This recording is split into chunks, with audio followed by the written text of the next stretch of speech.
learning Tagalog, then you are in the right place. My name is Pat and I'm here to welcome you to the Tagalog Time video series and podcast where I will teach you conversational Tagalog. In my Tagalog lessons, we will break down grammar rules, we will learn common phrases that native speakers say, and we will practice so that you can feel confident speaking Tagalog to anyone you meet. Along the way, we will also talk about Filipino culture, history, and geography so that you can have some context to go along with the information we learn about the language. But first, I want to ask you, why are you learning Tagalog? Did you grow up in a home where your parents or your grandparents spoke Tagalog but never taught how to speak the language? Or maybe you have a special someone in your life who speaks Tagalog and you want to learn the language so that you can get to know their culture better. Or maybe you are fluent in Tagalog and you just want to understand the language a little bit better. Whatever your reason is, I'm so glad you're here. We will start from scratch, get a good foundation on the language, and build our way up. A little bit about myself. I was born in Manila. My family moved to the United States when I was 2 years old. And growing up, my parents only spoke to me in Tagalog. The only time they spoke to me in English was if I was in trouble. They wanted to make sure that I understood that I was in trouble loud and clear, so they said it in English and in Tagalog. But for the most part, my parents only spoke to me in Tagalog. Also, I watched a lot of TFC, the Filipino channel, growing up, and my family went to the Philippines every other year because we still have a lot of family over there. So all of that really helped me stay fluent in Tagalog. And it wasn't until I was already an adult when I really appreciated the fact that I was bilingual in both English and Tagalog. And I hope to help you in your Tagalog learning journey. I will mention that this Tagalog lesson is available on 2 different platforms. You can find the video on my YouTube channel, Tagalog Time Pat, or you can find the audio wherever you find your favorite podcast. I decided to have this Tagalog lesson available in these 2 different platforms because I know some people prefer the video so that they can see the images on there if they are visual learners, while others are auditory learners and prefer to just listen to the information. However you are catching this episode right now, I do encourage you to try out the other platform at a later time. For example, if you are watching the video on YouTube, maybe try out the podcast later. And vice versa, if you are listening to the podcast, maybe check out the video later. There are certain things in both the video and the podcast that are very beneficial. For example, when you are watching the video, you can see all of the words spelled out. You can see how everything is written and the pattern of all of these phrases. Whereas when you are listening to the podcast, you can really focus on the sounds and the emphasis and the pronunciation of words. The video and the podcast work different parts of your brain, so give each a try and see which one works best for you. Alrighty, let's go ahead and get started with the lesson. This is episode 1. I like to call it Tagalog Fundamentals. Our learning agenda for the lesson includes talking about the history of Tagalog. Where does the name come from? Who speaks Tagalog, like in what regions of the Philippines? And what is the difference between Tagalog and Filipino? So Filipino is actually the national language of the Philippines. How is it different from Tagalog? We'll talk about that. Then we will learn some common introduction phrases so that you can have a conversation with someone you just met. And lastly, we'll do some practice questions and apply what we learned. Alrighty, this is a picture of a river. In fact, this is the Marikina River in Metro Manila. I will just describe it to you. In the back, there are some skyscrapers, really tall buildings. In fact, this is kind of what you would see in the Philippines whenever you visit a big city. So there's skyscrapers. Most of those are probably condos, probably office buildings for both domestic or local businesses as well as international businesses too. And then there's probably some shopping centers all mixed in there as well. Around those skyscrapers, you will see a lot of houses. So big cities are very populated. A lot of traffic can be seen there. However, throughout the city, you will find pockets of nature, like this river, or even parts of wooded areas, or even nature parks where families will often relax together. So what does a river have to do with Tagalog? Well, in Tagalog, the word river is ilog. And back in the day, those who lived near the river were called Taga-ilog. Taga means from, ilog means river, so these people were from the river, or also known as river dwellers. The opposite of that would be taga-bundok, from the mountain. So this was just a way to distinguish people in different regions. Taga-ilog are those who were living beside the river. And the name Tagalog comes from this phrase, taga-ilog. It is the language that was spoken by these people who were living near the river. So eventually, the language was called Tagalog. Now, what is the difference between Tagalog and Filipino? Well, before the 1930s, there actually wasn't even a national language in the Philippines. At the time, Spanish and English were considered to be official languages, but there was no national language assigned yet. It wasn't until 1937 when Tagalog was declared to be the national language by the government. However, this was pretty controversial. Tagalog was only spoken in the Central Luzon area. That means people up north and people in the south did not speak Tagalog. There are lots of languages and dialects throughout the country. In fact, some people didn't even recognize Tagalog as the national language. Some people did not support this decision, but ultimately Tagalog was chosen for a number of reasons. First, Tagalog was spoken in Manila and its surrounding areas. And this is where the government had resided for many years. So since this is the area where government decisions were being made about politics, economics, and social issues, many people decided that Tagalog would be more suitable to be the national language. Also, Tagalog was chosen because it didn't have as many smaller dialects like other languages did in the country at the time. Another reason why Tagalog was chosen to be the national language was because there was an extensive amount of historical documents and books written in Tagalog. So this showed that Tagalog had already been a well-established language. Lastly, Tagalog was chosen to be the national language at the time because even though not a lot of regions spoke it fluently, it was the most widely understood language throughout various regions in the Philippines. Eventually, in 1987, it was declared that Filipino would actually be the national language instead of Tagalog. So what is the difference between Tagalog and Filipino? Well, Filipino comes from Tagalog. However, it includes loan words that are also commonly used, but come from Spanish, English, and other languages. For example, let's take the word dictionary. In Filipino, people would just say diccionario, dictionary. However, a true Tagalog purist would say talatinigan. You'll notice that the word diccionario has a lot of Spanish influence. And that is what the Filipino language is all about. It incorporates all of these loan words that have been mixed into Tagalog. So that's the main difference between Tagalog and Filipino. Tagalog is the uninfluenced language, whereas Filipino incorporates all of these loan words and influences from other countries. So speaking of, what are some of the Tagalog influences? Well, Spain colonized the Philippines from 1521 to 1898. So for over 300 years, Spain occupied the country, so it had a big effect on the Filipino culture, language, and traditions. Here are some loan words from Spanish.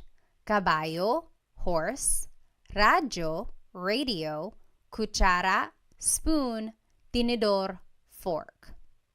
Another country that influenced Tagalog is China.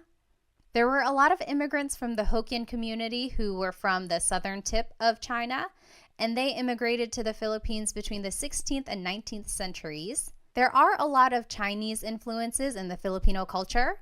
For example, the cuisine, pancit and lumpia, come from the Chinese culture. Also, beliefs in feng shui and other things like that come from Chinese culture as well. Here are some Tagalog words that were influenced by China.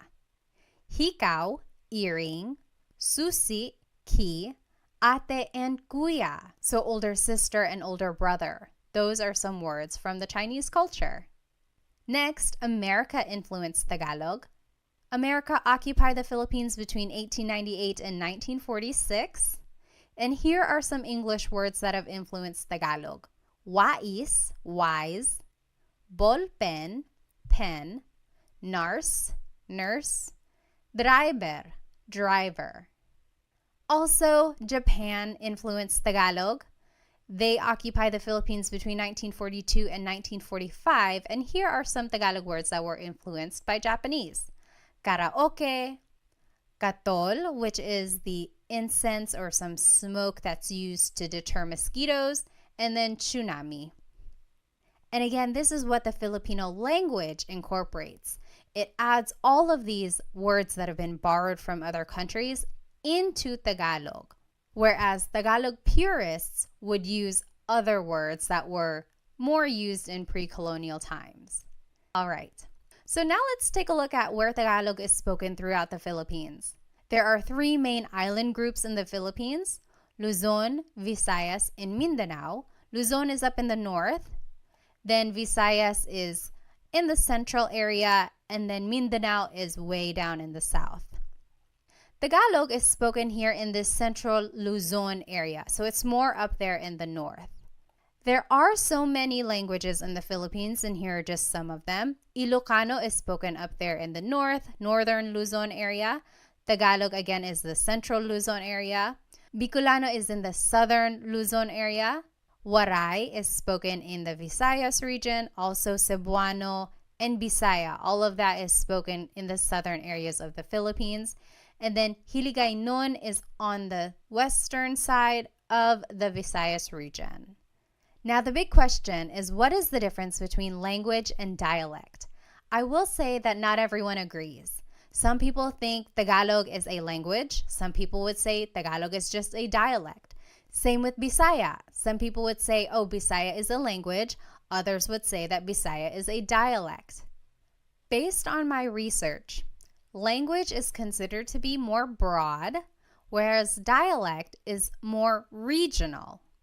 So yes, someone could argue, oh, Bicolano is regional, Hiligaynon is regional. I like to consider all of these as different languages, and I know I'm going to get people who disagree, and I apologize, but I also just like to give these regions their own recognition as having this developed language and form of communication. I've been corrected before. I've called it a dialect and someone said, no, actually it's a language, and vice versa. I've called it a language and people say, no, it's a dialect.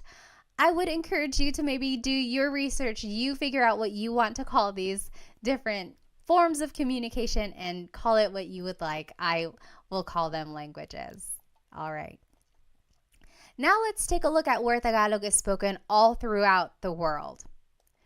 Well, just think about where Filipinos go. Wherever there are Filipinos, there's likely to be someone who speaks Tagalog. And Filipinos travel all around the world, either for their families, they want to be closer to people who have moved away, or maybe just for work. There are a lot of overseas Filipino workers, so Filipinos have moved everywhere, all around the world. So Tagalog is spoken in almost every continent. Did you know that there has been a Filipino on Antarctica who did some research there? Other than that, they can be found in South America, Africa, North America, Australia, Europe, Asia, everywhere really. So it is a very widespread language. In the United States, especially on the West Coast, like California, Nevada, Washington State, Tagalog is one of the most spoken languages in households, according to the U.S. Census. So good for you for learning Tagalog. It is a very useful language when you're meeting someone new. All right, so let's go ahead and learn some common phrases in Tagalog. If you want to say hello, how are you in Tagalog, it's Kumusta ka? Kumusta ka? So it's spelled K-U-M, kumusta ka. But sometimes you might hear some people say kamusta ka, like it's a K-A sound. Kamusta ka? So if you want to say hello, how are you, it is just one phrase, kamusta ka? All right, now here are some responses. If you're doing well, you can say mabuti naman. Mabuti naman. That means I'm doing good. I'm doing great. I'm doing well. Mabuti means good. Naman is an emphasis word. So I'm doing good. Mabuti naman. If you're just doing okay, you can say ayos lang. Ayos lang. Ayos means okay. Lang means only. So I'm only doing okay. Ayos lang. And if you're not doing good, you can say hindi mabuti. Hindi means not. Mabuti means good. So not good. I'm not doing well. Hindi mabuti. Okay, say these phrases with me one more time. Kamusta ka? Hello, how are you? Kamusta ka? Kamusta ka? Mabuti naman. I'm doing well. Mabuti naman. Mabuti naman. Ayos lang. I'm doing okay. Ayos lang. Ayos lang. Hindi mabuti. I'm not doing well. Hindi mabuti. Hindi mabuti. Next, if you want to ask someone's name, you could say, ano ang pangalan mo? Ano means what? Ang means is. Pangalan is name. Mo is referring to you. Ano ang pangalan mo? To reply, you could just say, ako si blank. I am blank. For example, I would say, ako si Pat. Ako si Pat. I will say, the long and formal answer could be, ang pangalan ko ay Pat. That literally means, my name is Pat. Pat is my name. However, this isn't conversational Tagalog. A lot of people would just say, ako si blank. Ako si Pat. All right, let's try saying these phrases one more time. Repeat after me. Ano ang pangalan mo?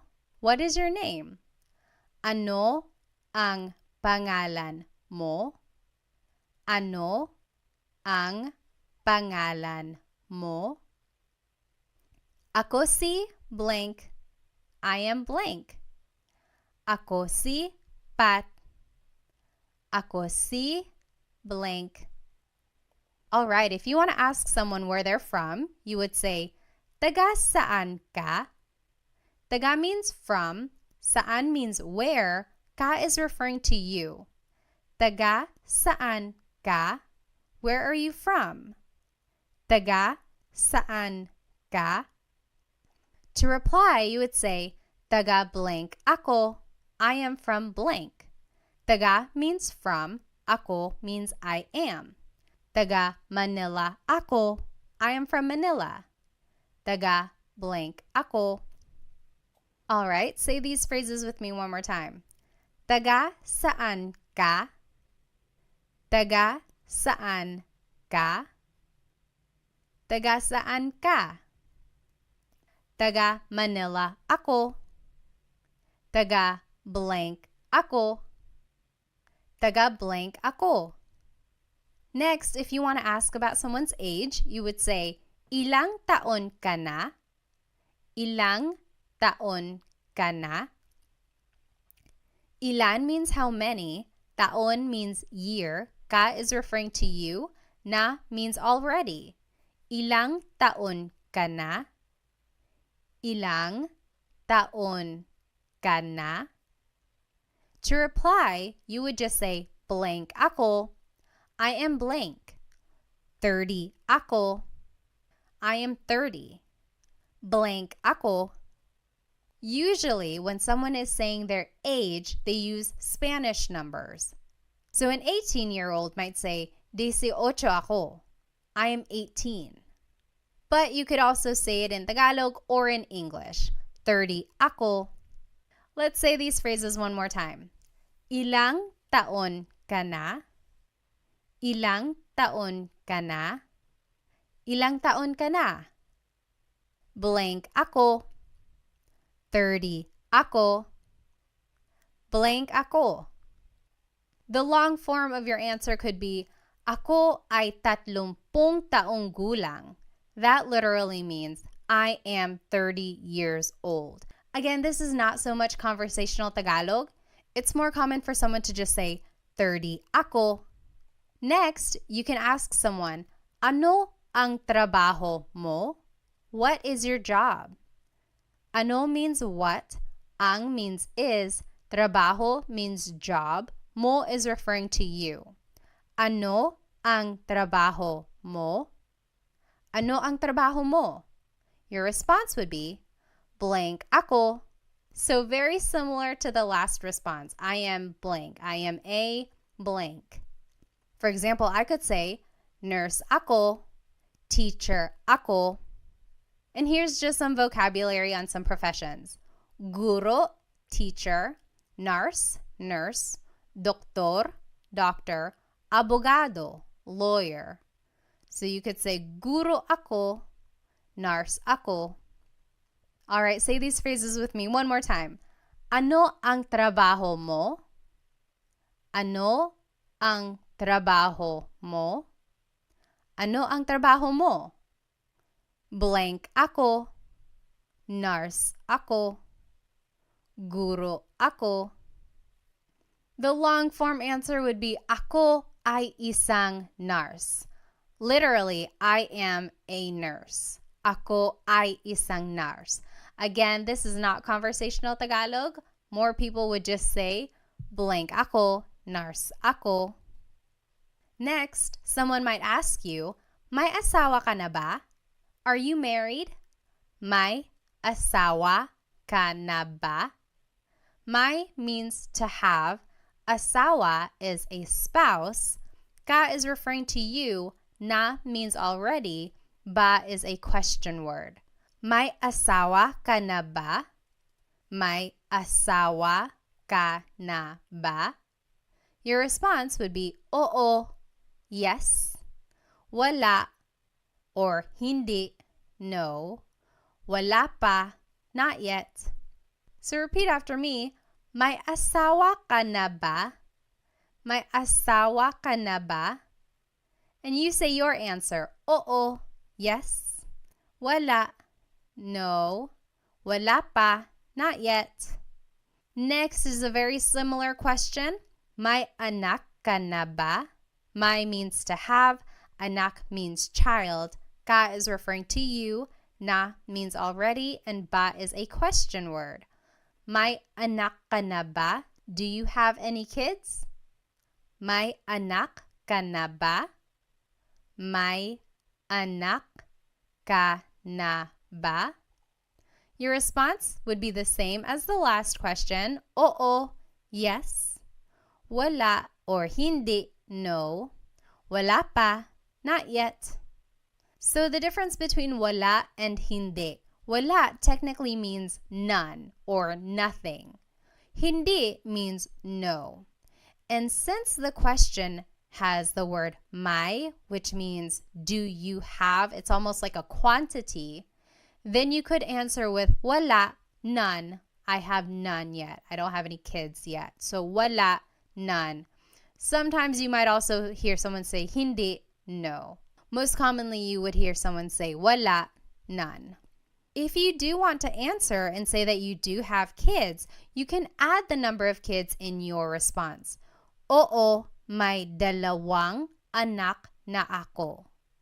Let's review some Tagalog numbers. Isa, 1, dalawa, 2, tatlo, 3, apat, 4, 5, 5.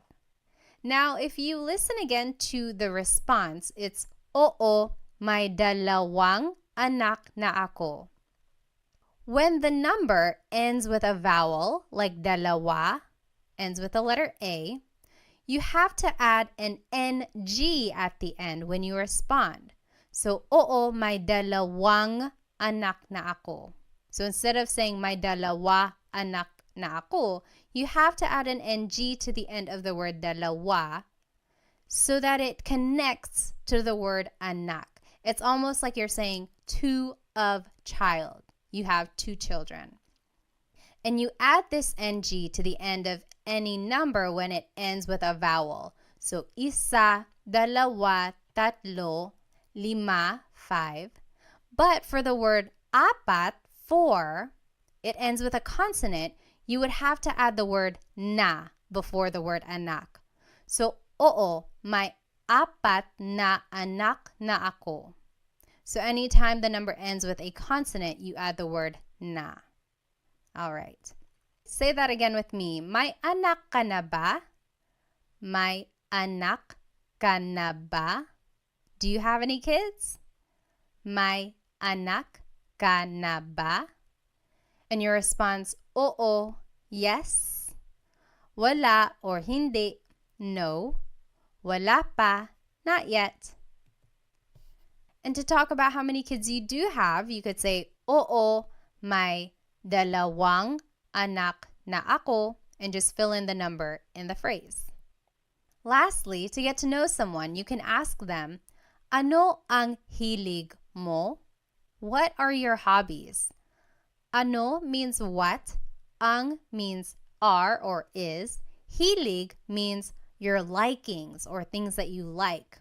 Mo is referring to you. Ano ang hilig mo? What do you like to do? What are your hobbies?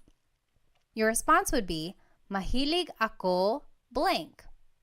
I like to blank. And here are some examples of some hobbies. Mahilig ako magluto, to cook, magluto, magbasa, to read, magbasa, manood ng TV, watch TV, manood ng TV, sumayaw, dance, sumayaw, mag-exercise, to exercise, mag-exercise. Now, this is a great Taglish tip. When you don't know a verb in Tagalog, you can use the mag pattern. So mag-exercise is just the way to say exercise. That's commonly how people would say it. If you wanted to say that you like to swim, but you don't know how to say swim in Tagalog, you could say, mahilig ako mag-swim. I like to swim. Later on, go back and look up what to swim is in Tagalog. Then you can say, mahilig ako lumangoy, lumangoy. So I am a big supporter of using Taglish, especially while you are learning Tagalog. The main focus here is to learn the patterns and formation of phrases. And over time, you will learn more Tagalog vocabulary so that you can fill it into these phrases. But in the meantime, feel free to put English words wherever you need to. All right. Now, I always get asked, how do you use the word po? The word po is a part of speech that is used to show respect. Usually, kids say po throughout a conversation when they are speaking to an elderly person. Or adults even say po when they are trying to be respectful either to someone in authority or someone older than them. There are specific placements for the word po, but I will tell you about those in my next video, how to use po. But just as a rule of thumb, you can always add po to the end of anything you say and it will always work. It will always be respectful. So for any of the phrases that we learned today, add po at the very end when you are speaking to someone older than you. And that's just a good way to show respect. All right, now it's time to practice what we learned today. Translate these phrases in Tagalog. I will give you 10 seconds and then we'll go over the answer. Okay, so the first phrase that we're going to translate to Tagalog is, what is your name? What is your name? How do you say that in Tagalog?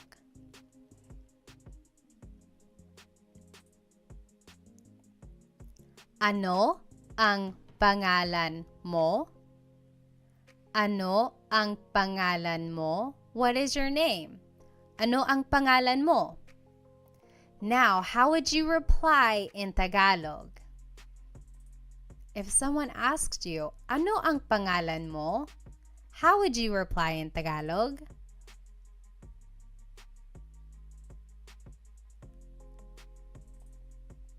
Ako si blank. Ako si Pat. Ako si blank. All right, next question.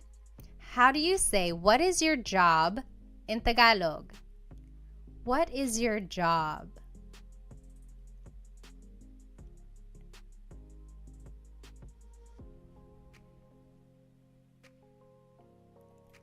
Ano ang trabaho mo? Ano ang trabaho mo? What is your job? Ano ang trabaho mo? Now, how would you reply in Tagalog?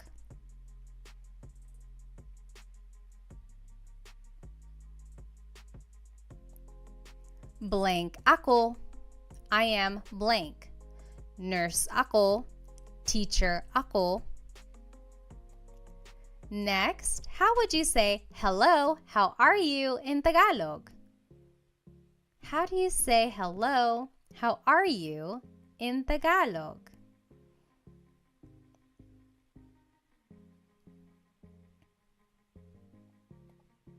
Kamusta ka? Kamusta ka? Kamusta ka? Now, how would you reply in Tagalog? Remember, there are 3 different responses that you could say. How would you reply to kamusta ka?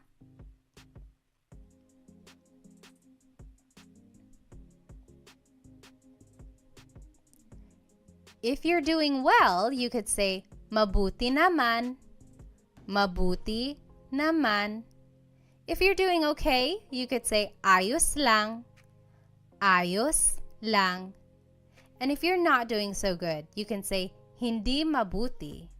Hindi mabuti.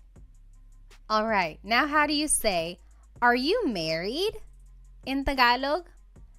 Are you married?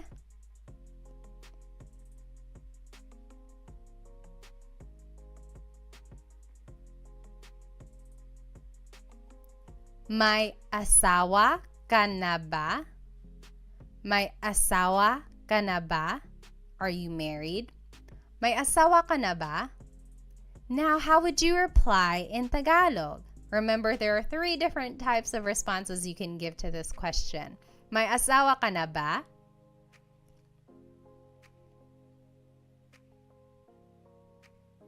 You can say, oo, yes, oo, or wala, hindi, no, wala, hindi, or wala pa, not yet, wala pa. How do you say, where are you from in Tagalog? Where are you from?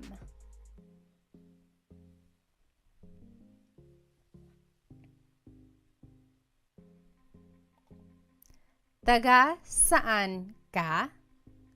Taga saan ka? Where are you from? Taga saan ka?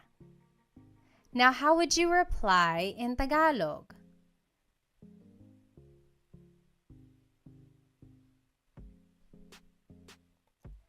Taga blank ako. Taga Manila ako. I'm from Manila. Taga blank ako. All right, how would you ask, how old are you in Tagalog? How old are you?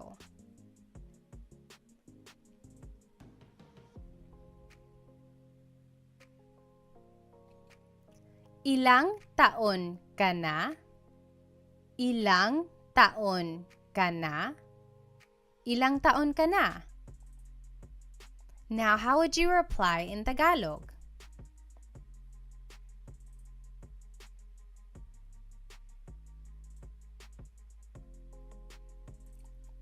You can say blank ako. For example, I would say 30 ako. So blank ako. All right, next question. How would you ask, do you have any kids? Do you have any kids in Tagalog?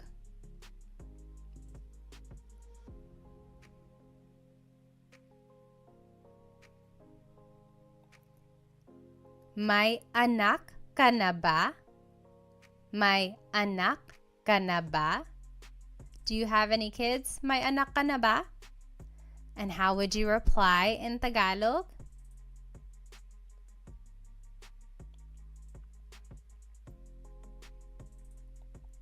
You can say, oo, yes.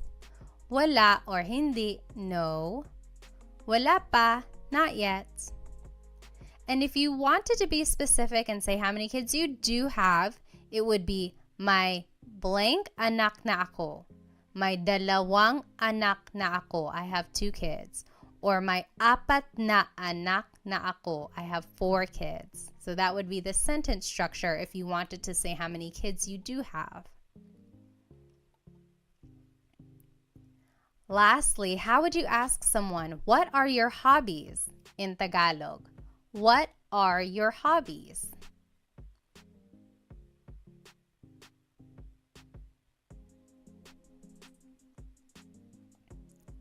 Ano ang hilig mo? Ano ang hilig mo? What are your hobbies? Ano ang hilig mo? And how would you reply in Tagalog? Mahilig ako. I like to. Mahilig ako magluto, to cook. Magluto. Magbasa, to read. Magbasa. Manood ng TV, to watch TV. Manood ng TV. Sumayaw, to dance. Sumayaw. Mag-exercise, to exercise.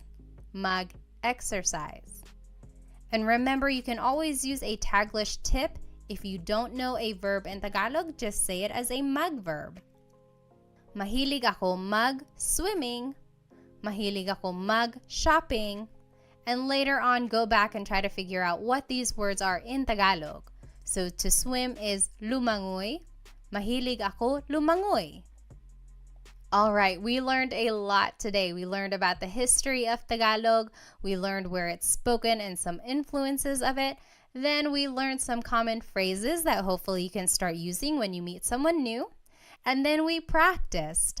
I encourage you to maybe write these phrases down on a note card. Write the English translation on one side and the Tagalog translation on the other side, and then just review them throughout the day. Practice really does make perfect. Try using these phrases to a native speaker that you know, or if you don't have anyone you can speak to right now, really try practicing these note cards on your own. And a lot of people I meet get really nervous about their accent. I always say, ignore the accent. Forget about it for now. The accent will come the more you practice. I will say that even I have an English accent when I'm speaking Tagalog sometimes too. It usually comes out when I'm nervous or if I'm speaking too fast. But really, that doesn't matter. What matters in the end is that you are able to communicate in Tagalog. Be sure to subscribe to my YouTube channel for more Tagalog lessons and follow me on my other social media platforms. Thank you so much for joining me in this Tagalog lesson. In my next lesson, I will talk about how to use po when you want to be respectful. I hope to see you there. Paalam!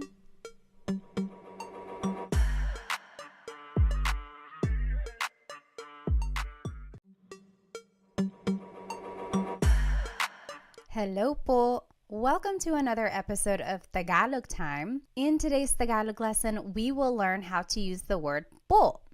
If you have ever listened to a Tagalog conversation, specifically between two people who have a significant age gap, maybe a younger person and an older person, then you have likely heard them use the word po. So what is this word? Why is it used when people are speaking Tagalog? And how do you use it? We will go over all of that in today's episode. So today's lesson agenda will be all about the word po. We will go over the who, what, where, when, why, and how of using it. We will talk about the history of it, where it probably came from. We will learn all of the different placements for it, and then we will practice where to put po in certain phrases at the end of the lesson. So first things first, what is po? Po is a part of speech that is used in Tagalog to show respect. I always tell the kids classes that whenever you are speaking to an adult, you always have to use po. However, adults can also use po whenever they are speaking to someone who's older than them or if they're speaking to authority, and we'll go over that in just a minute. It's important to note that there really is no direct English translation for the word po. The closest things I can think of in English that are similar to the word po are the words ma'am and sir. I live here in North Carolina in the United States, and down here in the South, using ma'am and sir is a very respectful thing to do whenever you're speaking to someone maybe older than you or to anyone you want to show respect to. For example, someone might say, "Thank you, ma'am, thank you, sir," or "Yes, sir, yes, ma'am," whenever they want to show respect. And that's kind of the same idea with the word po. However, ma'am and sir aren't always used throughout the sentence, so it's not quite the same as po, but the idea is the same. So where did the word po come from? Some say that the word originated in pre-colonial times from this word apo. Now don't get confused, it's not the word apo, which means grandchild, but it's the Tagalog word apo, and it means Lord. But in pre-colonial times, and even in indigenous communities today, those who are well respected in the community were referred to as apo. That was kind of their title. That's what they were called. Just to tie it in with some current events, you might know the name Apo Wang Od. She was recently on the cover of Vogue, and she was the oldest woman to be on the cover of the magazine. She is a Filipino woman who comes from an indigenous community called Kalinga, and she is known for her tribal tattoos. She's one of the few people who still do these tattoos in the area, so it really is such a special thing. But again, she is called Apo in the community because she is well respected. And so with the word po, people think that it comes from this word apo. For example, back in the day, someone might have said, "Oo, apo, yes, Lord." And then eventually it was so commonly used that it was just shortened to the word po, and it was added throughout the sentence to show respect when someone was speaking. So that's kind of an accepted idea of where the word po came from. So why is po used? Well, the Philippines has a very respectful culture, and that can be seen through many practices. For example, children are taught at a very young age to do the mano po, also known as bless. And that is where the young person takes the hand of an older person and touches the back of the hand to their forehead. It's said that this was a way for them to grant a blessing from the elderly person. And that just emphasizes the idea of how people are taught to really respect their elders. Another way people show respect towards others is through the way they refer to each other. For example, the titles ate and kuya are used for people who are older than you. Ate is what you call an older sister or even an older cousin or friend who's a girl. These are usually someone who's just a little bit older than you, not too much older, otherwise they would be tita and tito. But if they are just like one generation older than you, then they would be considered your ate. Same with the name kuya. These are your older brothers or older cousins and friends who are boys. For example, if I am older than you, you could call me Ate Pat. Your older cousin might be Kuya Sam, and so on. So again, these titles just show how respect is embedded in the family and community unit. As I mentioned, kids are taught to say po whenever they are speaking to their elders. So their parents, their aunts and uncles, their grandparents. However, it's important to note that adults also use the word po whenever they are speaking, of course, to their elders, so maybe their grandparents or their parents, but also to anyone in authority, so bosses or police or priests or doctors. So anyone they want to be respectful to, they would say po. When and where is the word po used? It can be used anytime, whether you are just at home with your family, or if you're at the grocery store, or if you're at work, it's always appropriate whenever you want to show respect. Other than using the word po personally with your family, you might also hear the word po in hospitality settings. So for example, at hotels and restaurants. You will likely hear the staff speaking to you with the word po. And that again is just a way to show respect because you are a guest in that area. And that is just a way for them to be professional and respectful. All right, so how do you use the word po? Before we jump into the proper placements of po, let's go over some common Tagalog phrases that we can use as a reference.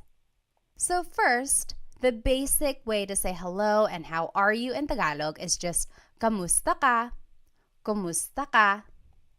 To reply, you can say mabuti naman, I'm doing well, mabuti naman. Or if you're just doing okay, you can say ayos lang, ayos lang. And if you're not doing well, you can say hindi mabuti, hindi mabuti. Say these phrases with me one more time. Kamusta ka? Hello, how are you? Kamusta ka? Mabuti naman. I'm doing well. Mabuti naman. Ayos lang. I'm doing okay. Ayos lang. Hindi mabuti. I'm not doing well. Hindi mabuti. Next, if you want to ask for someone's name, you can say, ano ang pangalan mo? Ano ang pangalan mo? Your response would be, ako si blank. I am blank. I would say, ako si Pat. Ako si blank. Next, if you want to ask where someone is from, you can say, taga saan ka? Where are you from? Taga saan ka? To reply, you can say, taga blank ako. I am from blank. Taga Manila ako. Taga blank ako. Let's say these phrases one more time. Ano ang pangalan mo? What is your name? Ano ang pangalan mo? Ako si blank. I am blank. Ako si Pat. Ako si blank. Taga saan ka? Where are you from? Taga saan ka? Taga blank ako. I am from blank. Taga Manila ako. Taga blank ako. Next, if you want to ask how old someone is, you can say, ilang taon ka na? How old are you? Ilang taon ka na? To reply, you can say, blank ako. I am blank. 30 ako. Blank ako. Next, if you want to ask about someone's job, you can say, ano ang trabaho mo? Ano ang trabaho mo? To reply, you can say, blank ako. I am a blank. Nurse ako or teacher ako. Let's say these phrases one more time. Ilang taon ka na? How old are you? Ilang taon ka na? Blank ako. I am blank. 30 ako. Blank ako. Ano ang trabaho mo? What is your job? Ano ang trabaho mo? Blank ako. I am a blank. Nurse ako. Blank ako. Alright, so we learned some common phrases. Now let's see where po would go in these phrases. First, the most common placement for po is that it is the second word in the sentence. For example, saan po ang CR? Saan means where, po is a sign of respect, ang means is, CR stands for comfort room. It's what they call the bathroom in the Philippines sometimes. So saan po ang CR means where is the bathroom? So po is the second word in this question. Another example is natutulog po siya. Natutulog means sleeping. Po is a sign of respect. Siya means he or she. It's gender neutral. So we would have to find more of the context clues about this phrase. But this essentially means he or she is sleeping. Natutulog po siya. Again, po is the second word in this phrase. The second rule for the word po is that it goes after the words ko, which means I, or na, which means already. So if either of these words appear in a phrase, po would go after that word, ko or na. For example, nakita ko po yung kotse. Nakita means saw. Ko means I. Po is a sign of respect. Yung means the. Coche means car. So, I saw the car. Nakita ko po yung coche. Po is after the word ko. Another example, kumain na po ako. Kumain means ate. Na means already. Po is a sign of respect. Ako means I. So, I already ate. Kumain na po ako. Po goes after the word na. Lastly, po goes after a set phrase. For example, maraming salamat po. Thank you very much. Maraming salamat po. Also, it can go after the phrase magandang umaga po. Good morning. So these are just some set phrases and po goes after them. I will note that if you don't remember these po placements, you can always add po at the end of anything you say, and it will always work. It will be respectful. It might not be the most common placement for the word po, but it does the job. So if you don't remember that po goes after the word ko or after the word na, just add it to the end of the phrase and you will be respectful. And that's the ultimate goal. All right.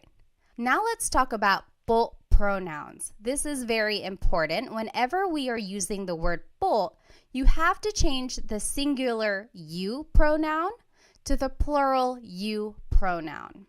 For example, the word mo turns into the word nyo. The word ko turns into the word kayo. Depending on the sentence, mo means you or your, and ko means I or my. And these are singular pronouns. So anytime you are using the word po, you have to use the plural you pronoun, nyo and kayo, respectfully. And they do this in other languages as well. They do this in French. I took 5 years of French between high school and college. And anytime you refer to someone in a respectful way, you have to use the plural you pronoun. And you do this even if you are just speaking to one person. So that can get a little confusing. People always ask, so if I'm only speaking to one person, but I'm still using the word po, I still have to refer to them in the plural you? Yes, you do. So anytime you are trying to be respectful and you are using the word po, you have to use the plural you pronoun. And we will see how that works in these examples. So just to review the common phrases we just learned, kamusta ka? Hello, how are you? Mabuti naman, I'm doing well. Ayos lang, I'm doing okay. Hindi mabuti, I'm not doing well. Now, if we want to be respectful, let's see where po would go in these phrases. Kamusta ka turns into kamusta po kayo. So po is the second word in this question. And then ka becomes kayo. So that is an example of where the singular you pronoun becomes a plural you pronoun. So kamusta ka becomes kamusta po kayo. Next, mabuti naman becomes mabuti naman po. So that's just a set phrase. It would go at the end of that. Very similar, ayos lang becomes ayos lang po. Again, it just goes at the end because it's a set phrase.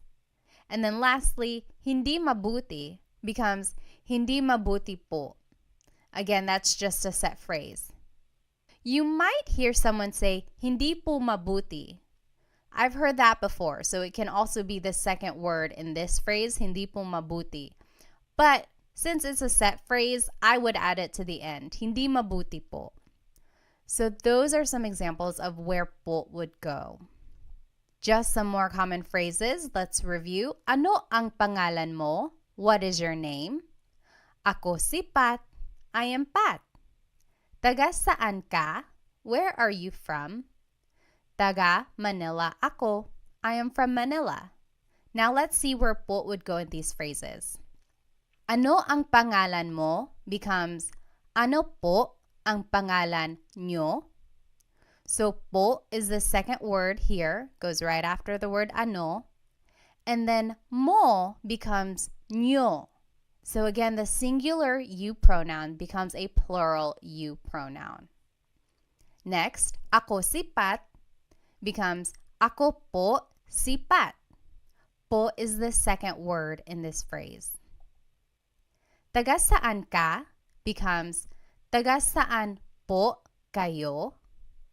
So this po placement does not really fall into any of the three major placements that we learned. But I do want to point out that ka becomes kayo. Again, that is where the singular you pronoun becomes a plural you pronoun. And lastly, to respond, taga Manila ako becomes taga Manila po ako. So in this case, po is the third word, so it doesn't really fall into any of the categories that we learned earlier. But when in doubt, you can always add po to the end. Taga Manila ako po. That will also work. In fact, when I was a kid, that's what I was taught. Just always add po to the end of anything you say. The more you hear people speaking Tagalog, you'll catch on to where po typically goes. You'll hear the flow of the sentence, and you'll learn where po might and might not go. Alrighty. Ilang taon ka na means how old are you? 30 ako. I am 30. Ano ang trabaho mo? What is your job? Nurse ako. I am a nurse. Let's see where po would go in these phrases. Ilang taon ka na becomes ilang taon na po kayo. So po goes after the word na anytime it appears in a phrase. And then ka becomes kayo. So ilang taon na po kayo? How old are you? 30 ako becomes 30 po ako. So po is the second word placement there. Ano ang trabaho mo? Becomes ano po ang trabaho nyo? Po is the second word placement here. And then mo becomes nyo. And lastly, nurse ako becomes nurse po ako. Po is the second word placement in this phrase. All right, let's try some practice questions. Just to review, these are the three common placements of po. Usually it's the second word placement in a phrase, or it goes after the words ko or na if either of them appear in a phrase. And lastly, it goes after a set phrase. And then the most important rule is anytime you are using po, you have to use a plural you pronoun instead of the singular you pronoun. So like the phrase we learned, taga saan ka? Where are you from? Turns into taga saan po kayo? Ka becomes kayo. You would never ever hear someone say, taga saan po ka? The po and the ka are never together since that is a singular you pronoun. You always have to change the ka into kayo, which is the plural you pronoun. Taga saan po kayo? All right, so let's do some practice. What is the proper placement of po in these phrases? Maligayang bati, happy birthday. Maligayang means happy. Bati means a greeting. So happy greeting, usually used for happy birthday. Maligayang bati. I'll give you a hint. This is a set phrase. So think about that. Maligayang bati, happy birthday. Where would po go there? Next, binili ko yung laruan. Binili means bought. Ko means I. Yung means the. Laruan means toy. So I bought the toy. Binili ko yung laruan. Where would po go in this phrase? Binili ko yung laruan. And lastly, kinain ko na yung pagkain. Kinain means ate. Ko means I. Na means already. Yung means the. Pagkain means food. I already ate the food. Kinain ko na yung pagkain. Where would po go in this phrase?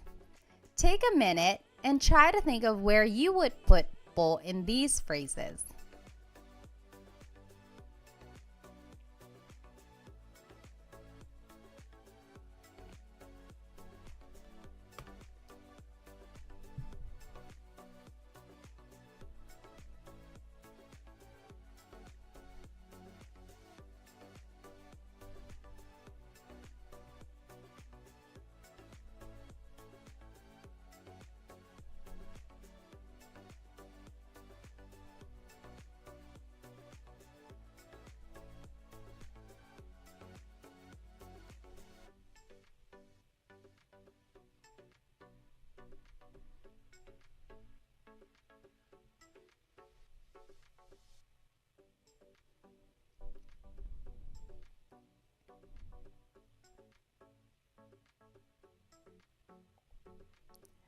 All right. Maligayang bati becomes maligayang bati po. So that is a set phrase, so po would just go at the end of that. Maligayang bati po. Next, binili ko yung laruan. I bought the toy. Becomes, binili ko po yung laruan. Po would go after the word ko in this phrase. Lastly, kinain ko na po yung pagkain. So remember, one of the rules was it goes after the word ko or na if either of them appear in the phrase. What if they both appear in the phrase? It would just go after both of them.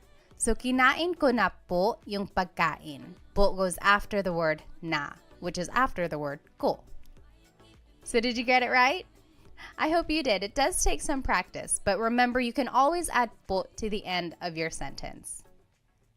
All right, so just a quick note. What is the difference between po and ho? For example, someone might say ano po, which means what? Someone else might say ano ho, which also means what? What is the difference between po and ho? Well, both are a sign of respect. They have the same placement rules that we just learned. However, ho is considered to be a little bit more informal and po is formal.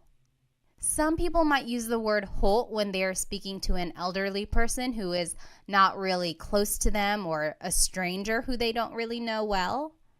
For instance, some people use the word ho when they are speaking to an older person who they don't really know very well. So maybe an older stranger or just an older acquaintance, they might use the word ho.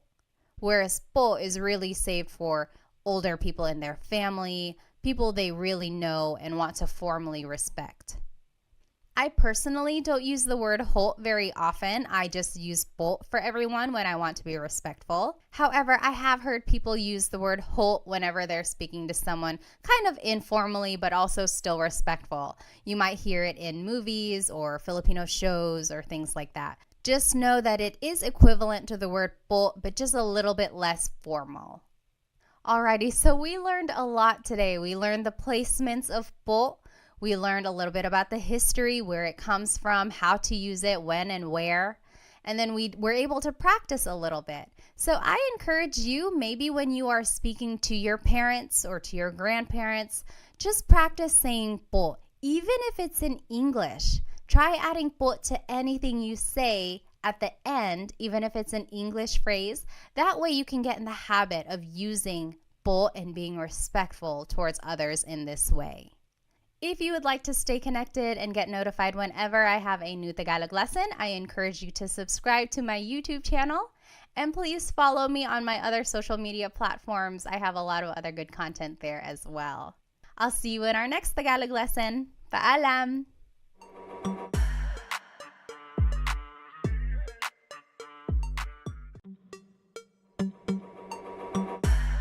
Hello, hello!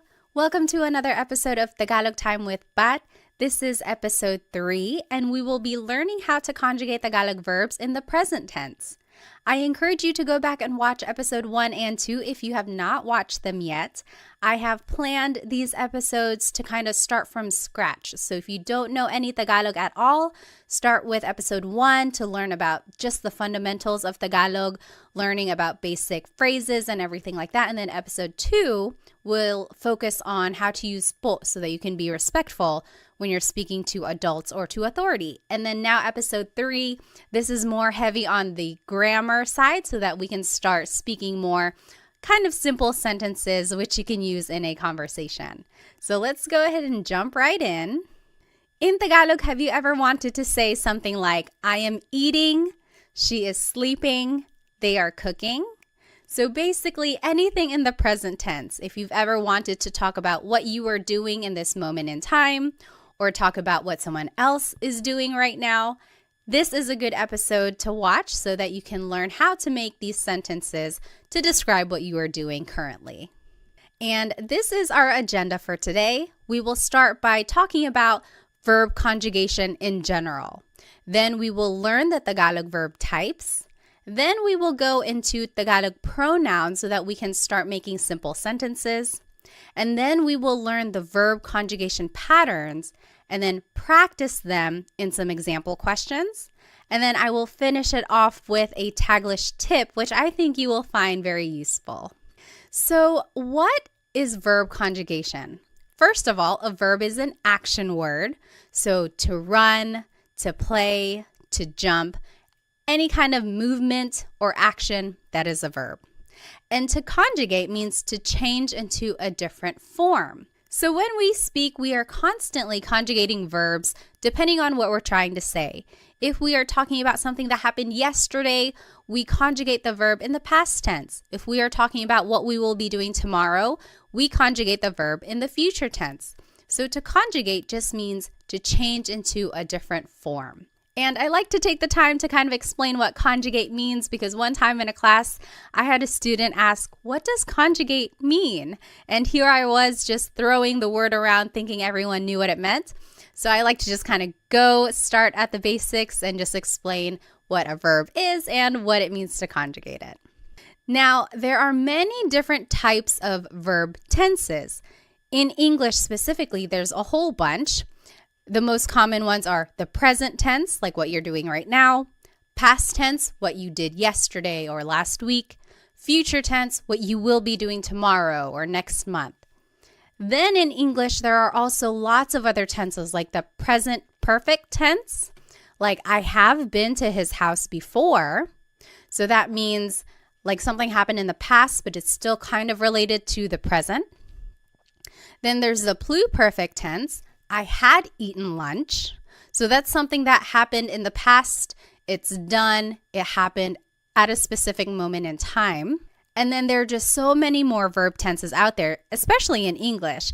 But in today's class, we will focus on how to conjugate verbs in the present tense. Alrighty, so in Tagalog, there are 5 main types of verbs in Tagalog. Mag, ma, in, and e verbs. Now, what makes them different is that some verbs are actor-focused and some are object-focused and some are both. So what does that mean? An actor-focused verb means that the subject is doing the action. For example, the boy is playing. Here, the subject is the boy and he is doing the action. He is playing. Whereas in an object-focused verb, the action is being done to the subject. For example, wash the dishes. Here, the subject are the dishes, and they are being washed. So the action is being done to the subject. So that's the difference between an actor and an object-focused verb, and the difference between them will be important when we are determining the type of sentence that we're going to make. So we'll see that more in the examples later on. Alrighty, so speaking of subjects, let's learn some subject pronouns. Ako means I. Ka means you singular, so it's just you by yourself, one person. Siya means he or she. And I want to point out that siya is gender neutral. That means you have to listen for the context of the sentence to determine who that person is talking about. And also, take a look at the spelling. It looks like it should be pronounced siya, but it's actually pronounced siya, siya. There are some regions in the Philippines that might pronounce it siya, but for the most part, in the Central Luzon, Tagalog-speaking areas, it's pronounced siya, siya. Next, sila is they. Tayo is we inclusive. Kami is we exclusive. So in Tagalog, it's interesting. There are 2 types of we. In English, we just say we, and then you have to kind of distinguish who you're talking about, like we who. So in Tagalog, if everyone is included, that's tayo. So you and me and everyone in the room, we are all eating, kumakain tayo. That's inclusive because everyone is doing the action. Whereas if it were me and my husband Chris, we are eating, that would be kumakain kami. That's exclusive because you're not included. I'm just kind of telling you about it. Kumakain kami, we are eating. And then lastly, kayo is you plural. So you all, that's you plural, kayo. Okay, now the simplest sentence structure is verb plus pronoun. If we take a look at the verb to cook, in Tagalog it's magluto. So if you want to say I am cooking, it's nagluluto ako. Or you could say nagluluto ka, you are cooking. Nagluluto siya, he or she is cooking. Nagluluto sila, they are cooking. Nagluluto tayo, we are cooking, inclusive. Again, that's you and me and everyone in the room. We are all cooking together. Everyone is included. Nagluluto tayo. Versus nagluluto kami. Me and my husband Chris, we are cooking. That's exclusive. And then nagluluto kayo, you all are cooking. Maybe you all as a class, nagluluto kayo. All right, so all of these examples just show the simple sentence structure, verb plus pronoun. So the verb goes first, and then the pronoun goes afterwards. It's the opposite of English where the pronoun goes first. Like, I am cooking, I is the pronoun, and then it's the verb cook. So in Tagalog, it's the opposite, verb plus pronoun.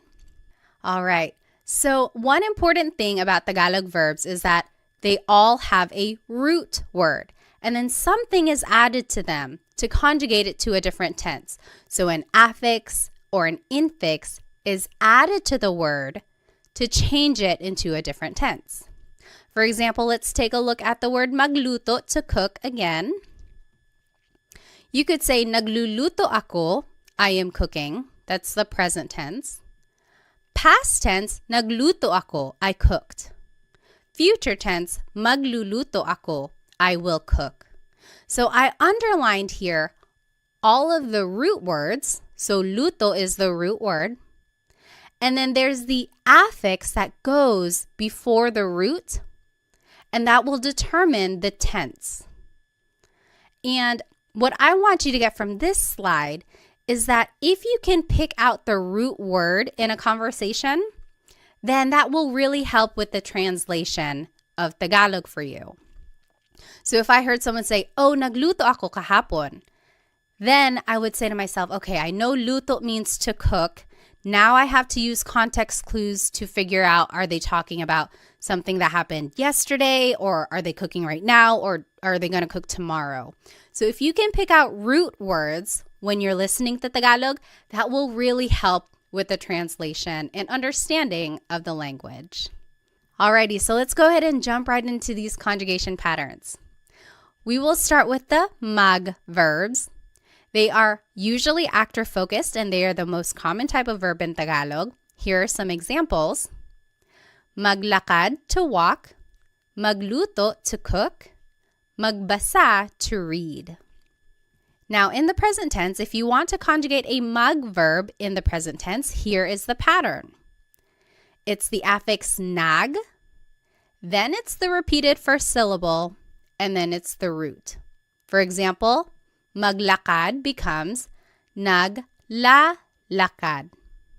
Here's the affix nag, then there's a repeated first syllable, and then the root. Naglalakad ako, I am walking. Naglalakad sila, they are walking. Alrighty, let's take a look at magluto, to cook. In the present tense, it becomes nagluluto. Here's the affix nag, then there's the repeated first syllable, and then the root. Nagluluto sila, they are cooking. Nagluluto. Lastly, magbasa, to read. It becomes nagbabasa. Here's the affix nag, then there's a repeated first syllable, and then the root. Nagbabasa ako, I am reading. So that is how you would conjugate a mag verb in the present tense. Let's take a look at ma verbs. They are very similar in their pattern. These are usually actor-focused, and here are some examples. Maligo, to shower. Matulog, to sleep. Manood, to watch. In the present tense, if you want to conjugate a ma verb, here's the pattern. Now the affix is na, then it's the repeated first syllable and then the root. So maligo, to shower, will be na-li-ligo. Naliligo ako, I am taking a shower. Naliligo siya, he is taking a shower. You jot it down on your paper. What do you think matulog and manood will be in the present tense? And feel free to pause the video if you need. All right, matulog in the present tense, to sleep, is going to be natutulog. The affix is na, then there's a repeated first syllable, and then the root. Natutulog ako, I am sleeping. Natutulog. Manood, to watch, will be nanonood. Nanonood sila. They are watching. Affix is na, then there's a repeated first syllable, and then the root, nanonood. So mag and ma verbs have a very similar pattern. The only difference is that affix in the beginning. Now let's take a look at verbs. These can be actor or object focused, depending on the context. And here are some examples. Kain is to eat. Takbo is to run. Tawa is to laugh. Now you might be wondering, why are these verbs? Doesn't appear in the word at all. It's because is the infix that goes into the word when you are conjugating it. So in the present tense, to conjugate an verb, the infix goes between the first and second letter, and then it's the root at the end. So for example, kain, to eat, becomes kumakain. Goes between the first and second letter, and then you add the root at the end. Kumakain ako. I am eating. Kumakain ako. Next, takbo means to run. In the present tense, it would be tumatakbo. Tumatakbo siya. He is running. Goes between the first and second letter, and then it's the root at the end. Tumatakbo. You jot it down. What do you think tawa will be in the present tense? And just use the pattern we learned. In the present tense, tawa, to laugh, will be tumatawa. Goes between the first and second letter, and then the root goes at the end. Tumatawa sila. They are laughing. Tumatawa. Alrighty, now let's move on to verbs. These are also object focused. And here are some examples. Gamit means to use. Walis means to sweep. It has a very similar pattern to verbs. The only difference now is that the infix in goes between the first and second letter, and then it's the root. So gamit, to use, in the present tense becomes ginagamit. In goes between the first and second letter, and then it's the root. Ginagamit ko. I am using something. Ginagamit. What do you think walis will be in the present tense? Remember to just use the pattern and plug everything in. Walis in the present tense is winawalis. So in just goes between the first and second letter, and then the root goes at the end. Winawalis ko yung sahig. I am sweeping the floor. Winawalis.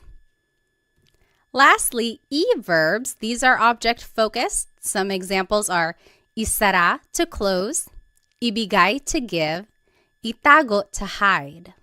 And now the pattern is the infix in goes between the second and third letter, and then it's the root. So isara, to close, becomes isinasara. Isinasara. So in goes between the second and third letter, and then the root goes at the end. Isinasara ko yung pinto. I am closing the door. You jot it down. What do you think ibigay and itago will be in the present tense? In the present tense, ibigay, to give, will be ibinibigay.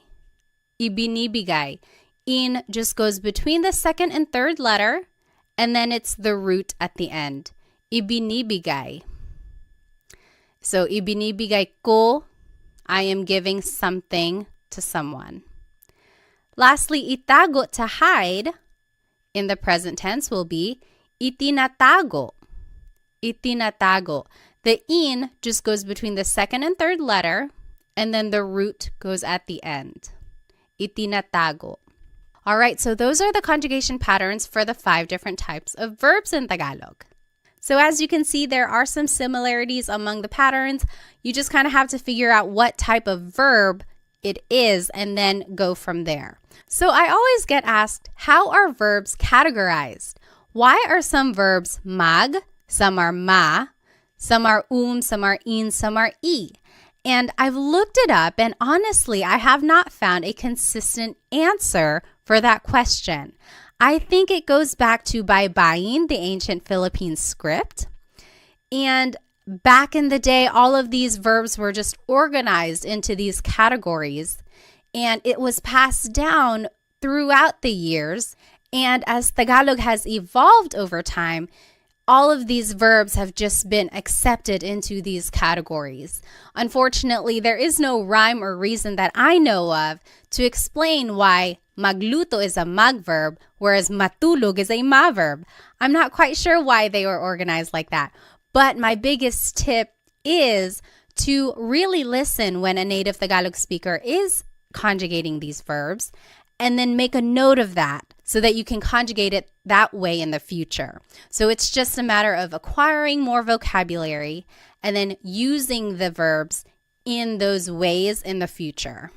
Now, if anyone does know the answer to that, like why are verbs organized in these groups, please let me know because I would love to share it. I have not been able to find a consistent answer to explain why they are the way they are. All right, so now let's go ahead and practice. I'm going to go ahead and turn my video off so that I can use the whole screen. All right, so in this top left corner are the verb patterns that we just learned. Under that are the subject pronouns we learned. Ako is I, ka is you, siya is he or she, sila is they, tayo is we, inclusive, kami is we, exclusive, kayo is you, plural. Then here is the simple sentence structure, verb plus pronoun. And then here are some vocabulary terms to indicate present tense. So ngayon means right now. Ngayong araw means today. And here are some examples. So number 1, I am cleaning right now. Maglinis means to clean. Number 2, she is eating. Kain means to eat. Number 3, you all are cooking. Magluto means to cook. Number 4, we are walking. Maglakad, inclusive. Number 5, they are sleeping. Matulog. And number 6, we are watching TV. Manood, exclusive. So let's do number 1 together just so we are all on the same page. Remember our sentence structure here, verb plus pronoun. So the verb for to clean is maglinis. In the present tense, it's naglilinis. So mag verbs, remember the pattern is affix nag, then there's a repeated first syllable, and then the root. Naglilinis, then I, the subject pronoun for I is ako. And then right now, ngayon. Naglilinis ako ngayon. I am cleaning right now. Naglilinis ako ngayon. You take a minute and do the last 5 questions and then we'll go over it. And feel free to pause the video now if you think you'll need more time. All right, so let's go ahead and do number 2. She is eating. Kumakain siya. Remember, kain is an verb.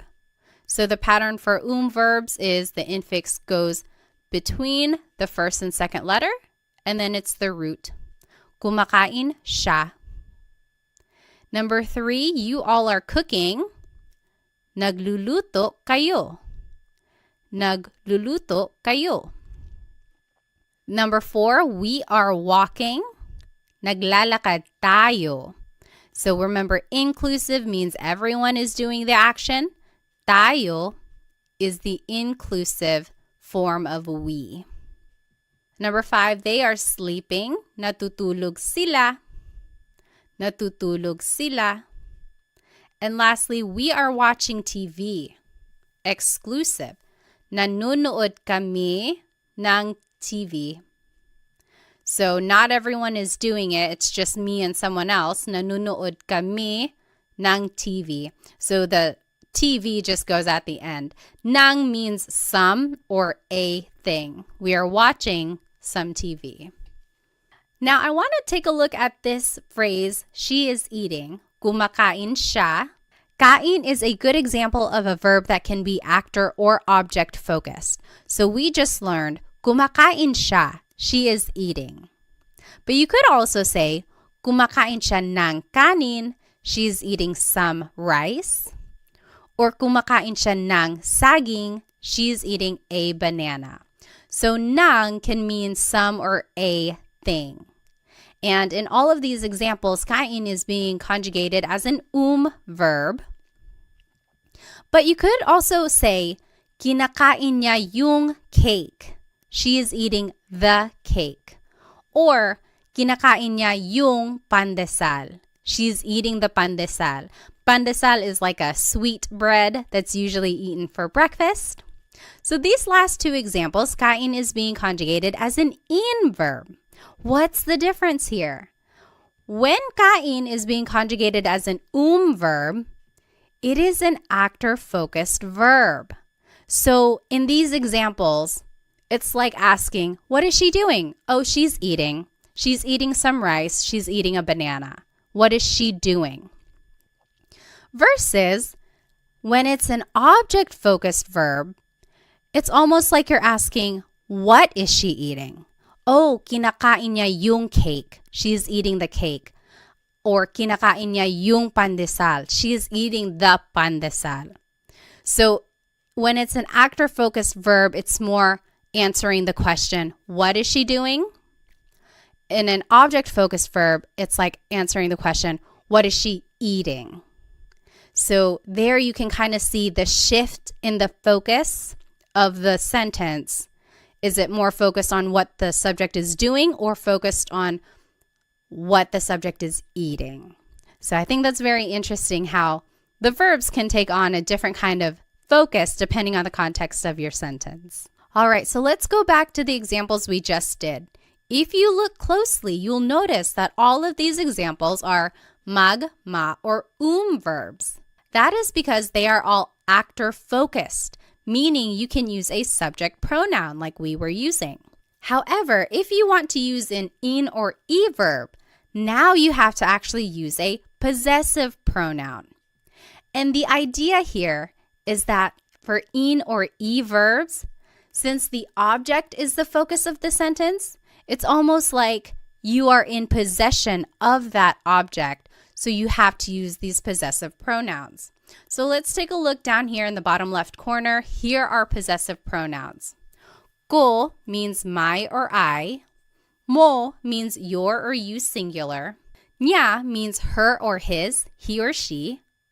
Nila means their or they. Natin means our or we inclusive. Namin means our or we exclusive. Ninyo means your or you plural. So you might be wondering, how can it mean my or I, your or you? Because you can use these pronouns in different ways. So you could say like, bahay ko, my house, or bahay mo, your house. So when you're attaching it to an object, it takes on the possessive quality of like my or your or his or her. But when you're using it in a sentence with an object-focused verb, then it takes on the translation of I, you, he or she. So now this is the sentence structure we will be using when we use an in or verb. Verb plus pronoun like we were just doing. Then it's the word yung. And then it's the noun. A very similar word is ang, A-N-G. That also means the. However, yung is specific. It's like that thing. So for our purposes, let's just use yung because it's a little bit more specific to the examples we will be going over. And then again, here are some vocab words to indicate present tense. Ngayon means right now. Ngayong araw means today. And here are some examples. I am using the car, and I gave you some vocabulary words. Gamit means to use. Coche is car. Number 2, he is closing the door. Isara means to close. Pinto means door. Number 3, you all are sweeping the floor. Walis means to sweep. Sahig means floor. Number 4, they are hiding the toys. Itago means to hide. Mga laruan means toys. So this is interesting. If you want to make a noun plural, you have to add the word mga in front of it. It's not like in English where you just add an S at the end. To make a noun plural, you have to add this word mga. So let's do the first one together. Just so we're on the same page, keep an eye on your new sentence structure here, verb plus pronoun, then yung, then the noun. So I am using the car. Gamit is to use. In the present tense, it's ginagamit. Remember the in just goes between the first and second letter, and then it's the root. Ginagamit, and then the pronoun I in the possessive pronoun is ko. And then yung car is coche. Ginagamit ko yung coche. I am using the car. Ginagamit ko yung coche. So as you can see, we just kind of plugged everything into this sentence structure. And then we also used the pattern that we learned for these different types of verbs. So go ahead and take a minute. You do the last 3 examples and then we'll go over it. Feel free to pause the video if you need. All right, let's do number 2. He is closing the door. Isinasara niya yung pinto. Isinasara niya yung pinto. So the pattern for E verbs, the in just goes between the second and third letter, and then it's the root. He, as a possessive pronoun, is niya. Yung pinto, the door. Number 3, you all are sweeping the floor. Winawalis nyo yung sahig. Winawalis nyo yung sahig. And then lastly, they are hiding the toys. Itinatago nila yung mga laruan. Itinatago nila yung mga laruan. So it really is just a matter of plugging everything into the sentence structure and then using the patterns that we learned for these different verbs. And the trickiest part really is trying to remember that for actor-focused verbs like magma and verbs, you can use subject pronouns. But then for in and e verbs, you have to use possessive pronouns. And again, it's because it's almost like you or the subject are in possession of that object. Alrighty, so let's take a look at this verb walis. This is another example of where it can be an actor or object-focused verb. We learned winawalis ko yung sahig. I am sweeping the floor. That's an in verb. The focus is on the object, sahig. What are you sweeping? I'm sweeping the floor. Winawalis ko yung sahig. But you could also say, nagwawalis ako. I am sweeping.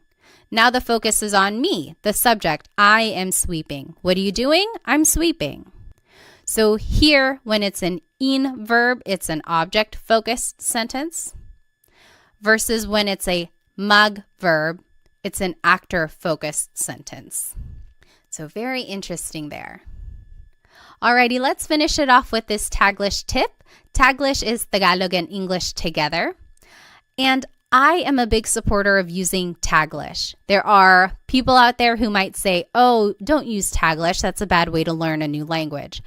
On the contrary, I think it's a great way to learn a language because you can use it as a stepping stone while you get more vocabulary.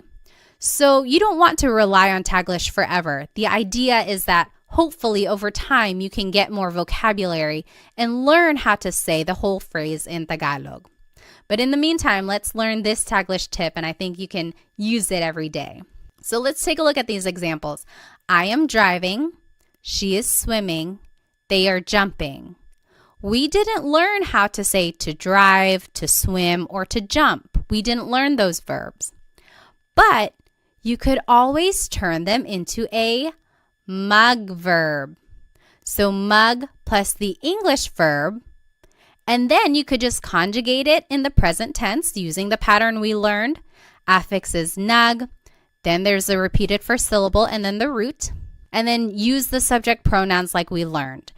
So what if for number 1 I said, I am driving, and I told you to use the verb mug drive. Now you could conjugate it as nagdadrive ako. So you see there's the affix nag, then there's a repeated syllable, more like a repeated sound, and then there's the root. Nagdadrive ako. I am driving. Nagdadrive ako. I know it's kind of funny. It's like, is this even allowed? But honestly, I hear this phrase a lot. It's like, oh, sorry, I can't pick up the phone right now. Nagdadrive ako. I am driving right now. Next, she is swimming. What if I told you to use the verb mag-swim? How would you say that in Taglish? In Taglish, you could say, nagsiswim siya. So the affix is nag, then there's the repeated first syllable, and then the root. Nagsiswim siya. Lastly, they are jumping. What if I told you to use the verb mag-jump? How would you write they are jumping in Taglish form? In Taglish, you could say, nagjajump sila. They are jumping. Nagjajump sila. So the affix is nag, then there's the repeated first syllable or sound, and then the root. Nagjajump sila. So I think this tip is useful, but again, try to go back later on and try to figure out what that word is in Tagalog so that you can say the whole phrase in Tagalog. So, to drive in Tagalog is magmaneho. So, nagmamaneho ako. I am driving. To swim in Tagalog is lumangoy. So, lumalangoy siya. She is swimming. And then to jump in Tagalog is talon. Tumatalon sila. They are jumping. So try using Taglish whenever you can, because I think it's a great way to practice using the sentence structure. You also get to practice using the different pronouns, and also it's a way to practice the conjugation patterns that we learned. And then also, of course, it's a good way to gain vocabulary when you go back and look up what these words actually are in Tagalog. Alrighty, so here's just a quick recap of everything we learned today. We went over a lot of information. First, we talked about what it means to conjugate a verb. Then we talked about the 5 different types of Tagalog verbs, mag, ma, in, and e verbs. Then we talked about different Tagalog pronouns, so subject pronouns for actor-focused verbs, and then possessive pronouns for object-focused verbs. Then we learned the different conjugation patterns for all of these verbs and even did some practice questions. And then we finished it off with a Taglish tip, which I hope you can start using in a conversation. I encourage you to go back and rewatch this video if you would like, because I know it'll take some time to kind of learn and understand the different patterns and how they are used throughout a conversation. Maybe go back and try doing the practice questions again. And then, of course, try using the Taglish tip that I taught you so that you can start using a little bit of Tagalog every day. And if you would like some more Tagalog resources, please find me on Instagram, TikTok, and Facebook. I post shorter videos throughout the week that will help you learn Tagalog on the go. Also, check out my Stan store because sometimes I have group classes going or other resources on there that might be helpful to you.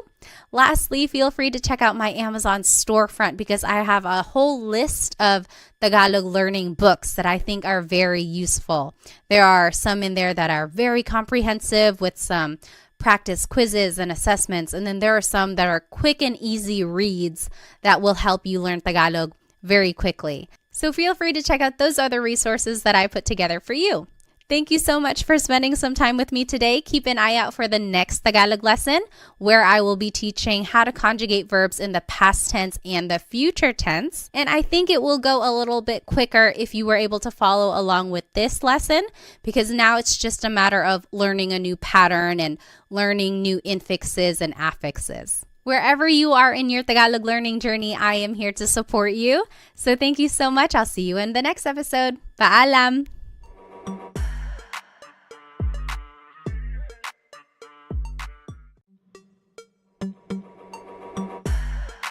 Hello, everybody. Welcome to another episode of Tagalog Time with Pat. This is episode 4, and today we're going to be learning how to conjugate verbs in the past and future tense. So this is actually a continuation of episode 3, where we learned how to conjugate verbs in the present tense.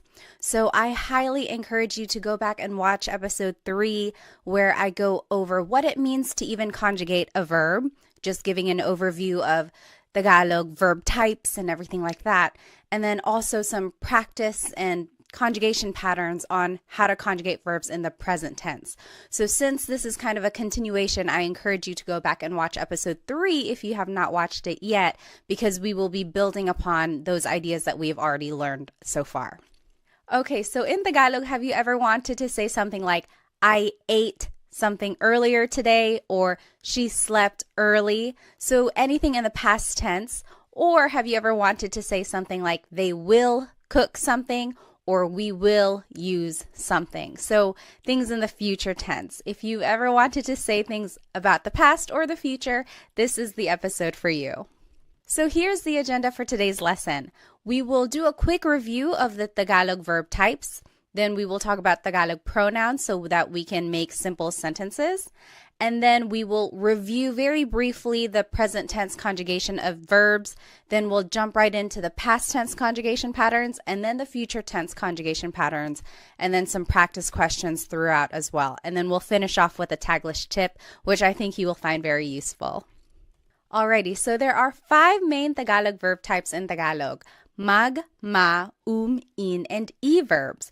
And what makes them different is that some are actor-focused, like mag, ma, and and then some of these verbs are object-focused, like in, and e.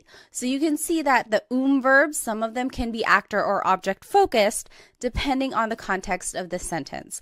And again, in lesson 3, I go over which types of verbs can be actor or object focused. So that's a really good episode to watch. Okay, so what does it mean to be an actor or an object focused verb?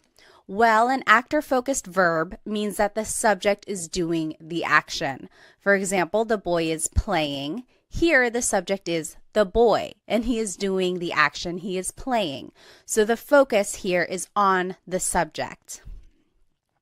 Whereas for an object-focused verb, the action is being done to the subject. For example, wash the dishes. Here, the subject is the dishes, and something is being done to them. They are going to be washed. So here the focus is more on the object, which is the dishes, versus when the focus is on a subject like a person or the actor. And then let's just review some subject pronouns. Ako is I. Ka is you singular. Siya is he or she. Again, this is gender neutral. You have to listen to the context of the sentence to figure out who someone is talking about. And again, just to point out the pronunciation, it looks like it should be pronounced siya, but it's usually pronounced siya, siya. Sila is they.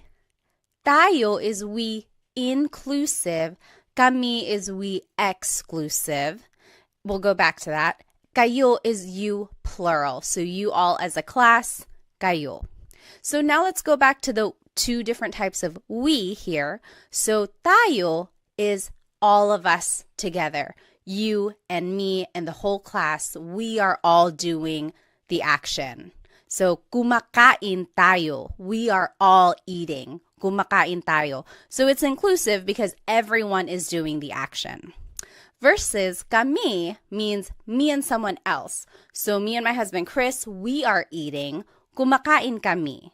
we are eating. You're not doing the action. I'm just telling you about it. So maybe you're calling me and I'm like, oh, kumakain kami. We are eating. So that's exclusive. So the simplest sentence structure in Tagalog is verb plus pronoun. It's the opposite of English where the pronoun goes first. I am running. I am eating. So there the pronoun I goes first. But in Tagalog, it's the opposite. The verb goes first. So for example, let's take a look at the verb to cook, which is magluto.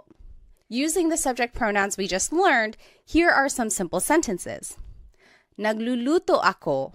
I am cooking. Nagluluto ako. Nagluluto ka. You are cooking. Nagluluto siya. He or she is cooking. Nagluluto sila. They are cooking. Nagluluto tayo. We are all cooking together. So remember, that's inclusive. We're all doing it.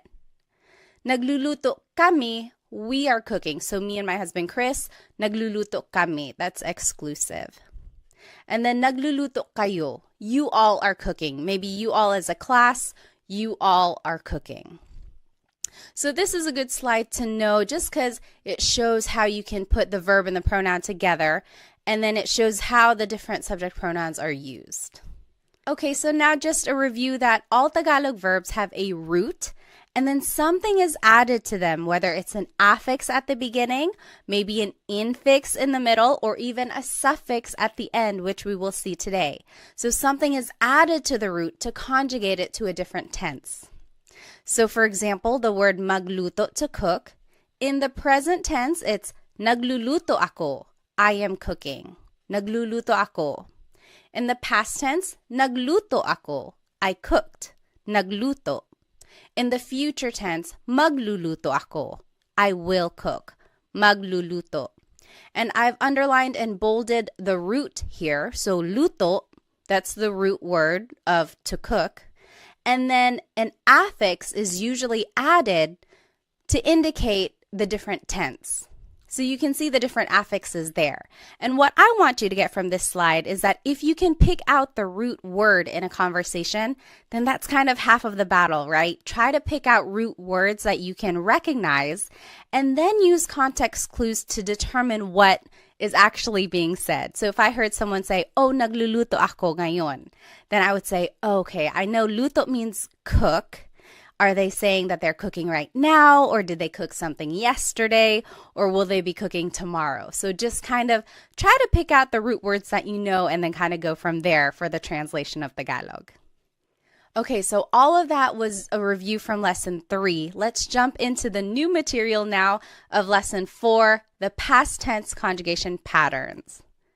So let's start with the mag verbs. These are usually actor-focused, and they are the most common type of verb in Tagalog. Some examples are maglakad, to walk, magluto, to cook, magbasa, to read. Now, in the past tense, you have to add the affix nag in the beginning.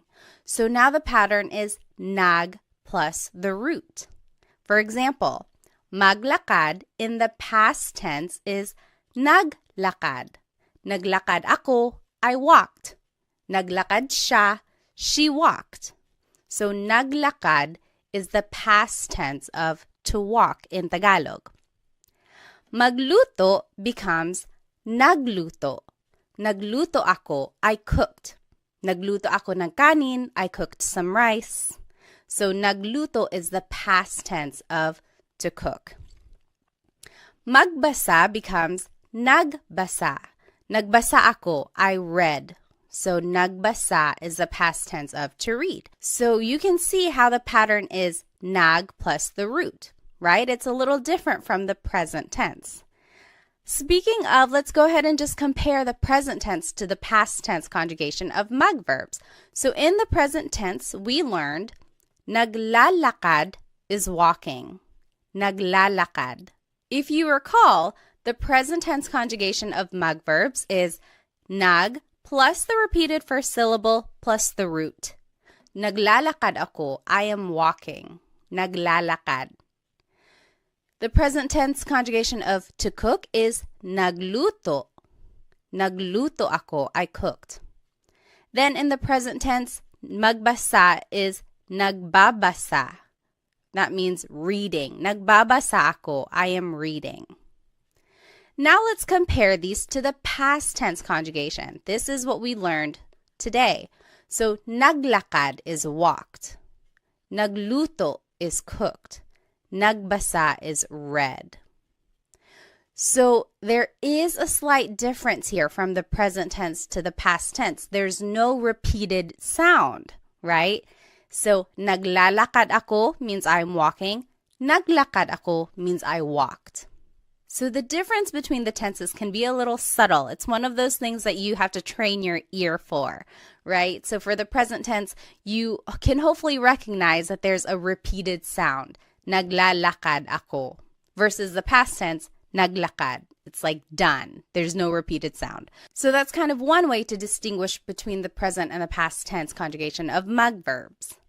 All right, now let's take a look at maverbs. They have a very similar pattern. These are also actor-focused, and some examples are maligo to shower, matulog to sleep, manood to watch. In the past tense, this is the pattern for maverbs. Now the affix is na, and then it's the root. For example, maligo becomes naligo. Naligo ako. I took a shower. Naligo siya. He took a shower. So it's just naligo. You jot it down. What do you think matulog and manood will be in the past tense? Just use this pattern that we learned, affix na and then the root.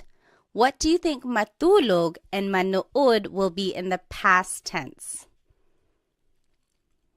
Okay, matulog to sleep in the past tense is natulog. Natulog ako. I went to sleep. Natulog ako. And then manood will be nanood. So, nanood ako ng sine. I watched a movie. So again, we are just using this pattern, affix na plus the root, and that is how you change maverbs into the past tense. Let's compare. So in the present tense, I think it'll help if I put them both up together. So in the present tense, shower is naliligo. I am taking a shower. Naliligo ako. Naliligo. In the past tense, it's naligo. Naligo ako. Naligo. That's showered. I took a shower. For the verb matulog, in the present tense, it's natutulog siya. So natutulog is sleeping. In the past tense, it's natulog. That means slept. Then for the verb manood, in the present tense, it's nanonood. Nanonood ako. I am watching something. In the past tense, it's nanood. Nanood ako. I watched something. So it is a very similar pattern to the mag verbs. The only difference is that it doesn't have the G in the affix. But you can see here in the present tense, there is that repeated syllable, whereas in the past tense, there is no repeated syllable. It's just the affix, then the root. All right, so now let's take a look at verbs.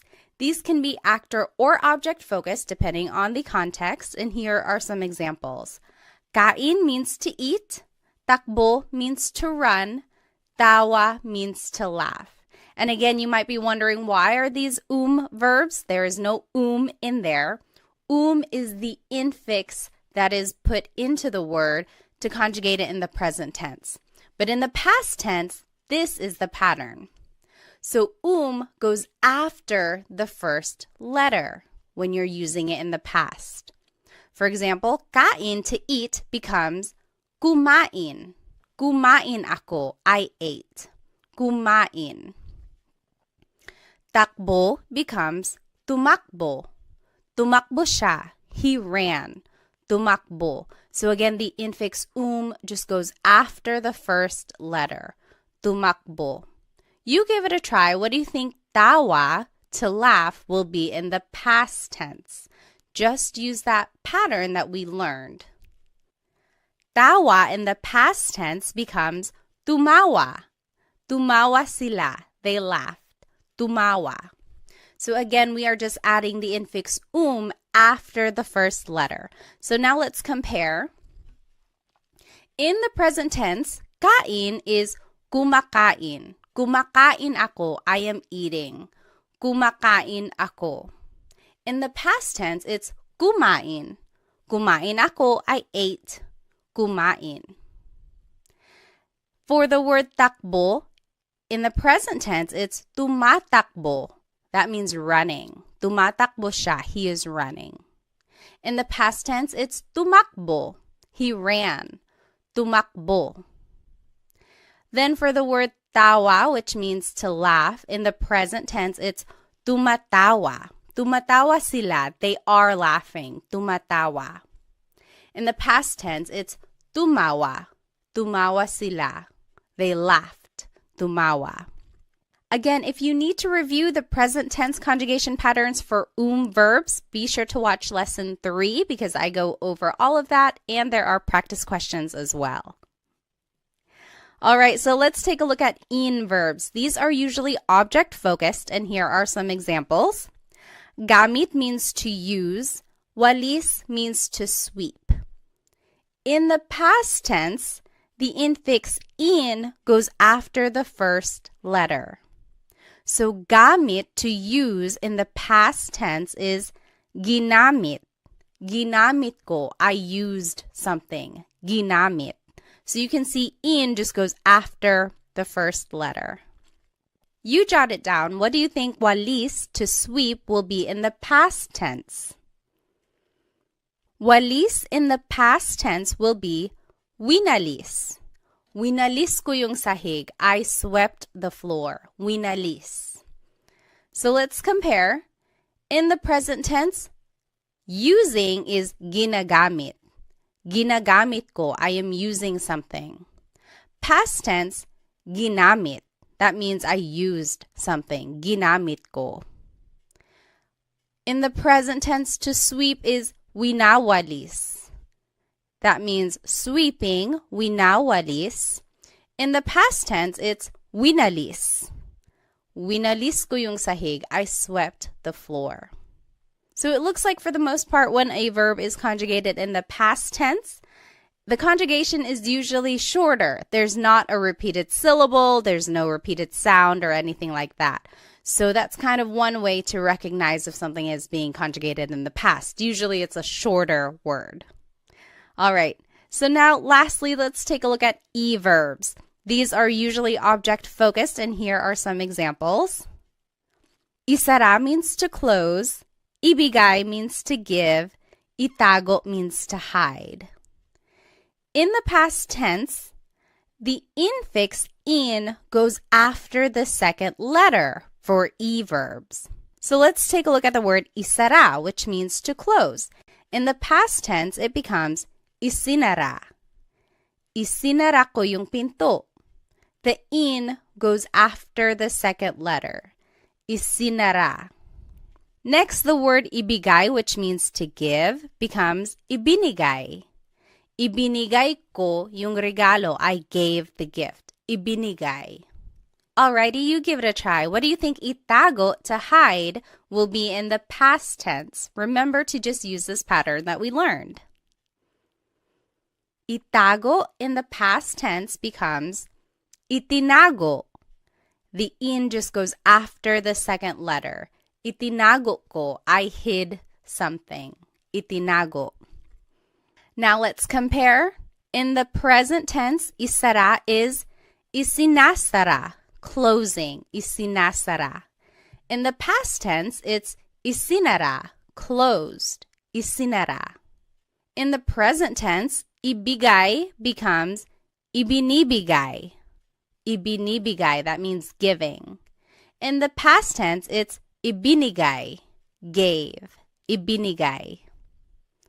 Lastly, itago, which means to hide, in the present tense is itinatago. That means hiding. Itinatago. In the past tense, it's itinago, hid. Itinago. So those are all of the past tense conjugation patterns for the different types of verbs in Tagalog. I will go ahead and turn off my screen so that we can do some practice questions. All right, so up here in the top left corner are the conjugation patterns that we just learned for all of the different types of verbs. Then here are some subject pronouns that we learned. And then the sentence structure is verb plus pronoun, and then the time goes at the end. And then here are some vocabulary terms to indicate past tense. So kahapon is yesterday, kahapon. Kanina is earlier, kanina. Nung isang araw means the other day, nung isang araw. Nung isang linggo is the other week or last week. Nung isang buwan means the other month or last month. Nung isang taon means the other year or last year. Okay, now let's take a look at these examples here. So he watched a movie yesterday, and I gave you a hint. To watch is manood. So if we were going to do this together, let's review here that the sentence structure is verb plus pronoun plus time. So the verb here is manood. In the past tense, ma verbs, the pattern is affix na and then the root. So it becomes nanood. Then it's the pronoun siya, he. Nang sine, a movie, kahapon, yesterday. So in our sentence structure, I didn't point out where an object would go. It would go before the time. So nanood siya ng sine kahapon. He watched a movie yesterday. Nanood siya ng sine kahapon. Now you give it a try. You answer 2 through 5. You can pause the video now if you need more time, and then we will go over it. Alrighty, we'll go ahead and go over the answers. So she ran earlier. Remember, the sentence structure is verb plus pronoun plus time. So it would be tumakbo siya kanina. She ran earlier. Tumakbo siya kanina. Number 3, you all cleaned the other day. Maglinis means to clean. Naglinis kayo nung isang araw. Naglinis kayo nung isang araw. You all cleaned the other day. Number 4, we ate some adobo. Kain is to eat. And I wanted you to use the inclusive we, so everyone is eating. Or everyone ate, sorry. Kumain tayo ng adobo. We all ate some adobo. Kumain tayo ng adobo. And then number 5, they walked the other month. Maglakad means to walk. That would be naglakad sila nung isang buwan. They walked the other month. Naglakad sila nung isang buwan. Now, if you noticed, all of these examples are asking about mag, ma, and verbs. Because they are actor-focused, we can use subject pronouns. But if you wanted to use an in or e verb, you actually have to use a possessive pronoun. Remember, for an object-focused verb, the subject here is an object, so we have to use a possessive pronoun because it's almost like the person possesses that object that is in focus. Okay, so that's kind of why we have to use a possessive pronoun. And then the sentence structure now would be verb plus pronoun plus the word yung, which means the. Sometimes it can be ang. They are interchangeable usually. Then it's the noun and then time. And then again, down here in the bottom left corner are the vocab terms to indicate past tense. And let's take a look at some examples. So number 1, I used the car the other week. And I gave you some hints. Gamit means to use. Coche means car. So let's do this one together. So the sentence structure is verb plus pronoun. So it would be ginamit. That is the past tense conjugation of gamit. Remember, for in verbs, the infix in goes after the first letter.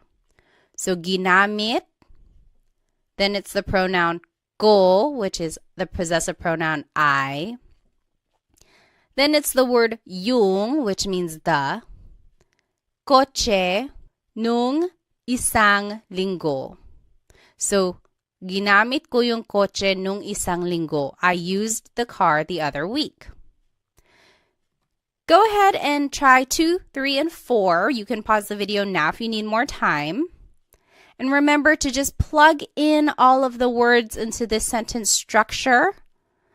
Remember to use the patterns that we learned, and also remember to use possessive pronouns because we are using an object-focused verb now. Okay, go ahead and do these examples and we'll go over it in just a bit.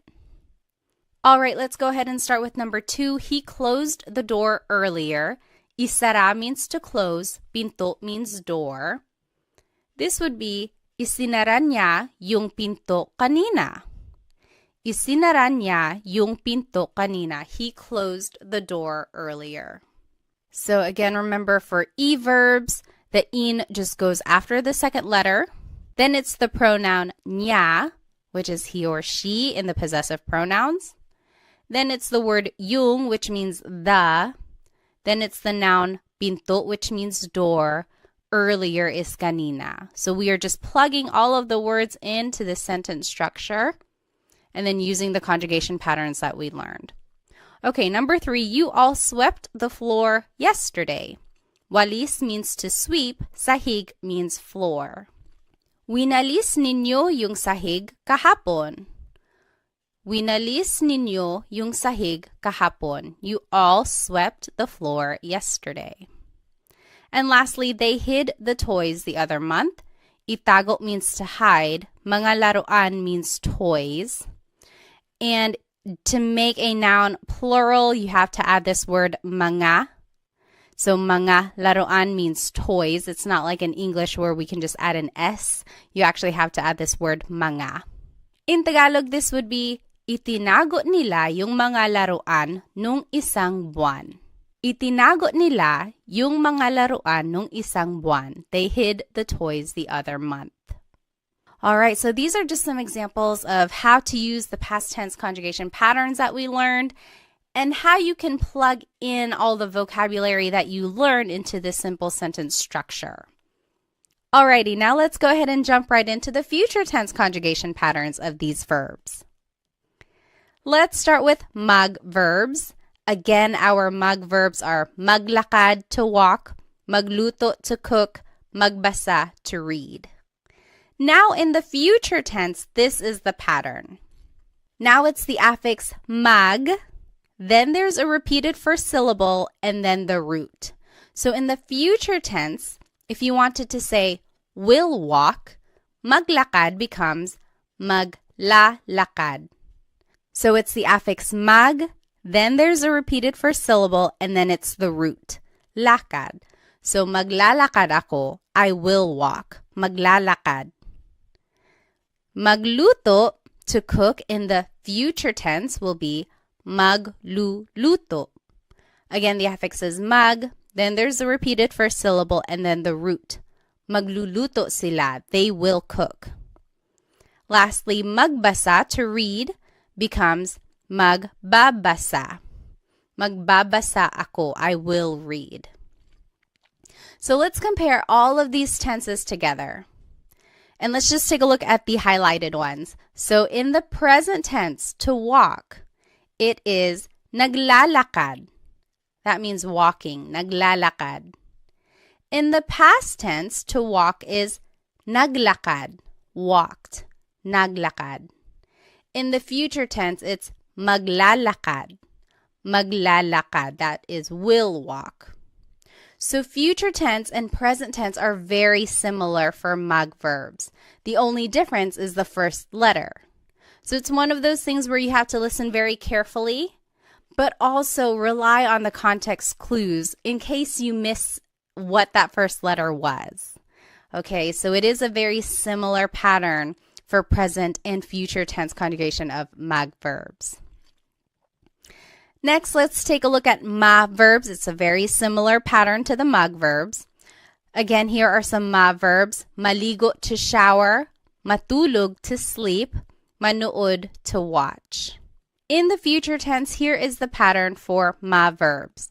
Now the affix is ma, then there's a repeated first syllable, and then it's the root. So maligo, to shower, in the future tense will be maliligo. The affix is ma, then there's a repeated first syllable, and then it's the root. Maliligo ako, I will take a shower. You jot it down. What do you think matulog, to sleep, and manood, to watch, will be in the future tense? And remember to just use this new pattern. Okay, in the future tense, matulog, to sleep, will be matutulog. Matutulog ako, I will go to sleep. Matutulog. So the affix is ma, then there's a repeated first syllable, and then the root.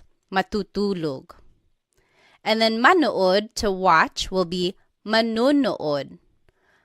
Affix is ma, then there's a repeated first syllable, and then the root. Manunood ako, I will watch. Now let's compare all of the tenses together for ma verbs. Let's just take a look at the highlighted ones. Maligo means to shower. In the present tense, it's naliligo ako. Showering, taking a shower. Naliligo ako. In the past tense, it's naligo, showered. Naligo. In the future tense, it's maliligo. Maliligo ako. I will take a shower. Again, for ma verbs, it's a very similar pattern for present and future tense conjugation. The only difference is that first letter. But they both have that repeated first syllable. So again, try to listen carefully or try to rely on the context clues so that you can figure out what they're talking about. Okay, next, verbs. Our verbs are kain, to eat, takbo, to run, tawa, to laugh.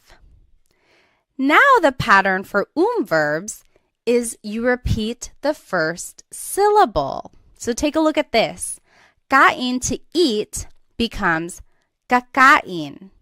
Kakain ako, I will eat. Kakain ako ng pansit. I will eat some pansit. So it's very interesting because now there's no infix at all for future tense conjugation of verbs. You just simply repeat the first syllable. So let's take a look at takbo, which means to run. Takbo in the future tense becomes tatakbo. Tatakbo sila. They will run. Tatakbo. Again, you're just repeating the first syllable. You give it a try. What do you think tawa, to laugh, will be in the future tense? All right, tawa will be tatawa. Tatawa sila. They will laugh. So you're just repeating the first syllable for the future tense conjugation of verbs. Very interesting. They just dropped the altogether. So let's go ahead and compare all of the conjugation patterns for verbs. We'll just take a look at the verb kain here, highlighted in yellow. In the present tense, to eat, it's kumakain. Kumakain ako. I am eating. Kumakain. In the past tense, it's kumain. Kumain ako. I ate. And then in the future tense, it's kakain. Kakain ako. I will eat. So very interesting. All of the conjugation patterns are different for verbs here. Then in verbs, some examples are gamit, to use, walis, to sweep. Now the pattern for future tense conjugation of verbs is that you have to repeat the first syllable, then it's the root, then goes at the end. So take a look at the word gamit, which means to use. In the future tense, it would be gagamitin. Gagamitin ko yung kotse. I will use the car. Gagamitin. So you repeat the first syllable, then it's the root, then it's at the end. So this is very interesting. We haven't seen a suffix yet, so the goes at the end of the word. This is the first time we've seen this. You jot it down. What do you think walis, to sweep, will be in the future tense? And just use this pattern. All right, walis in the future tense will be wawalisin. Wawalisin ko yung sahig. I will sweep the floor. Wawalisin. So again, you just repeat the first syllable, then it's the root, and then in goes at the end. Let's compare all of the conjugation patterns for in verbs. We'll just take a look at the ones highlighted in yellow. So gamit means to use. In the present tense, it's ginagamit, using, ginagamit. In the past tense, it's ginamit, used, ginamit. And in the future tense, gagamitin, will use, gagamitin. So very interesting there.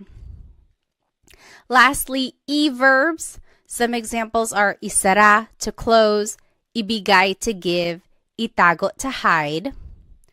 Now, for the future tense conjugation of e-verbs, you would just repeat the second syllable. Isara, to close, becomes isasara. Isasara ko yung pinto. I will close the door. Isasara. You just repeat the second syllable. You give it a try. What do you think ibigay, to give, and itago, to hide, will be in the future tense? And just follow this pattern. Okay? Ibigay will be ibibigay. Ibibigay ko yung regalo. I will give the gift. Ibibigay. And then itago, to hide, will be itatago. Itatago ko yung pera. I will hide the money. Itatago. So again, you are just repeating the second syllable. Let's go ahead and compare all of these conjugation patterns for e-verbs. In the present tense, isara, to close, is isinasara. Isinasara. That means closing. Isinasara. Past tense, it's isinara, closed. Isinara. And then in the future tense, it's isasara, will close. Isasara. All right, so those are all of the future tense conjugation patterns for the verb types in Tagalog. Now let's do some practice questions. I'm going to go ahead and turn off my screen again. Now in the top left corner are the future tense conjugation patterns that we learned for all of the verbs. Then are the subject pronouns. And then it's the sentence structure down in the bottom left corner.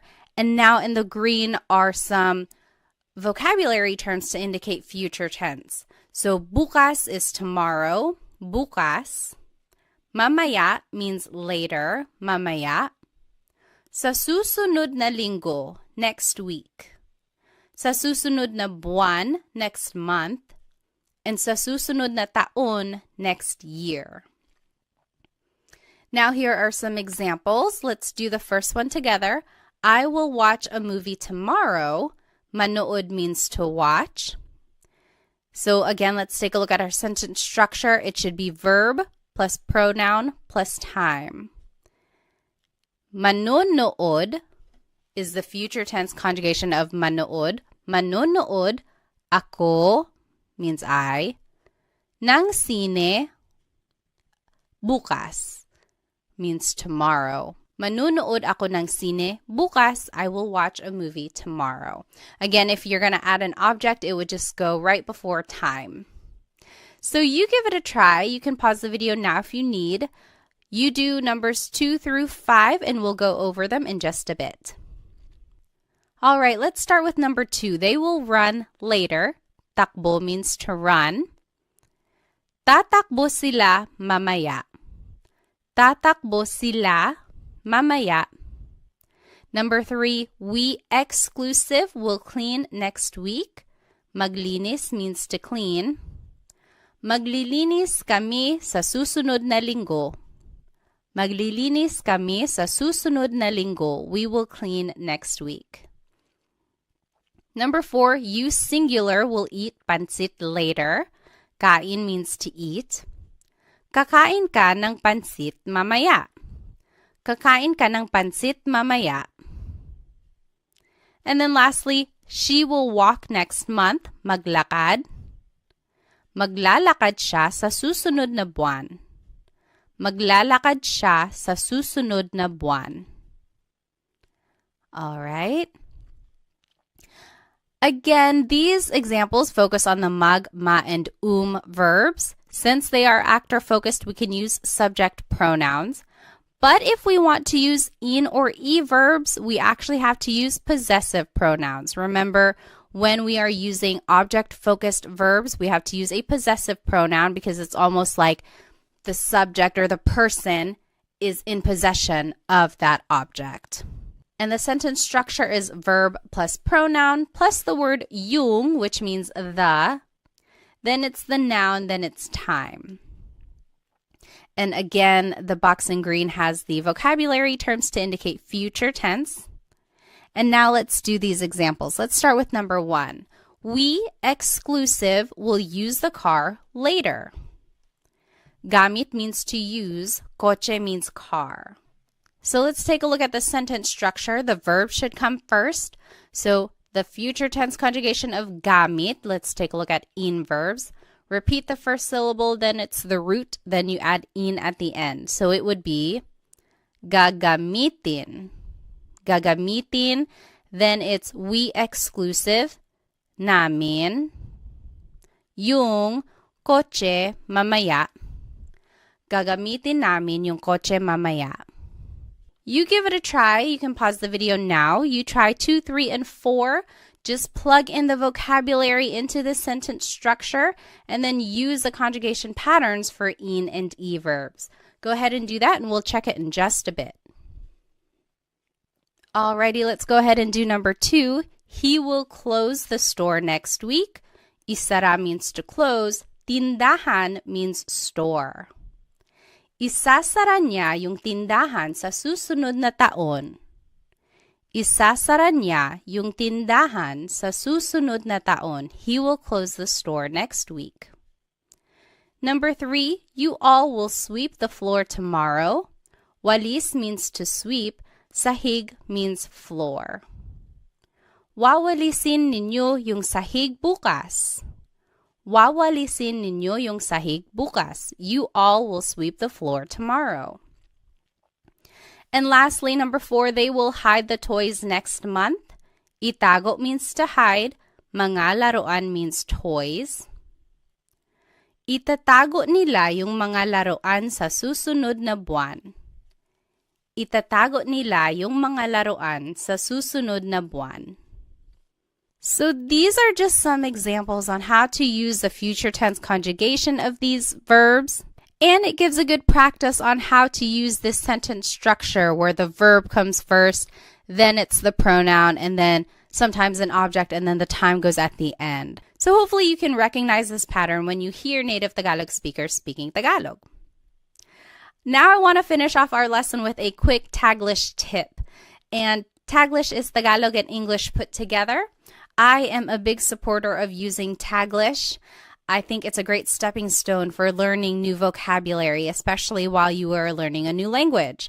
It's not very attainable to try and speak a language fluently right away, and no one is making you do that, okay? So take your time, try to use as much Tagalog as you can, even if that means having to use Taglish or Tagalog and English put together in a sentence. So let's take a look at these examples. I drove yesterday. She will swim later. They jumped earlier. We didn't learn these verbs. We didn't learn to drive. We also didn't learn to swim or to jump. But you can always turn them into a mug verb. So that means mug plus the English verb. Then conjugate it like you would in the past or the future as a mug verb. And then you can use subject pronouns in your sentence. So let's take a look at number 1, I drove yesterday. What if I told you to use mug drive? Now conjugate it in the past tense because it's drove. I drove yesterday. It would be nag-drive. Nag-drive ako kahapon. I drove yesterday. Nag-drive ako kahapon. So see, we are just using the pattern that we've already learned and using this mug plus an English verb. So go ahead and try number 2 and 3. You can use mag-swim and mag-jump. And then we'll go over it in just a second. Alrighty, for number 2, she will swim later. If I told you to use mag-swim, it would be magsiswim siya mamaya. Magsiswim siya mamaya. So again, for the future tense conjugation of a mag verb, it's mag plus the repeated first syllable plus the root. Magsiswim siya mamaya. She will swim later. Lastly, they jumped earlier. If I told you to use mag-jump, it would be nagjump sila kanina. The affix is nag, then it's the root for a past tense conjugation of mag verbs. So nagjump sila kanina. So that is just a quick way to use Taglish, but I do encourage you to go back and look up these words in Tagalog so that you can say the whole phrase in Tagalog eventually. For example, to drive in Tagalog is magmaneho. So this would actually be nagmaneho ako kahapon. I drove yesterday. Nagmaneho ako kahapon. To swim is langoy. So this would be lalangoy siya mamaya. Langoy is an verb. So lalangoy siya mamaya. And then lastly, talon. Talon means to jump. So tumalon sila kanina. It's also an verb.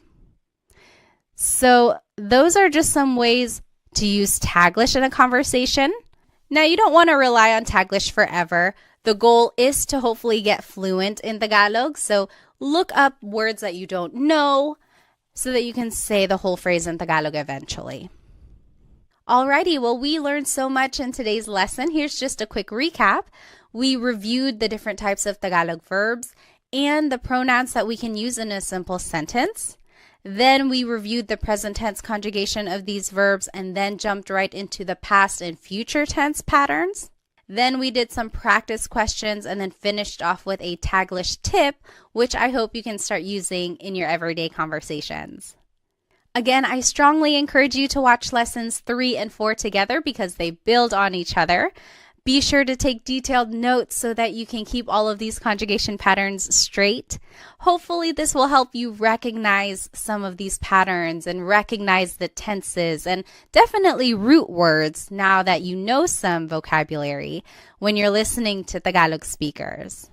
If you would like some more Tagalog resources, please follow me on Instagram, TikTok, and Facebook, where I post shorter videos throughout the week that will help you learn Tagalog on the go. I also have an Instagram subscription if you would like extended videos and also a monthly newsletter where I recap all of my Tagalog lessons that I post on Instagram. I also have a Stan store where I have some products and then sometimes some group classes if they are available. You might want to check that out. And lastly, feel free to check out my Amazon storefront where I have links to some fun products about the Filipino culture, which I think you might enjoy. Well, thank you again for spending some time with me. I hope to see you in the next Tagalog Time episode. Paalam!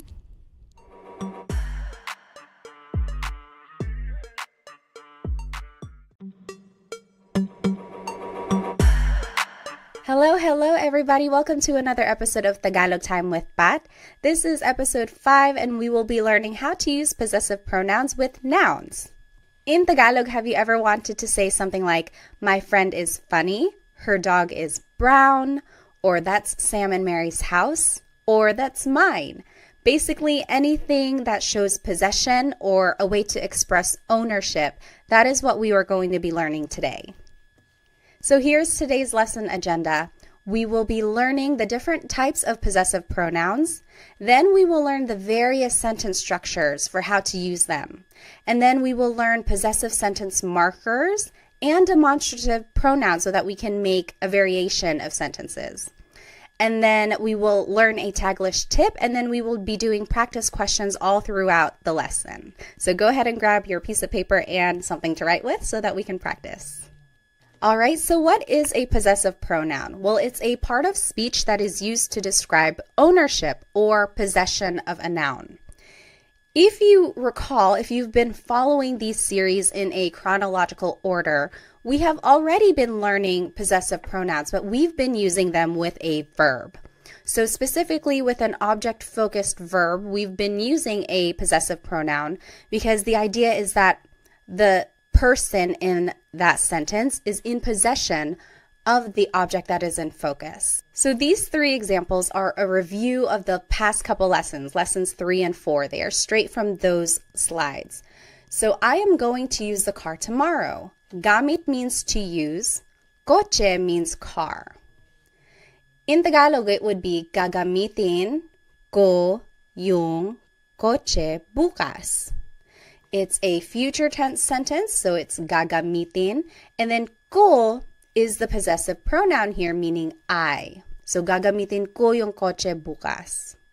Number 2, she swept the floor earlier. Walis means to sweep. Sahig means floor. In Tagalog, this would be winalis niya yung sahig kanina. Winalis is the past tense form of to sweep. Niya is the possessive pronoun here, meaning she. And then number 3, they are closing the door. Isinasara nila yung pinto. Isinasara is the present tense conjugation of isara, which means to close. Nila means they. So here are the possessive pronouns we already know. We've been using them with a verb, but today we will learn how to use them with a noun. All right, so a possessive pronoun sometimes can be called a possessive adjective or a personal pronoun. And an adjective is something that describes a noun. So if you were to say my house, you are kind of describing it. You're describing whose it is. It's mine, right? It's my house. So it kind of makes sense that sometimes it's called a possessive adjective. And then same with personal pronoun. A pronoun means it's something that is replacing the noun. So if I were to say I am sweeping, ko is that pronoun since it's meaning I. Okay, so these are the different names for possessive pronoun depending on what type of resource you're using. Now let's review the possessive pronouns that we've already learned. Ko means I or my. Mo is you or your singular. Niya, he or she, his or her. Again, this is gender neutral. Nila, they or their. Natin, we or our inclusive. Namin, we or our exclusive. Ninyo is you or your plural. So that's you all as a class. And we will take a look at the difference between this inclusive and exclusive meaning here. So let's take a look at the noun house. In Tagalog, house is bahay. Bahay ko is my house. Bahay ko. Bahay mo is your house. Singular. So that's just you, one person, your house. Bahay mo. Bahay niya, his or her house. So niya is gender neutral. You really have to focus on the context of the sentence to determine who someone is talking about. Bahay niya. Bahay nila, their house. Bahay natin, our house inclusive. So if you and me and the whole class, we all lived in the same house, we could say bahay natin. Everyone is included there. Versus bahay namin means our house exclusive. So me and my husband Chris, we have our own house. That's bahay namin. You're not included. I'm just telling you about it. So bahay namin. And then bahay ninyo, your house, plural. So you all as a class, you all have a house. That's bahay ninyo, your house. So I want to point out the word order here is object plus the pronoun. Bahay ko. This is different from English because we would say my house. The pronoun goes first, my house, and then it's the object. So in Tagalog, it's the opposite. The object goes first, and then it's the pronoun. And this is an important note. These types of possessive pronouns never go at the beginning of the sentence in Tagalog. They go after the object. So you would never start your sentence with ko or mo or niya. It just doesn't work like that. All right, so let's do some examples. I'm going to go ahead and turn off my screen here. Now, in order to use these possessive pronouns in a sentence, we have to have a noun and an adjective. So we will learn some of these nouns and adjectives here. In this top left corner are the possessive pronouns we just learned. Now here are some nouns. So aso is dog, pusa is cat, kotse is car, bahay is house, pagkain, food, mga damit, clothes, buhok, hair, ulo, head, mga kamay, hands. So again, that's how you make something plural. You have to add the word mga before it. Mga kamay means hands. Now here are some words for people that you might know. Tatay, father, nanay, mother, kapatid, brother or sister. So that's gender neutral. Kapatid is a brother or a sister. Mga anak, children, kaibigan, friend. And now here are some adjectives. So here are different colors, mga kulay. Pula is red, kahel, orange, dilaw, yellow, verde, green, azul, blue, lila, purple, puti, white, itim, black, abo, gray, rosas, pink, ginto, gold, kayumanggi, brown. And some more adjectives, masakit, hurts, sira, broken, nawawala, missing, masaya, happy, bago, new, malayo, far away, masarap, delicious, malamig, cold. And lastly, let's finish off with some more adjectives. Matangkad, tall, maliit, little, malaki, big, mahaba, long, maikli, short, thing, nakakatawa, funny, maganda, beautiful, guapo, handsome. All right, so that's a lot of vocabulary right there, which is great because then we can make a variety of sentences. Now here is the sentence structure for using these possessive pronouns. So first comes the adjective, then it's the word ang, which means is or are, then it's the object, and then it's the pronoun. So let's take a look at some examples. Number 1, your, plural, food is delicious. Let's do this one together. So the adjective comes first. Take a look at the sentence structure. Adjective comes first, so it would be masarap. It's right over here in this pink box. Masarap means delicious. Then it's the word ang. Then it's the object, food, which is here in the noun section, food, pagkain. And then it's the pronoun, ninyo, plural. Your food is delicious. Masarap ang pagkain ninyo. So do you see how we just plugged everything into the sentence structure here? It's a matter of knowing these vocabulary terms and then just putting it into the sentence structure. This is a good phrase to know if you're visiting like a Filipino restaurant or if you are visiting a family member, like someone who's older than you and you want to be respectful after they fed you. You could say, masarap ang pagkain ninyo. Your food is delicious. All right, so go ahead and take a minute and do the rest of these examples, and then we will go over it in just a bit. All right, so let's start with number 2. My head hurts. It would be, masakit ang ulo ko. Masakit ang ulo ko. My head hurts. Number 3, his brother is funny. Nakakatawa ang kapatid niya. Nakakatawa ang kapatid niya. So kapatid is one of those words that's gender neutral. If you wanted to be specific and say brother, like this sentence is perfectly fine, but you could go further and say, nakakatawa ang kapatid na lalaki niya. Or nakakatawa ang kapatid niya na lalaki. So, but usually you can just say, nakakatawa ang kapatid niya. Number 4, their car is broken. Sira ang kotse nila. Sira ang kotse nila. Number 5, our exclusive house is far away. Malayo ang bahay namin. Malayo ang bahay namin. Number 6, your singular hands are cold. Malamig ang mga kamay mo. Malamig ang mga kamay mo. And lastly, number 7, our inclusive cat is black and white. Itim at puti ang pusa natin. And that is how you say and. It's just the word at, A-T. Itim at puti ang pusa natin. All right, so here is a quick Taglish tip. Taglish is Tagalog and English put together. I am a big supporter of using English in Tagalog if you are still learning new vocabulary.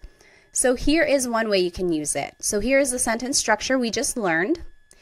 If you don't know an adjective or an object in Tagalog, just say that word in English.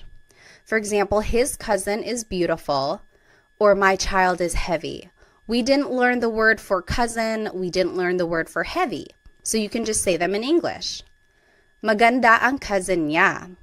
His cousin is beautiful. Maganda ang cousin niya. Or heavy ang anak ko. My child is heavy. Heavy ang anak ko. So that works. That's perfectly fine. But the idea is to go back and look up what those words are later so that eventually you can say the whole thing in Tagalog. Maganda ang pinsan niya. So pinsan is cousin. And this is gender neutral as well. Maganda ang pinsan niya. Or mabigat ang anak ko. Mabigat means heavy. So if you don't know a word in Tagalog, don't be discouraged. I do want you to try and use Tagalog as much as you can, even if that means having to sneak in some English here and there. And then hopefully someone will just correct you and say, oh, cousin in Tagalog is pinsan. So then you can just start saying pinsan in your sentences. All right, so here are the examples we just did, and I want to take a closer look at number 1. Your food is delicious. And you can say it in an alternative way. So your food is delicious. We just learned, masarap ang pagkain ninyo. Adjective comes first, then it's the object, then it's the possessive pronoun. That's the sentence structure we just learned. However, you could switch it up and say, ang pagkain ninyo ay masarap. That also means your food is delicious. Ang pagkain ninyo ay masarap. Now the object is at the beginning. Then it's the possessive pronoun, then it's the adjective. So there is kind of a change in the grammar structure here. And now you are using this word ay, which is a sentence connector, which means is. So ang in this phrase means is, but then when you're switching it up, I is the connector here. Not a lot of people use this second form. It's more formal. It's more casual to just say, masarap ang pagkain ninyo. But this is not wrong. Ang pagkain ninyo ay masarap. That is perfectly correct. It's grammatically correct. It's just not very colloquial. It's not what's used in common conversation every day. Okay, so that's just a note on how you can say or hear things if you happen to hear it this way.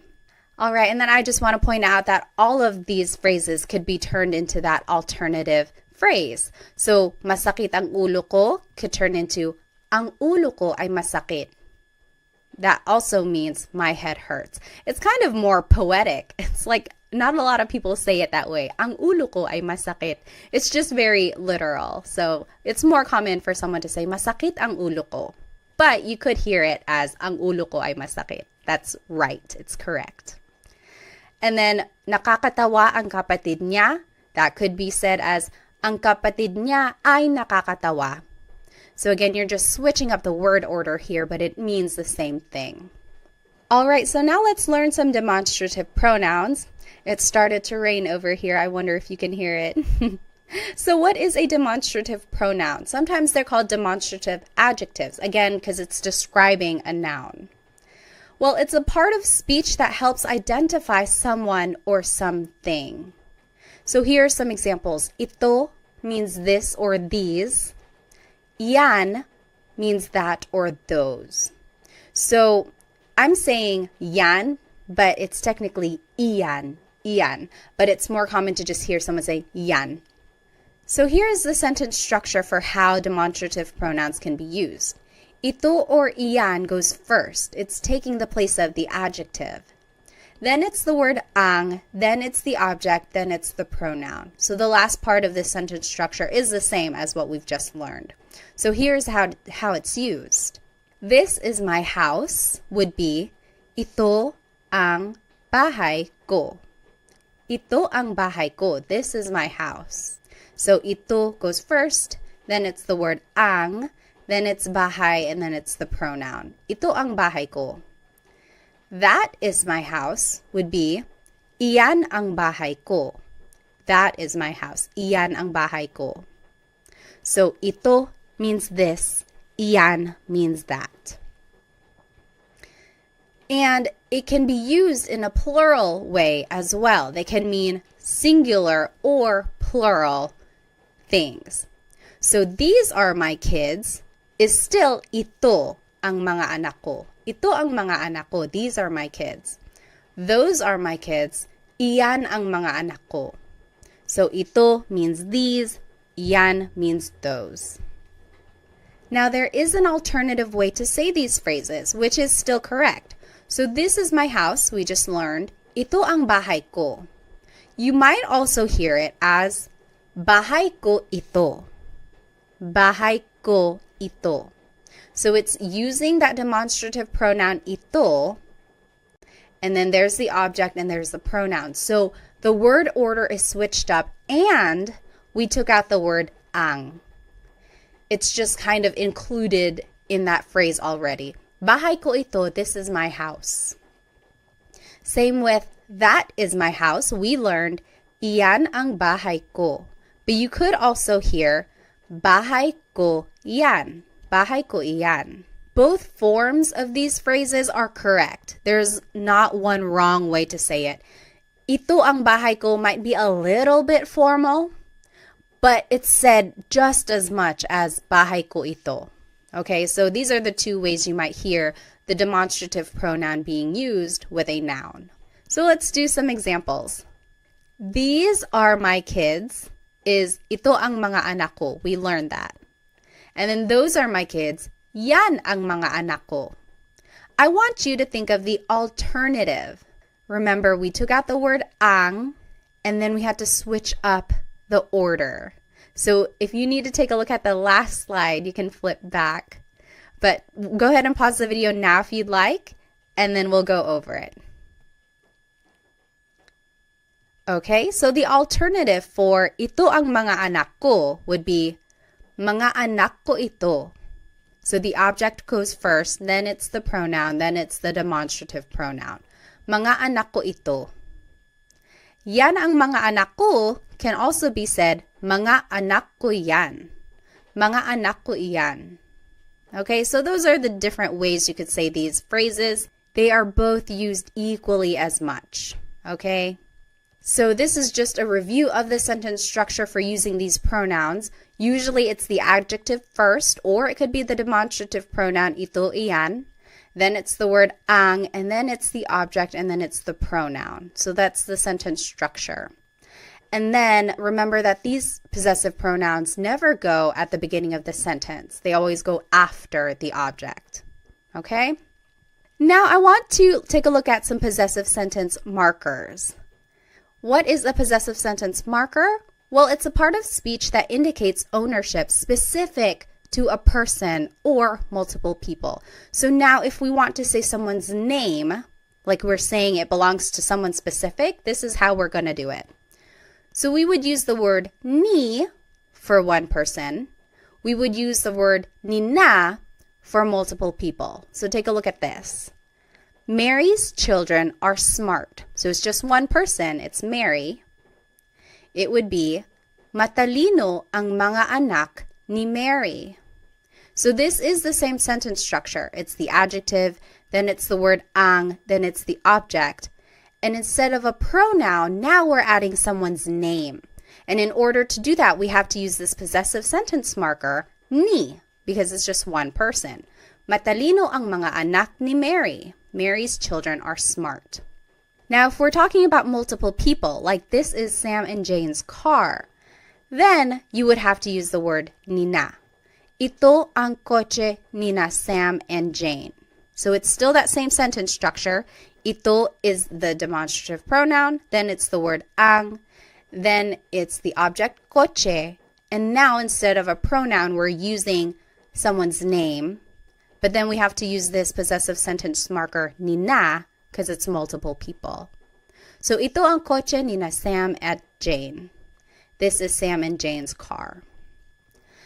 All right, so this is that sentence structure I was just talking about. It's the adjective, plus it's the word ang, then it's the object, then it's ni or ni na, and then the names go at the end.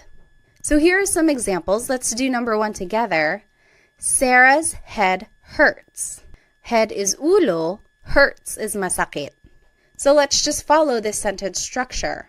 So adjective comes first, masakit, ang, ulo, which is the object, ni, Sarah. So it's just one person, so we would choose ni. Masakit ang ulo ni Sarah. Sarah's head hurts. You take a minute, you do number 2 and 3, and then we will go over it. Okay, number 2, John and Amy's house is far. House is bahay, far is malayo. Malayo ang bahay ni na John at Amy. Malayo ang bahay ni na John at Amy. So we use ni na because it's multiple people. And number 3, that is Mario's cat. Cat is pusa. Yan ang pusa ni Mario. Iyan ang pusa ni Mario. So it's just one person, so we would use the possessive sentence marker, ni. Now, there are some different ways to say these phrases. Let's take a look at the example. This is Sarah's house. We learned, ito ang bahay ni Sarah. But you could also hear, bahay ito ni Sarah. So in this case, the object goes first, then it's the demonstrative pronoun, then it's the possessive sentence marker, ni, and then it's the name. Bahay ito ni Sarah. Another example, that is Mark and Molly's house. It would be, iyan ang bahay ni Mark at Molly. So we've learned these sentence structures already. It's the demonstrative pronoun, then it's the word ang, then it's the object, and then it's usually the pronoun, or in this case, it's the people with the possessive sentence marker. Now, the alternative way to say this is, bahay iyan ni Mark at Molly. So the object goes first, then it's the demonstrative pronoun, then it's the sentence marker, and then it's the people's name. Bahay iyan ni Mark at Molly. So these two ways to say these phrases are both correct. They are used equally as much. So you might hear them in those ways, or you could practice saying them either way. I would say it's more casual to say, bahay ito ni Sarah. But if I'm walking around and we happen to be walking by Sarah's house, I could say, oh, ito ang bahay ni Sarah. This is Sarah's house. So it kind of just depends on the context of what you're trying to say. Okay, but they are both used equally as much. Okay, now let's take a look at this last set of possessive pronouns. They are different from the first set that we learned. These are also known as sa personal pronouns, and you'll see why. So these pronouns can replace the noun in the sentence. Not always, but they can, and you'll see what I mean. So akin means mine, akin. Iyo means yours, singular. That's just you, it's yours. Kanya means his or her. Kanila is theirs. Atin is ours, inclusive. Amin is ours, exclusive. Inyo is yours, plural. So these are all pronouns that still show possession or ownership, but they are different from the ones we just learned. So it's not ko or mo or nya, but now it's akin, iyo, kanya, and it means mine, yours, his or hers. Okay, so we'll take a look at how they are used.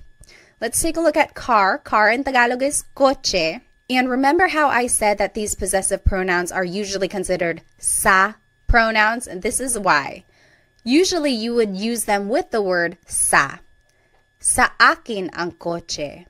The car is mine. Sa akin ang kotse. Sa by itself is a preposition which means to, but it can be used in a number of different ways in Tagalog. And with these possessive pronouns, it's usually said before the possessive pronoun when you're using it in a sentence. So, sa akin ang kotse, the car is mine, sa akin. Sa iyo ang kotse, the car is yours, singular. Sa kanya ang kotse, the car is his or hers. And that's gender neutral, kanya. Sa kanila ang kotse, the car is theirs. Sa atin ang kotse, the car is ours, inclusive. Maybe we are all sharing a car. Sa atin ang kotse, the car is ours. Sa amin ang kotse, the car is ours, exclusive. So me and my husband Chris, the car is ours. Mine and his. It's ours. Sa inyo ang kotse, the car is yours. So maybe you all as a class, you are sharing a car. The car is yours, you plural. So this is the word order now. So it's the pronoun first, then it's ang, then it's the object. Sa akin ang kotse, the car is mine. And these pronouns go before the object. Remember, I had been saying that the pronouns ko, mo, nya never go at the start of the sentence. Well, for these pronouns, akin, iyo, kanya, they actually do go at the beginning and they go before the object. So that's kind of a difference there. Okay, let's take a look at some examples. I think I have to turn off my screen, so let me go ahead and do that. Now here is the word order that we just talked about. Pronoun first, then it's ang, then it's the object. And here are some examples. And here are the pronouns that we just learned. So go ahead and take a minute to do these 3 examples and then we'll go over them together. All right, so let's start with number 1. The dogs are yours, plural. Sa inyo ang mga aso. So the pronoun is sa inyo, which is yours, plural. Ang, and then it's the object, mga aso. Mga makes it plural. So sa inyo ang mga aso, the dogs are yours. Number 2, the food is ours, inclusive. So yours and mine together, we are sharing it. The food is ours. Food is pagkain. It would be sa atin ang pagkain. Sa atin ang pagkain. Lastly, number 3, the clothes are hers. Clothes is mga damit. It would be sa kanya ang mga damit. Sa kanya ang mga damit. Now I want to take a look at the difference between ang and yung. Both of these words mean the, so it's an article leading up to a noun. So far, we've been practicing with the word ang, and that just means the in a general sense. But in common conversation, and oftentimes I say yung, which is specific to a thing, like that one thing over there or that specific one. So for example, the dogs are yours, plural. Sa inyo ang mga aso. That just means, oh, the dogs are yours. The dogs, any dogs, the dogs are yours. Whereas if I were to say, sa inyo yung mga aso, maybe we had already been talking about specific dogs, like, oh, the 2 right there. Sa inyo yung mga aso, the dogs are yours. So it's a very subtle difference there, ang and yung. And oftentimes people are just using them interchangeably. But when I use yung, it's like I'm already talking about something specific. We had already been talking about some specific dogs, and I'm like, oh yeah, the dogs are yours. Now the next example, the clothes are hers. We learned, sa kanya ang mga damit. The clothes are hers. We're just talking about it in a general sense. We don't know what clothes specifically. We're just saying, oh, the clothes are hers. But if we had already been talking about maybe a box of clothes that's on the floor and someone was like, whose clothes are these? We could say, sa kanya yung mga damit. Oh, the clothes are hers. These specific ones, the clothes are hers. So that is the slight difference there between ang and yung. You will certainly hear them interchangeably in common conversation. Just for our practice, I indicate which one I want you guys to use. So sometimes it's ang, sometimes it's yung, but just know that there is a slight difference, but they are mostly the same. All right, now let's switch gears a little bit. Na is a sentence marker that is used to connect an adjective. So for example, the house is theirs. We learned, sa kanila yung bahay. The house is theirs. Sa kanila yung bahay. It's a very simple sentence. If you want to add an adjective, the big house is theirs. This is how you would do it. Sa kanila yung bahay na malaki. So see, we added an adjective now. And you would do it by adding this sentence marker na, and then it's the adjective malaki. Sa kanila yung bahay na malaki. But you could also hear it this way. Sa kanila yung malaking bahay. So this is an alternative phrase, but it still means the big house is theirs. Sa kanila yung malaking bahay. Technically, this is malaki na bahay. The na is in there, but it's being incorporated into the adjective malaki. And you only make this contraction if the adjective ends with a vowel. So see, malaki ends with an I, and when you are putting the adjective first, instead of saying malaki na bahay, you could just say malaking bahay. So it's a contraction. Now let's take a look at another example. The little house is theirs. Sa kanila yung bahay na maliit. So there's that sentence marker na, and then the adjective maliit means little. You could also hear sa kanila yung maliit na bahay. So we just switched it. We put the adjective first.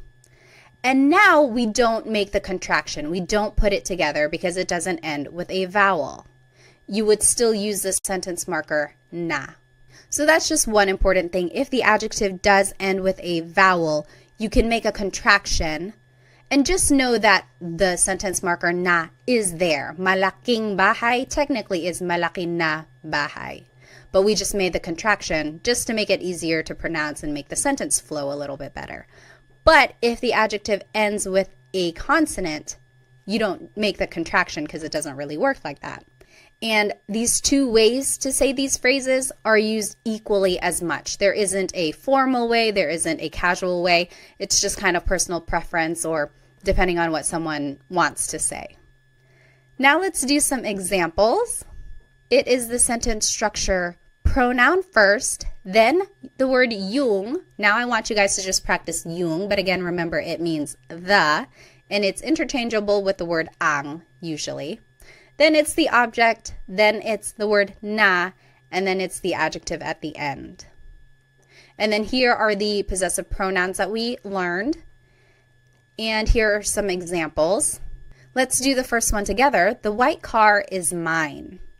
White is puti, car is coche. So let's just follow this sentence structure. Pronoun first, sa akin, yung, then it's the object coche, then it's the sentence marker na, and then it's puti, the adjective.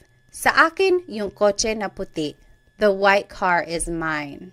Sa akin yung coche na puti. What do you think the alternative way to say this would be? So remember, you can put the adjective before the object, and depending on whether or not there's a vowel at the end, you can make the contraction. What do you think the alternative phrase would be for sa akin yung coche na puti? The alternative phrase you could say is sa akin yung puting coche. So remember, the adjective can go first, and technically the sentence marker na is here, but we just made a connection. So puting coche. Sa akin yung puting coche.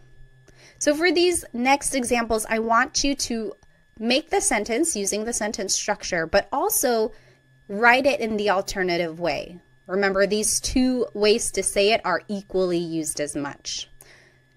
So there is the vowel again, just pointing it out. You can make the contraction because puti is the adjective and it ends with a vowel. Go ahead and take a minute, do these examples, and then we'll go over it. All right, number 2, the black and orange cat is ours, inclusive. Black is itim, orange is kahel, cat is pusa. It would be, sa atin yung pusa na itim at kahel. Sa atin yung pusa na itim at kahel. Remember to say and if you have more than one adjective. It's just the word at. That means and. Now, the alternative way to say this would be, sa atin yung itim at kahel na pusa. So, na is still there because itim and kahel end with a consonant. There's nothing to make a contraction for. So, sa atin yung itim at kahel na pusa. All right, number 3, the new clothes are not yours. Singular. New means bago. Clothes is mga damit. So this is a way to kind of negate a thought. So it's not something we've seen so far, so this is how you do it. Hindi sa iyo yung mga damit na bago. So everything here is the same. We've already learned it. Pronoun, then it's yung, then it's object, then it's not, and then bago, the adjective. The only difference is that we've added the word hindi, which means no, but in this sentence, it can mean not. So the new clothes are not yours. Hindi sa iyo yung mga damit na bago. So that's how you would say not. And the alternative way to say it is, hindi sa iyo yung mga bagong damit. Hindi sa iyo yung mga bagong damit. Here you can make the contraction, bago na damit. Could just be bagong damit. All right, now let's practice with some demonstrative pronouns. Ito means this or these. Yan means that or those. If you wanted to say, this is mine, it would be, sa akin ito. Sa akin ito. Or, you might hear, sakin to. Sakin to. So a lot of people just put all the words together or shorten it. Sakin to, this is mine. That is yours is sa iyo yan. Sa iyo yan. So the pronoun goes first, and then it's the demonstrative pronoun. You might hear, sa'yo yan. Sa'yo yan. And then lastly, that's not mine. Again, negating the thought. It would be, hindi sa akin yan. Hindi sa akin yan. Or, hindi sa akin yan. Hindi sa akin yan. All right. Now let's do some examples. First, it's the pronoun, and then it's the demonstrative pronoun. And these are the pronouns we learned. So now take a minute and do these examples. If you wanted to say those are his, it would be sa kanya yan. Sa kanya yan. Number 2, these are ours. Exclusive would just be sa amin ito. Sa amin ito. So we are just following that sentence structure, pronoun, then the demonstrative pronoun. Number 3, that's not yours. Plural is hindi sa inyo yan. Hindi sa inyo yan. So you just add the word hindi at the beginning to mean not.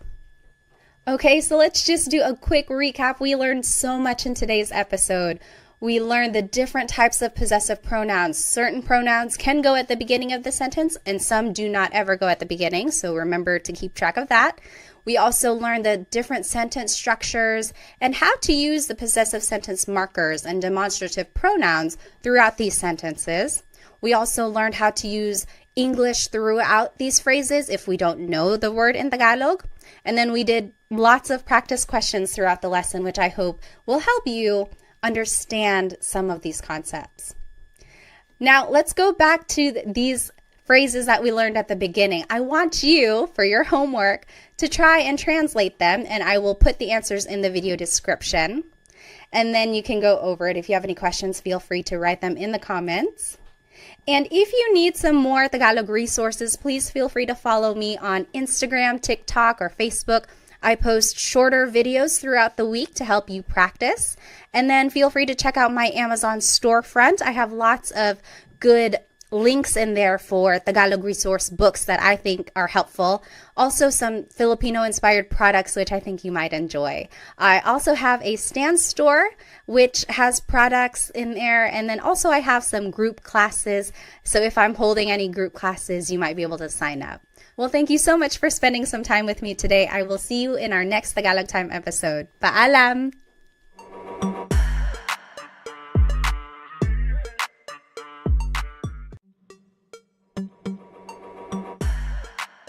Hello everyone. Welcome to another episode of Tagalog Time with Pat. Today we will be learning how to ask questions in Tagalog. And someone asked me if they could get a copy of these slides, maybe like a PDF form, so that you can print them out and then write on them when you are studying. I have uploaded them onto my Stan store, so you are able to download them if you would like. The link to that is in the description. So let's go ahead and get started. Here is today's agenda. Today we will be learning the different Tagalog question words. Then we will be learning how to use them to make a question formation. We will also be practicing some Tagalog responses and learning some common questions, and then doing a lot of practice questions as well. So go ahead and grab a piece of paper and something to write with so that we can get started. So here are some Tagalog question words. There are a lot, and then we're going to be talking about them and then some variations as well. So let's just go through them. They don't have the translation just yet, but as we go through them, the translation will pop up as well. So ano, bakit, saan, kailan, sino, kanino, paano, ilan, alin, and ba. So these are all of the question words that we're going to be talking about today. The very first question word that we're going to learn is ano. So that means what? Ano. If you have ever heard a native Tagalog speaker, they might sometimes say ano as a filler in their conversation. Like if they can't think of the word, they say yung ano, yung ano. So it's like sometimes it can mean or the thing, but technically it means what. So here are the different ways to use ano in a question. So ano, then the word ang, then a noun. So for example, ano ang pangalan mo? What is your name? Ano ang pangalan mo? And I underlined pangalan because that's the noun. Your response could be, ang pangalan ko ay Pat. That literally means my name is Pat. But you might also hear someone say, Pat ang pangalan ko. Pat ang pangalan ko. That also means my name is Pat. Or you might just hear someone say, ako si Pat. Ako si Pat. I am Pat. So all of those are the different ways to respond. I will say the most common response in casual conversation is ako si Pat. So ano ang pangalan mo? Ako si Pat. After that, the most common response would probably be Pat ang pangalan ko. Pat ang pangalan ko.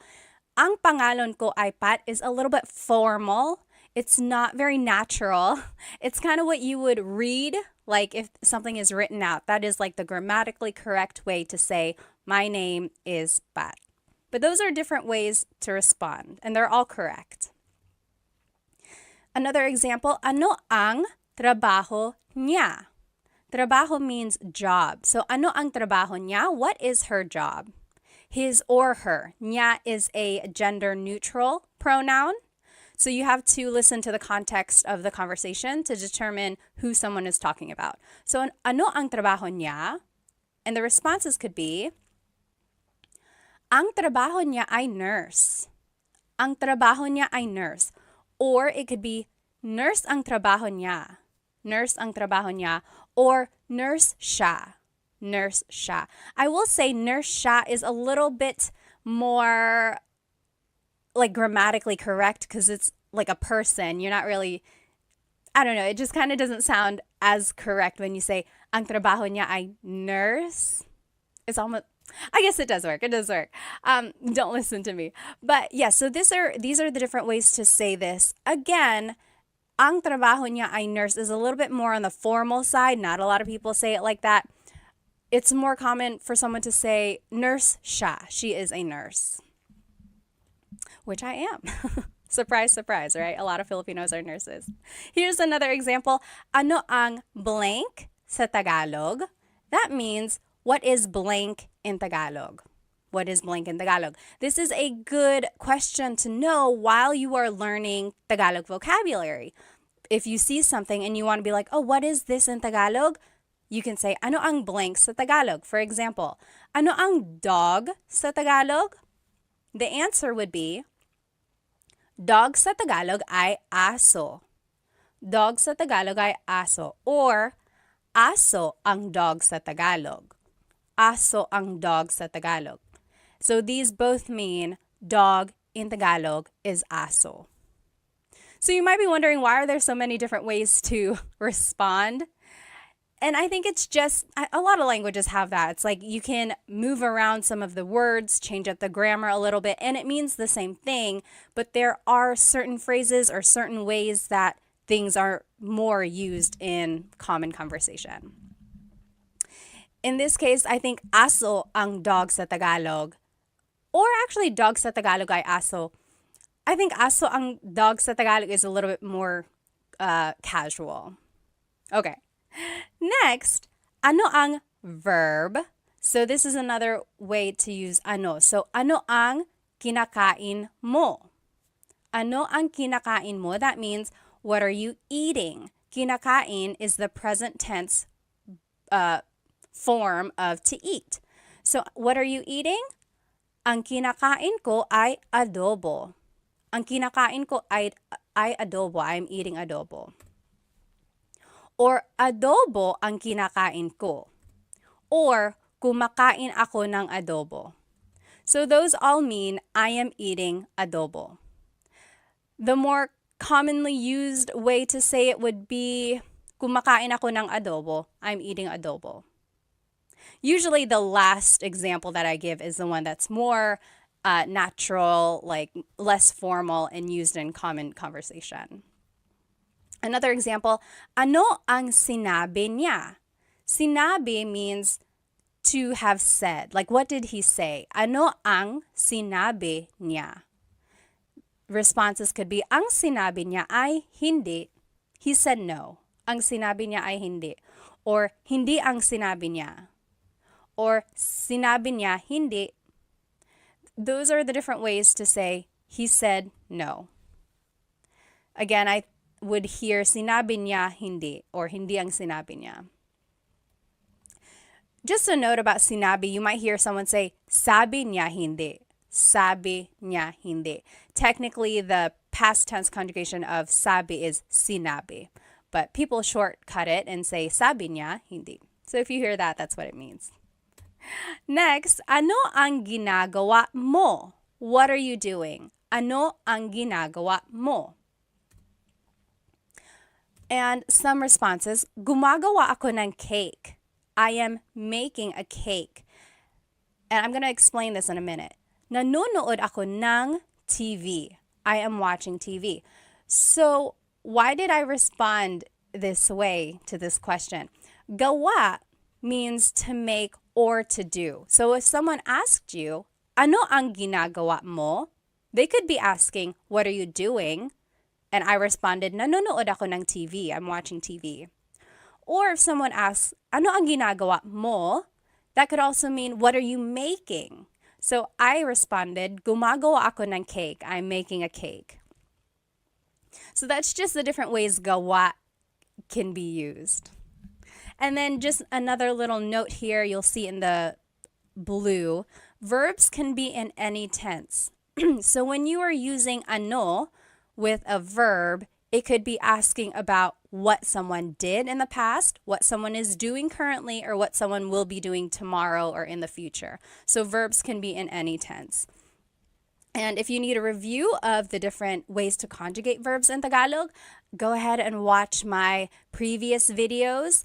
I have a video just for present tense conjugation, and then the video after that is for past and future tense. Once you get the patterns down, it's just a matter of learning new vocabulary and trying to remember the different ways they're conjugated. Okay, so here are the different uses for ano.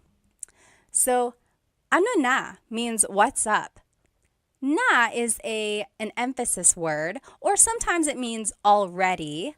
And in this case, it's kind of lost in translation. It's just an expression meaning, hey, what's up? For example, if someone was taking a long time to get ready and I'm like, hey, ano na? We're going to be late, ano na? So it's like, hey, what's up? Or if you haven't seen someone in a very long time, you're like, oh, ano na? Hey, what's up? So that's just a different way to use ano na. Next, ano ba means what the heck? And ba is a question word, and we'll learn how to use that later at the very end of the lesson. But in this case, again, it's lost in translation, but it means like, what the heck? So for example, if someone bumped into you and they didn't say sorry, you can say, ano ba? Ano ba? What the heck? Or if someone is just joking with you, you can say, ano ba? Okay, so it's an expression meaning what the heck. Next, ano daw? That means what did they say? So daw means like you're referring to someone else after they've said something. So ano daw? What did they say? Ano daw? Next, ano ito? What is this? And then ano iyan? What is that? So that's just the different ways to use the demonstrative pronoun this and that. Ano ito? Ano yan? What is this? What is that? And then there's another demonstrative pronoun. Ano yun? Ano iyon? So what is that over there? So what is this? What is that? What is that over there? So it's like a little bit farther. That's the difference there. And then anong problema? What's the problem? Anong problema? So the NG at the end there is like ano ang problema. And you can put it together and it would be anong. So anong pangalan mo? That also works. Instead of ano ang pangalan mo, you can put it together. Anong pangalan mo? And you will see this happen to a lot of the question words that we'll be learning. Anytime the word the previous word ends in a vowel, you can usually make this contraction or like putting the words together. You'll see that. Now let's just practice using ano. So on the left side, oh, let me turn off my screen. So sorry. So on the left side here, you will see the rules that we just learned. So ano ang plus a noun. The example was, ano ang pangalan mo? Ang pangalan ko ay Pat. Or Pat ang pangalan ko, or ako si Pat. Again, remember, ako si Pat is the more casual way to respond. And then the next example we learned was ano ang plus a verb. So ano ang kinakain mo? What are you eating? And then those are the responses. Kumakain ako ng adobo. Now what I want you to do is to translate these examples. So they're in Tagalog. I want you to translate them to English. So number one, what are you cooking? And then I gave you a vocab hint. Niluluto means cooking. Number two, what is his girlfriend's name? Nobya means girlfriend. Number three, what is cat in Tagalog? Four, what did Mark and John eat yesterday? Kinain means ate. Number five, what are you watching? Pinapanood means watching. So let's do number one together. What are you cooking? Ano, ang, and then the verb, right? So we're just following this sentence structure number two. Ano ang niluluto mo? Ano ang niluluto mo? What are you cooking? And then a response could be, nagluluto ako ng pansit. Nagluluto ako ng pansit. So this kind of brings in all of the different conjugations that we had learned in the previous lessons. So try to remember how to conjugate them. And I'm just thinking here, I guess it can be a little bit confusing because in the question, it's conjugated as niluluto. And that wasn't really one of the conjugation patterns that we had learned. But nagluluto is a nag verb. So I will say there are some variations in the conjugations and you might not recognize them, but just try your best and then we'll go over it, okay? And then just follow this pattern when you're making your response as well. Take a look at the examples I did and then see if you can make the examples. And you can fill in the example with any answer that you want. So go ahead, pause the video now, and then you can come back and we will go over these questions. Okay, welcome back. Let's do number two. What is his girlfriend's name? Nobya is girlfriend. Ano ang pangalan ng nobya niya? So we learned ano ang pangalan mo. Now, if you want to talk about someone else, you would have to add ng nobya niya. Nang means of. So nobya is girlfriend, niya is his. So what is the name of his girlfriend? You see how everything just kind of fits together, but it might not be in the order we're used to in English. So just take note of this. It would be, ano ang pangalan ng nobya niya? That's how you would say that. Response, Sara ang pangalan niya. Sara ang pangalan niya, or siya si Sara. Siya si Sara. Something like that, okay? Number 3, what is cat in Tagalog? Ano ang pusa? Oh gosh, I just told you. Ano ang cat sa Tagalog? Pusa ang cat sa Tagalog. Pusa ang cat sa Tagalog.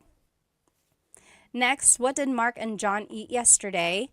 Ano ang kinain nila Mark at John kahapon? Ano ang kinain nila Mark at John kahapon? I want to show you this word nila. This is like a sentence marker that is used to indicate people. So it's like their ownership. When it's multiple people, Mark and John, it's nila. When it's just one person, it's ni. So for example, if it was just Mark, ano ang kinain ni Mark kahapon? Ano ang kinain ni Mark kahapon? It's just one person. But when it's multiple people, you have to use nila. Ano ang kinain nila Mark at John kahapon? Response, kumain sila ng lechon kahapon. Kumain sila ng lechon kahapon. So, sila is the pronoun here. And that's a subject pronoun. So, kumain sila ng lechon kahapon. Using subject pronouns can be tricky, and I don't expect you to know these pronouns or these conjugations right off the bat, but hopefully you can recognize them, and then from these examples, use them this way in the future, okay? So don't get too worried if you're not getting the questions right. Just use this as a way to learn them, okay? Number 5, what are you watching? Ano ang pinapanood mo? Ano ang pinapanood mo? The response, pinapanood ko yung bagong pelikula. I'm watching a new movie. Pinapanood ko yung bagong pelikula. Or pinapanood ko yung TV, something like that. You might also hear someone say, nanonood ako ng TV. So we learned in the previous lessons, nanonood or manood means to watch. But this one is pinapanood, and it's focusing more on the object. So the movie or the show, pinapanood. Okay. Next question word is bakit. Why? Bakit. And here is one way to use it. Bakit plus an adjective plus the word ang and then a noun. So for example, bakit madumi ang kotse? Bakit madumi ang kotse? Why is the car dirty? And then the response, madumi ang kotse kasi maputik sa labas. Madumi ang kotse kasi maputik sa labas. So the car is dirty because it's muddy outside. Maputik means muddy, labas means outside. Okay, and then another example is, bakit mainit ang cellphone ko? Why is my cell phone hot? Bakit, mainit is an adjective meaning hot, ang cellphone ko. And then a response, mainit ang cellphone ko dahil masyado kong ginagamit. My cell phone is hot because I'm using it too much. So hopefully you can see here the pattern that we are following. Bakit goes first, and then it's the adjective, and then it's the word ang, and then it's the noun. Or you could also do bakit plus a pronoun and then a verb. So bakit ka umiiyak? Why are you crying? Bakit ka umiiyak? Some responses, umiiyak ako kasi nawawala yung aso ko. I'm crying because my dog is lost. Umiiyak ako kasi nawawala yung aso ko. Nawawala means lost or missing. Another example, bakit mo ginawa iyon? Why did you do that? Bakit mo ginawa yun? Ginawa ko yun dahil mahal kita. I did that because I love you. Ginawa ko yun dahil mahal kita.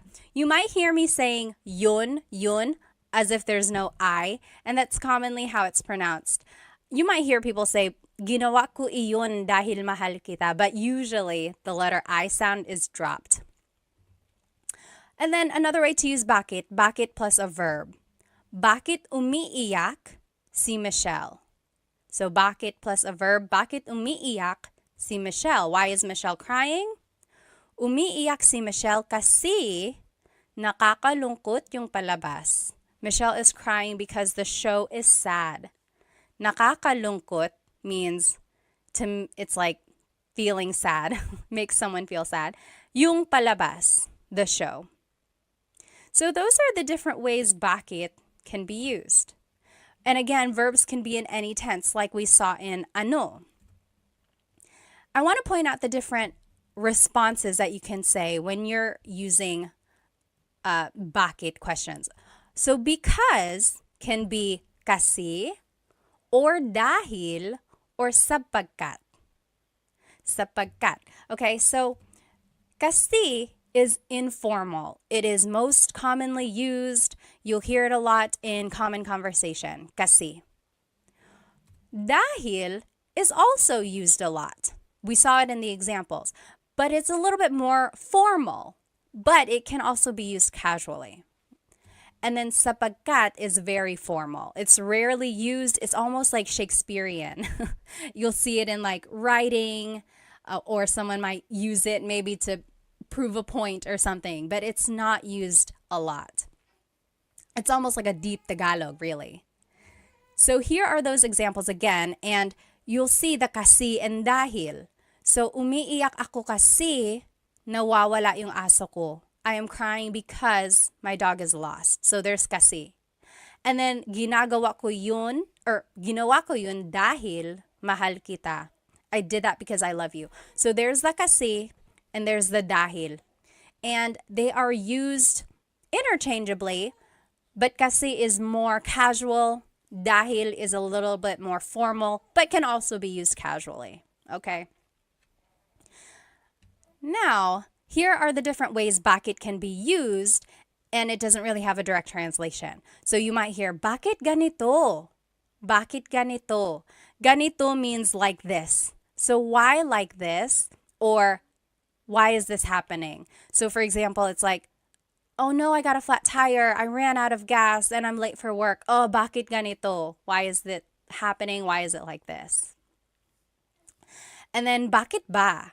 Again, there's that ba question word. When it's added to bakit, it's why with emphasis. So maybe someone is annoying you. They're like, hey Pat, hey Pat. And you're like, oh, bakit ba? Why? What do you need? Bakit ba? And then bakit na naman? Na naman means like, it's a sign of emphasis, or it means like again. Again. So why again? So again, maybe someone is pestering you. They're like, hey Pat. You're like, bakit na naman? What now? And then, bakit daw? So daw again is like, what did they say? So it's like, why did they say? So it's like, oh, we can't go in yet. And you're like, oh, bakit daw? Why? Why not? What did they say? So those are the different ways bakit can be used. And just a Taglish tip, I am a big supporter of using Tagalog and English together, Taglish, especially while you are learning Tagalog. So here's one way to do that. Maybe use kasi and then finish your English answer. For example, why are you sad? Kasi I stayed up late why are you tired? And it would be kasi I stayed up late to finish a movie. So instead of saying because, say kasi. And then the more vocabulary you learn, you'll eventually be able to say the whole phrase in Tagalog. Why are you tired? Kasi natulog ako ng late dahil nanonood ako ng movie. Okay, so just insert Tagalog words here and there, and then before you know it, you'll be able to say longer phrases in Tagalog. Now I want us to practice bakit. Here on the left side, again, are the different ways to use bakit. So, bakit plus an adjective, then ang, then a noun. Bakit madumi ang kotse? Why is the car dirty? Or, bakit plus the pronoun plus a verb. Bakit ka umiiyak? Or, bakit plus a verb. Bakit umiiyak si Michelle? Why is Michelle crying? Okay, so those are the different sentence structures when using bakit. And just a tip, when you're making a response, you can use kasi or dahil. Remember, that means because. Here are the questions that I want us to translate. So, why are you sad? Malungkot, to be sad. Let's do this one together. Why are you sad? It would be bakit. Then it's the pronoun ka. And then it's the adjective malungkot. Bakit ka malungkot? So that kind of falls under the rule number 2. Bakit plus a pronoun, instead of a verb, it can be an adjective. Okay, so bakit ka malungkot? Your response, malungkot ako kasi ... I am sad because, malungkot ako kasi namimiss ko ang tatay ko. I'm sad because I miss my dad. Okay, so you can fill in the rest of your response with whatever you want, but hopefully it starts with this same format. So, malungkot ako kasi ... So take a minute, pause the video now, and then we will go back and answer these questions together. Okay, welcome back. Let's start with number 2. Why is Bea laughing? Tumatawa is laughing. So, bakit tumatawa si Bea? Bakit tumatawa? So, there's the bakit, there's the verb. Si Bea. So, it's referring to Bea. Bakit tumatawa si Bea? Tumatawa si Bea dahil Bea is laughing because nanonood siya ng comedy, because she's watching a comedy. Next, why is Sam's car broken? Kotse is car, sira is broken. Bakit sira ang kotse ni Sam? So this one kind of falls under the rule number 1, bakit, and then adjective, and then ang, and then the noun kotse. And then ni Sam just indicates the ownership of Sam. So, bakit sira ang kotse ni Sam? Response could be, sira ang kotse ni Sam kasi luma na siya, because it's old. Sira ang kotse ni Sam kasi luma na siya. Next, why are the kids fighting? Mga bata is kids, nag-aaway is fighting. Bakit nag-aaway ang mga bata? So there's bakit and then there's a verb. So there's rule number 3. Bakit plus a verb. Bakit nag-aaway ang mga bata? Why are the kids fighting? The response, nag-aaway sila dahil magkaiba ang gusto nilang laruin. They want to play with different things. So a couple things I want to point out. Nag-aaway sila. So instead of repeating mga bata, I just said sila, they. And you can do that. Or you could have said, nag-aaway ang mga bata dahil, like you can repeat it again. Or you can use a pronoun like I did. Nag-aaway sila dahil. And remember, you could have said kasi. So it's interchangeable. You'll see in my answer, sometimes I use kasi, sometimes I use dahil. Magkaiba means different. Ang means is. Gusto is to like. Nilang laruin. They are playing. They want to play with different things. Number 5, why is the house messy? Bahay is house. Magulo is messy. Bakit magulo ang bahay? So this one is just directly following rule number 1. Bakit, then an adjective, then ang, then a noun. Bakit magulo ang bahay? Response, magulo ang bahay kasi the house is messy because nagparty kami kagabi. We had a party yesterday. So if you can recognize the different patterns that were used here, that's kind of where it comes from, these questions. And you can add things afterwards to make it specific, like, is it belonging to someone? Are we talking about a place or something like that? So follow these rules on the left side, and then if you have to, add more information at the end. And then when you're making a response, that is where you choose kasi or dahil, and then bring in part of the question into your response as well. If you have any questions about anything we're learning, please feel free to write it in the comments and I will try to respond. The next question we are going to learn is saan. Saan means where. So saan plus a verb. That's an example of how to use this. Saan matutulog si Bobby? Saan matutulog si Bobby? Where is Bobby going to sleep? A response is matutulog si Bobby sa sala. Bobby is going to sleep in the living room. Matutulog si Bobby sa sala. Now, you might also hear saan plus a pronoun plus a verb. For example, saan ka pupunta? Where are you going? Saan ka pupunta?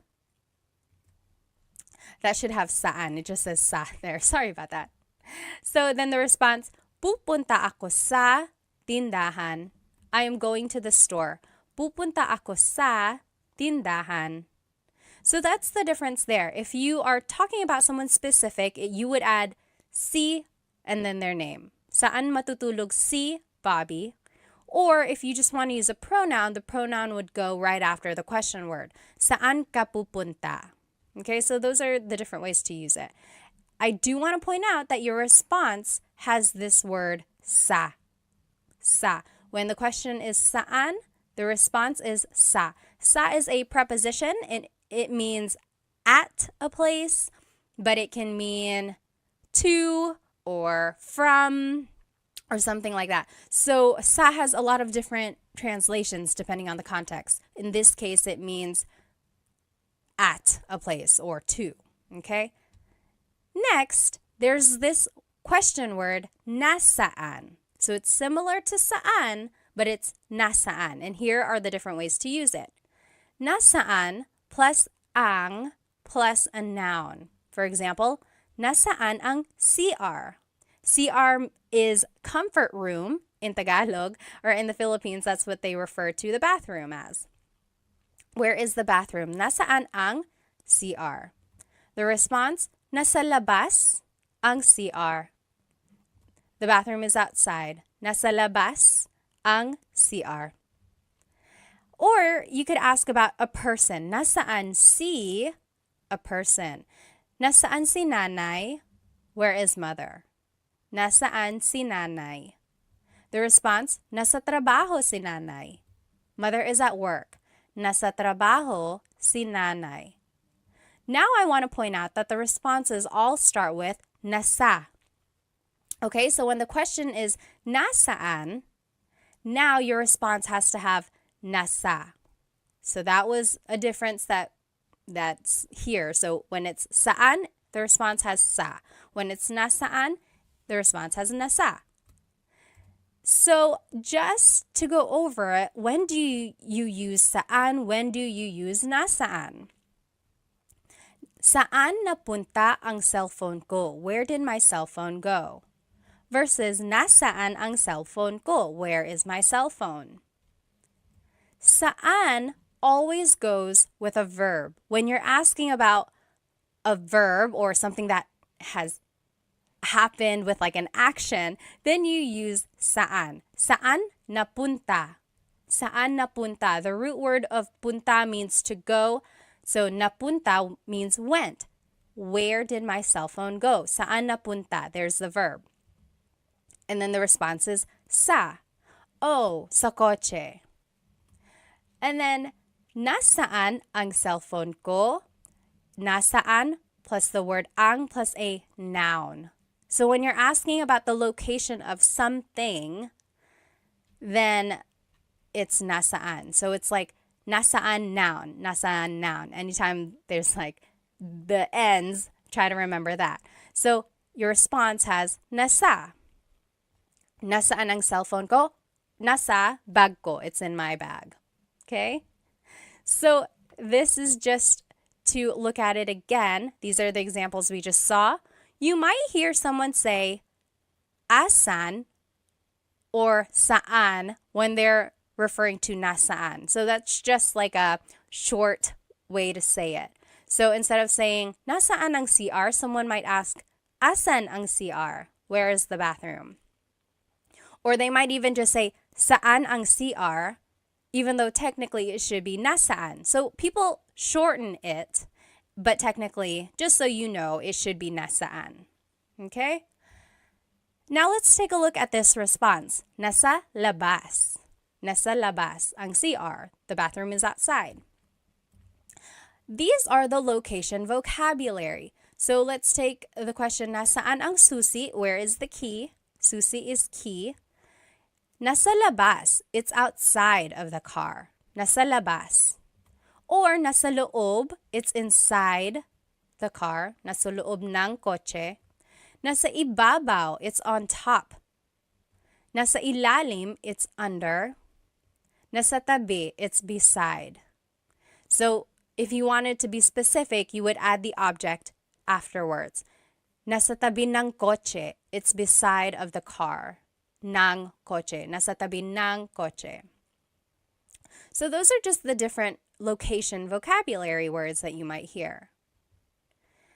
And just the sentence structure for the response, it would be nasa plus the location word that we just learned. Then it's nang, then it's a place, then it's ang, then the thing. So let's take a look at it. Nasa loob ng kotse ang susi. The key is inside the car. Nasa, loob is the location. There's nang. Kotse is a place or thing. Ang, and then susi is the thing. Okay? Nasa loob ng kotse ang susi. Or nasa ilalim ng kama ang susi. The key is under the bed. Nasa ilalim ng kama ang susi.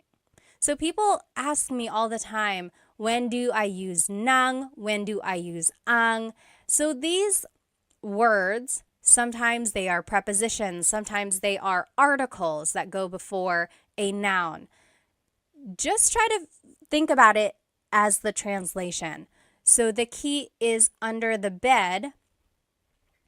So under of the bed, the key. That's how this is like literally translated.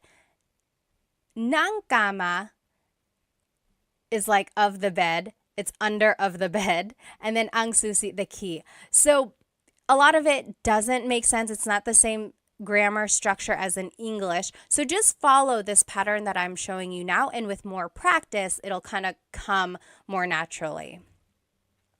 Next, nasa, location plus si plus the person. So nasa bahay, si tatay. Nasa, and then the location is bahay. Si, and then the person. Si tatay. Father is at the house. Or, nasa loob ng bahay si tatay. So this one is just a little bit more specific of where the father is. The father is inside of the house. So there's the difference there when you're using a location vocabulary versus when you're not. So nasa bahay si tatay, father is at the house. Versus nasa loob ng bahay si tatay, father is inside of the house. Okay, so that's kind of the difference there. And then here are just some other uses for saan and nasaan.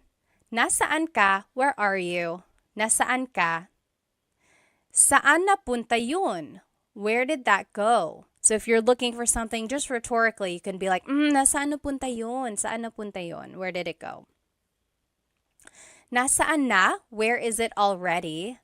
It's like maybe if you're waiting for a pizza to be delivered and they're taking a long time, you're like, nasaan na? Where is it? Where is it? Na again is an emphasis word. Sometimes it means already. Taga saan ka? Where are you from? Taga means from. Saan means where. Ka is referring to you. Where are you from? Taga saan ka? So those are the different ways saan can be used. Now let's practice saan. And On the left side of your screen, you will see the sentence structures that we practiced. So saan plus a verb or saan plus pronoun plus a verb. Remember, anytime we're asking about a verb, you have to use saan. Anytime we're asking about a noun, you have to use nasaan. So nasaan plus ang plus noun. Or nasaan plus si plus a person. Okay, let's put these into use and I think it'll help clarify any questions. So translate these questions to Tagalog. Where is dad going? Pupunta means going. So let's do this one together. Saan, because it's asking about an action. Pupunta si dad. Saan pupunta si dad? And then the response, pupunta si dad sa simbahan. Dad is going to church. Pupunta si dad sa simbahan. So you're kind of taking the second part of this question and using it in your response, okay? So try practicing that. And there's that preposition sa again, to the church. Okay?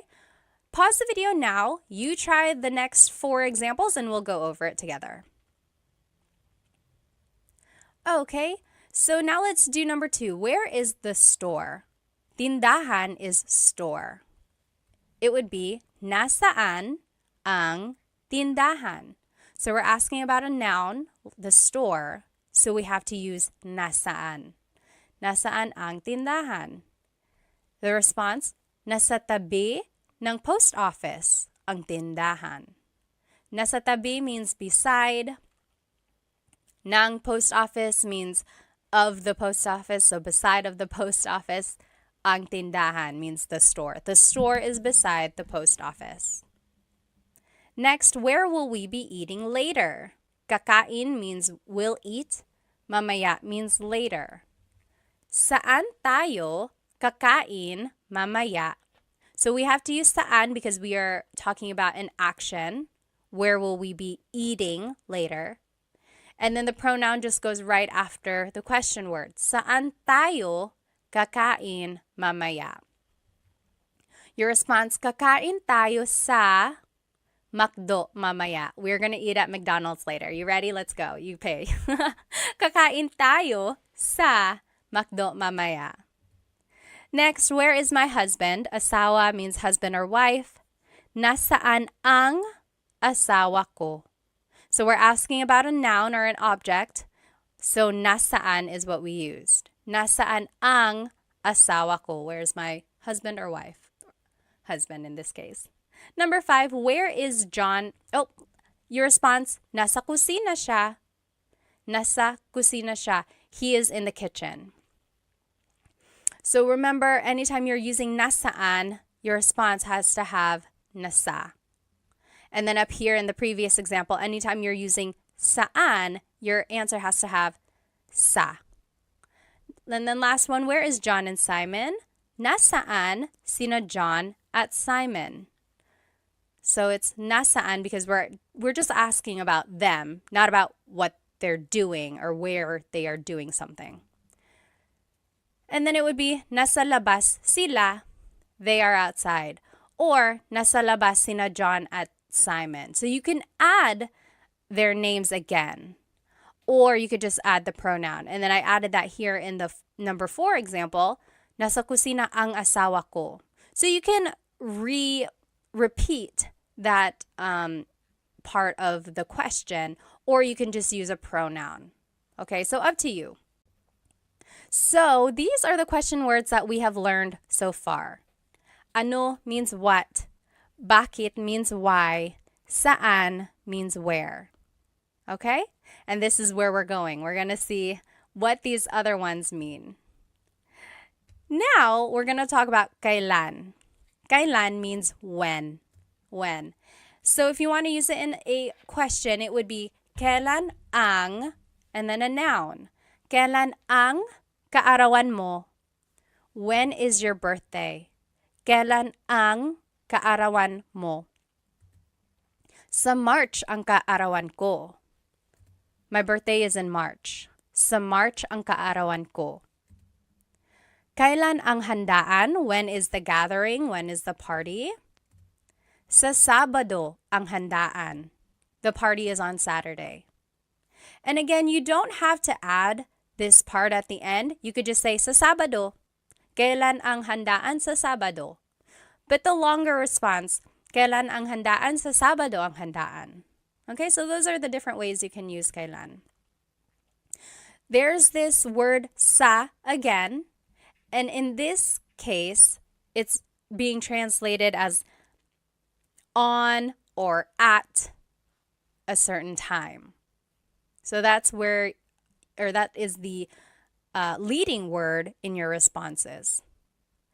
Next, you can use kailan with a verb. So, kailan aalis si Nadine? When is Nadine leaving? Kailan aalis si Nadine? Aalis si Nadine bukas. Nadine is leaving tomorrow. Aalis si Nadine bukas. So, this is just a phrase, and you use the conjugation patterns that we learned, and then you just answer. So depending on what the question is, just make a statement using that correct tense of the verb. Kailan dumating sina nanay at tatay? When did mother and father arrive? Kailan dumating, so kailan plus a verb, sina nanay at tatay? Dumating sila kahapon. They arrived yesterday. So here, sina is a sentence marker that's indicating mother and father, whereas sila is the pronoun that replaces them. So if we were going to say nanay and tatay in the response, we would use sina again. For example, dumating sina nanay at tatay kahapon. But if we're just using the pronoun, it's dumating sila kahapon. Okay, so that's how you would use kailan in a verb. So there are the different sentence markers when you are using a name in your question. When it's one person, it's si. Kailan aalis si Nadine? When it's more than one person, it's sina. Kailan dumating sina nanay at tatay? All right, then you could do kailan plus a pronoun plus a verb. Kailan ka uuwi? When are you going home? Kailan ka uuwi? So there's kailan, there's the pronoun, there's the verb. We're just following the pattern here. Then, uuwi ako mamaya. I am going home later.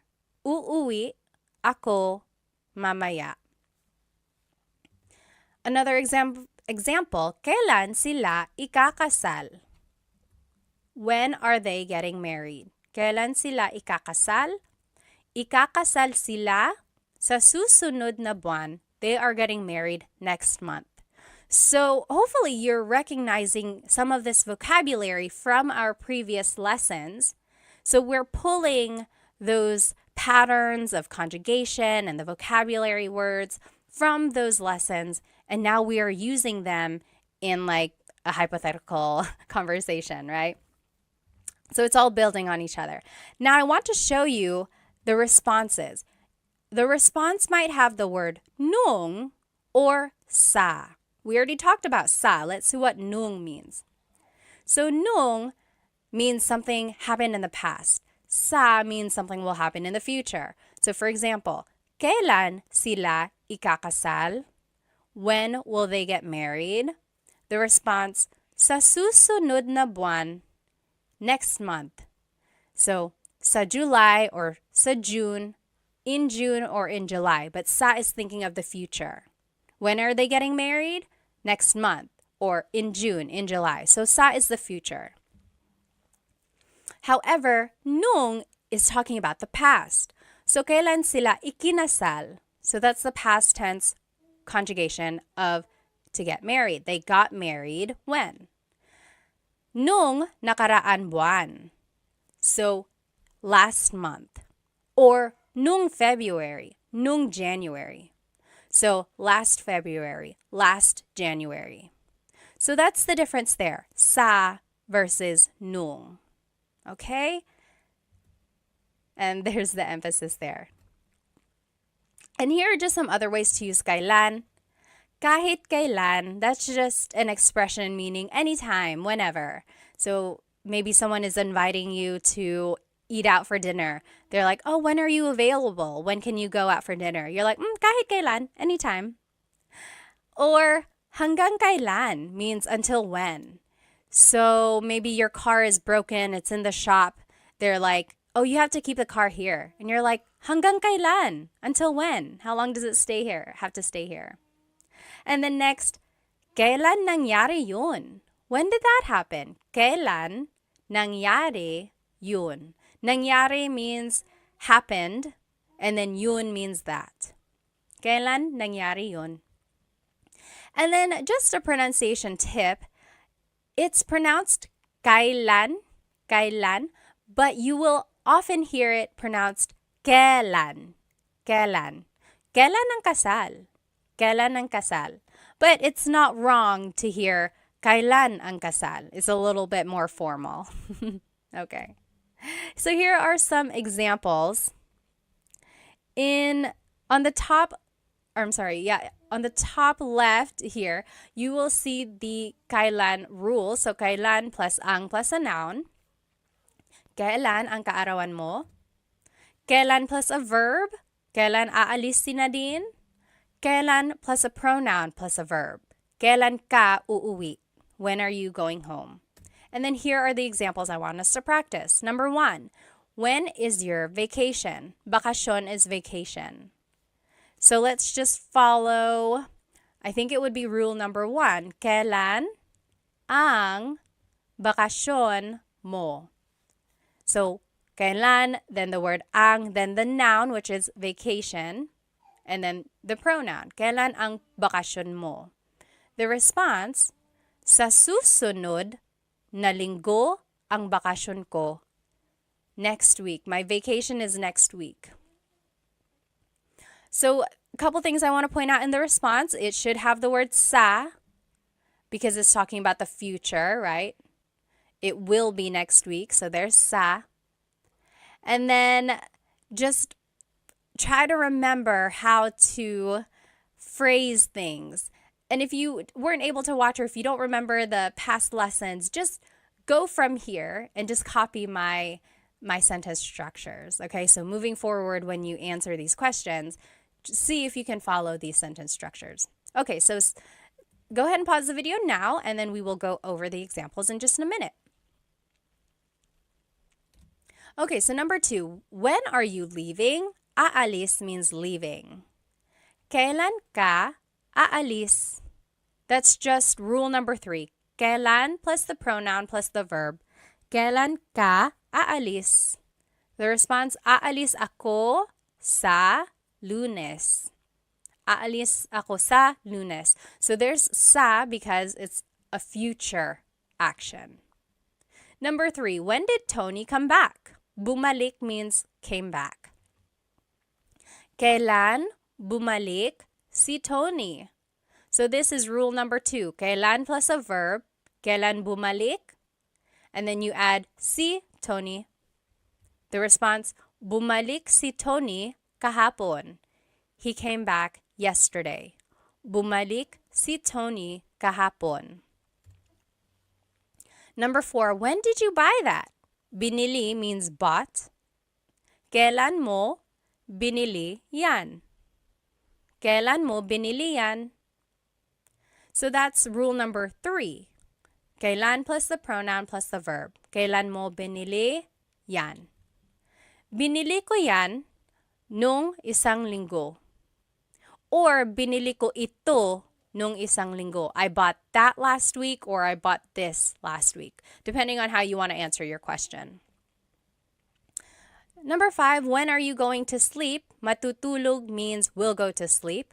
So, kailan ka matutulog? This is just rule number 3. Kailan plus a pronoun plus a verb. Kailan ka matutulog? Matutulog ako mamaya. Matutulog ako mamaya. I know it can get a little tricky figuring out which structure to use, and then when there's a pronoun or when there's like added information that has to be added to the end. I know it can get tricky, but use these examples to see the patterns in use and then try to use them in the future. Okay, so don't get bogged down if you're not getting the answers right. Really just use this as another form of learning, right? It's okay if it's not correct yet, but I want you to see how they are being used. Okay, so the next question word we are going to learn is sino, and that means who. Sino. So these are the different ways sino is used. Sino plus the word ang, then it's a verb, a noun, or an adjective. So it's easy because you just have to use sino ang, and then you just fill in the end with a verb, noun, or an adjective.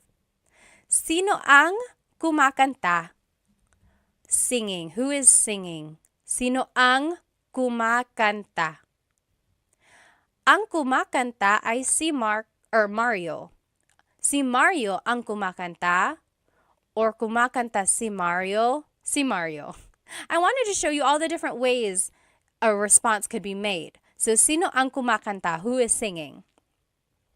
This first example is formal. Ang kumakanta ay si Mario. This next one is a little bit formal as well. Si Mario ang kumakanta. Si Mario ang kumakanta. That's kind of formal. This one is casual. Kumakanta si Mario. Mario is singing. Kumakanta si Mario. And then this last one is just a short answer. So, si Mario. Who is singing? Mario. So those are the different ways you can say Mario is singing. Those are the different responses.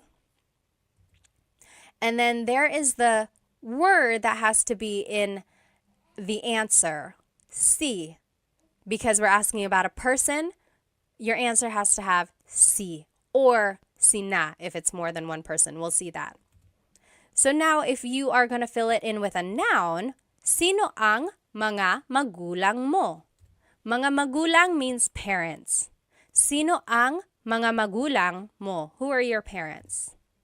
Ang mga magulang ko ay sina John at Mary. So that's what I was just saying. Si is for one person, sina is for more than one person. So, ang mga magulang ko ay sina John at Mary. My parents are John at Mary and Mary. Another way to say it is sina John at Mary ang mga magulang ko. Or sina John at Mary. So those are the different ways to say John and Mary are my parents. When in doubt, go ahead and just use the shortest answer. I don't want you to sound redundant, and then I also don't want you to have to think of too many vocabulary words or an extended sentence structure. So just answer it with the shortest answer because it's still correct. Sino ang mga magulang mo? Sino John at Mary. And then, if it's an adjective that you're asking about, it would be sino ang, and then the adjective. Sino ang pagod? Pagod means tired. Who is tired? Sino ang pagod? Ang pagod ay ang mga bata. The kids are tired. Ang pagod ay ang mga bata. That one's formal. Next, ang mga bata ang pagod. Ang mga bata ang pagod. That is also formal. Or, pagod ang mga bata. Pagod ang mga bata. That one is casual. That is what I would say a lot more than the other two. And then the short answer, ang mga bata. Sino ang pagod? Ang mga bata, the kids. The kids are tired. So those are the different ways to say the kids are tired. Now, let's take a look at the responses. Si and sina. Si is for one person. Sina is for multiple people. So an example, kumakanta si Mario. Si Mario, because it's just one person. Versus kumakanta sina Mario at Jane. Mario and Jane are singing. So sina is used because there's more than one person. Now you can also respond with a pronoun. So sino ang pagod? Who's tired? You can say ako, me, ako. Or sino ang pagod? Siya. Him, he is, siya. Sino ang pagod? Ikaw. You. You are tired. Ikaw. So you can just respond with a pronoun. So I would say that, like, sino ang pagod? Ako. Just say ako. Keep it easy, right? And then here are the different pronouns. So ako is I, siya, he or she, so that's gender neutral. Sila, they. Ikaw, you, singular. Kayo, you all, plural. Tayo is we inclusive, that's you and me, all of us. We are all tired. Maybe we all ran a race together. We are all tired. Pagod tayo. And then pagod kami, me and my husband Chris, we ran. Only us, we did. So pagod kami, we are tired. Not you. I'm just telling you about it. Okay? Now here are other ways sino is used. Sino siya? Who is he? Who is she? Sino siya? The response, siya si Pat. She is Pat, or that is Pat. Sino ito? Who is this? Sino ito? Ito si Pat. This is Pat. Ito si blank. Sino yun? Who's that? Sino yun? Yun si Pat. That's Pat. Or sino ka? Who are you? Sino ka? The response, ako si Pat.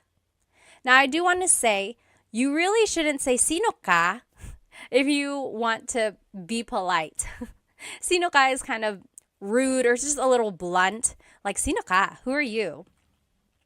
So it would be more polite to say, sino po kayo? So for one thing, add po to be respectful. And then when you're adding po, you have to use the plural you pronoun. So kayo, sino po kayo? That's a lot more polite instead of saying sino ka. If you want to ask, who are you again? Sino po kayo? And then just a pronunciation tip. If you have sino ang in a question, you might hear sinong. So they put it together. So sinong kumakanta? Who is singing? Sinong kumakanta? Instead of sino ang kumakanta, it's sinong kumakanta. Okay? Now let's practice some translations when we're using sino in a question. So sino ang plus a verb, noun or object or adjective. And here are the examples there. And let's do number 1 together. Who is taking a shower? Naliligo means to take a shower or taking a shower. So it would be sino ang naliligo. Sino ang plus the verb. Sino ang naliligo? Easy, right? The response, si George ang naliligo. Si George ang naliligo. Or the simplest answer, si George. Si George.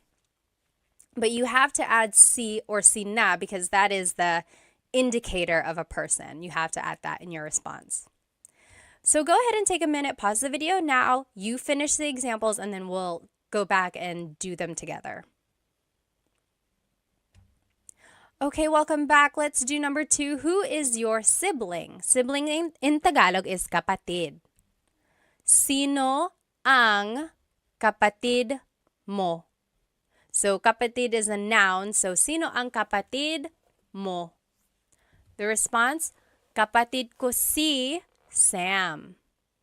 Kapatid ko si Sam. Or it could be, si Sam ang kapatid ko. Si Sam ang kapatid ko.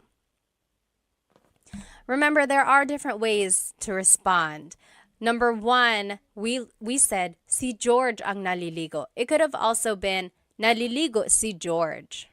So again, you can look back at the different ways a response can be made. When in doubt, just say the shortest answer.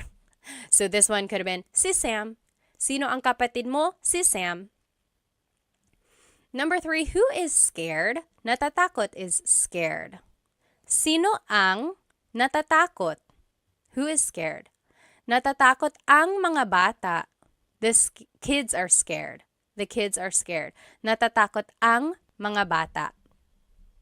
Number 4, who cooked dinner? Nagluto is cooked. Hapunan is dinner. Who cooked dinner is sino ang nagluto ng hapunan? So that's just sino plus ang plus a verb. Sino ang nagluto ng hapunan? Nang is the sentence marker before the noun. Si Lola ang nagluto ng hapunan. Lola cooked the dinner. Si Lola ang nagluto ng hapunan. And then last example, who called? Tumawag is called. Sino ang tumawag? Sino ang tumawag? So it's just the verb. Tumawag ang nanay mo. Your mother called. Tumawag ang nanay mo. Or the simplest response, ang nanay mo.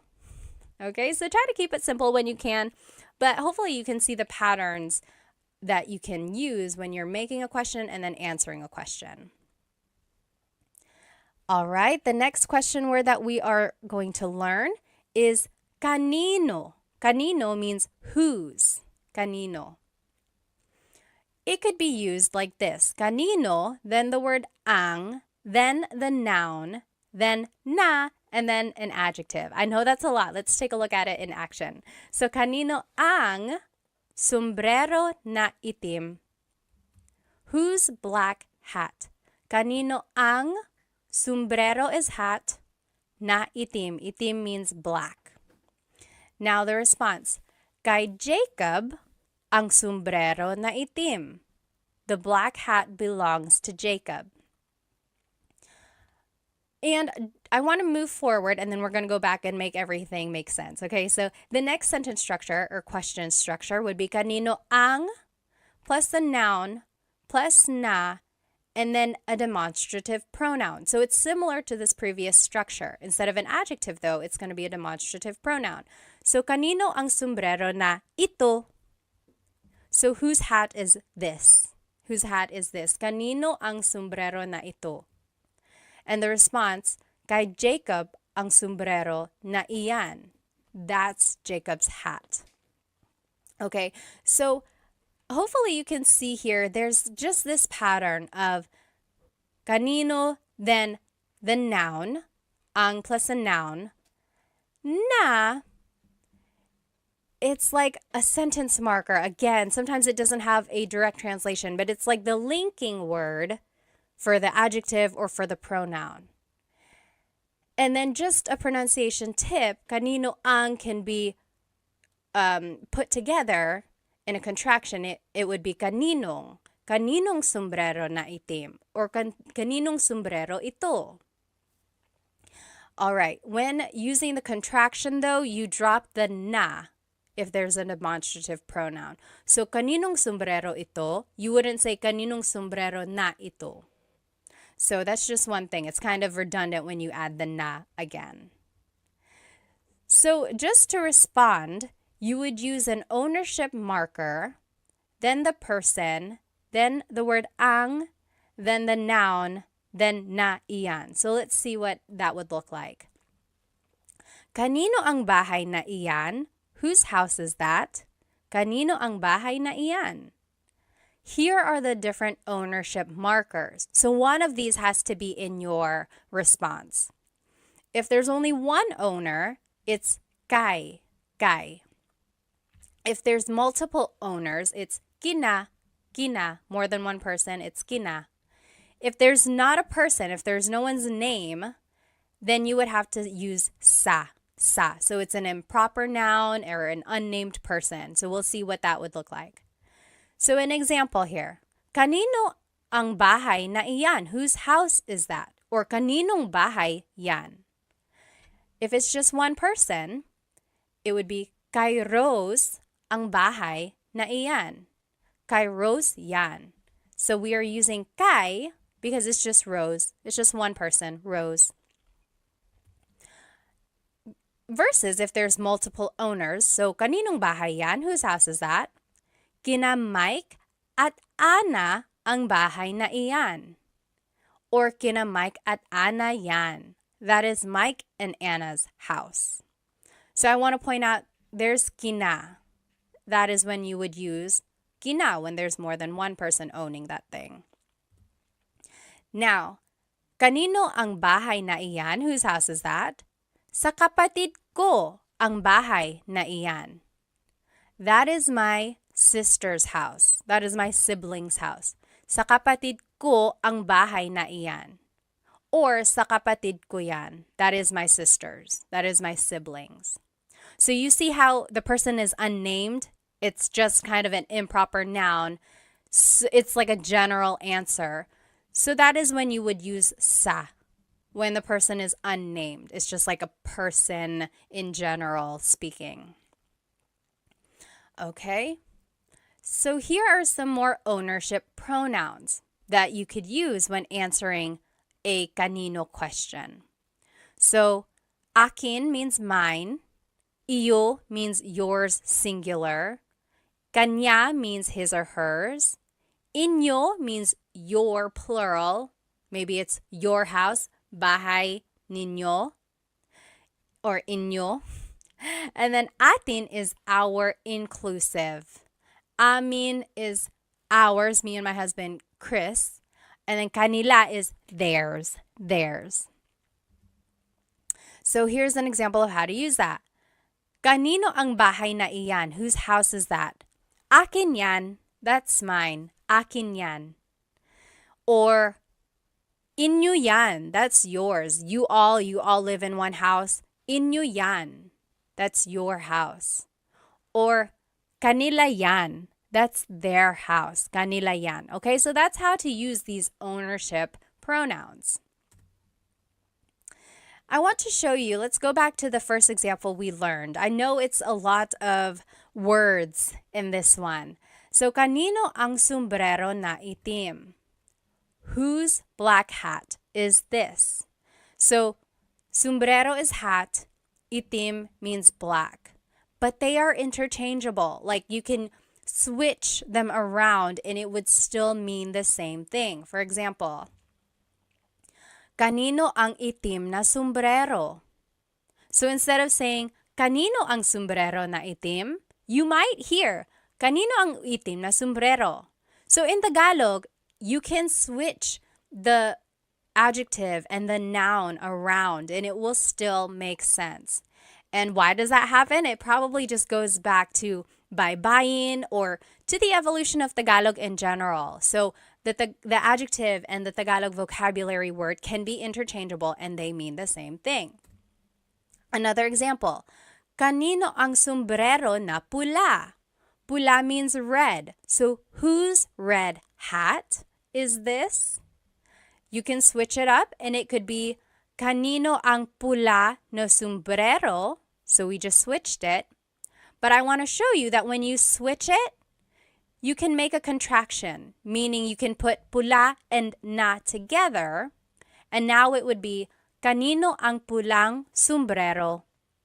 Whose red hat is this? Okay, so those are the two things I want you to get out of this slide. First, you can switch the adjective and the noun. So you can switch them in the question and it will still make sense. Second, when your adjective ends with a vowel like pula, then you can make the contraction. Add ng to the end. Instead of saying pula na sombrero, it's pulang sombrero. Pulang sombrero. We can't do that with the word itim because it ends with a consonant. There's nothing to put together. It would still have to stay itim na sombrero. Okay, so to respond to this question, kanino ang sombrero na pula? It would just be, kay Mary ang pulang sombrero.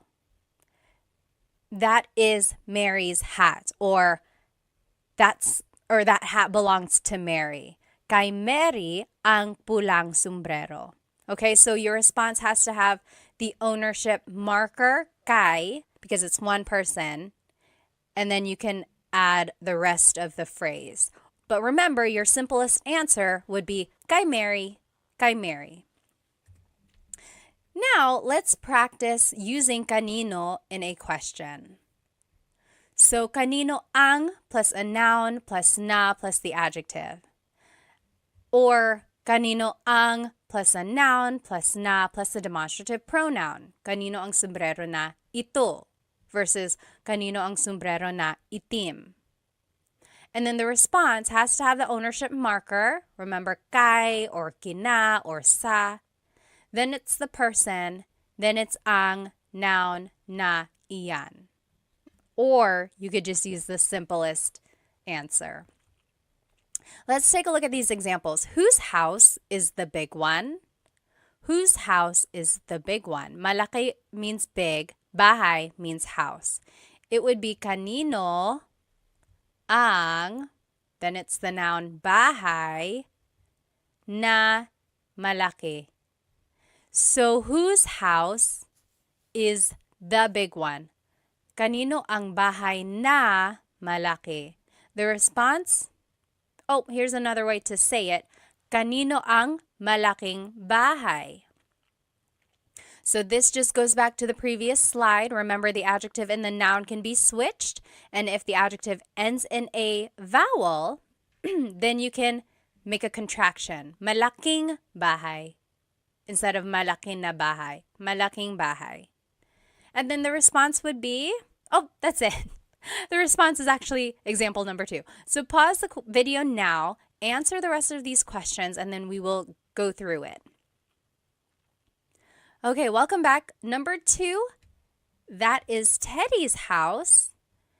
It would be, kay Teddy ang bahay na malaki na yan. Or kay Teddy ang malaking bahay na iyan. Or the simplest answer, kay Teddy. Kay Teddy.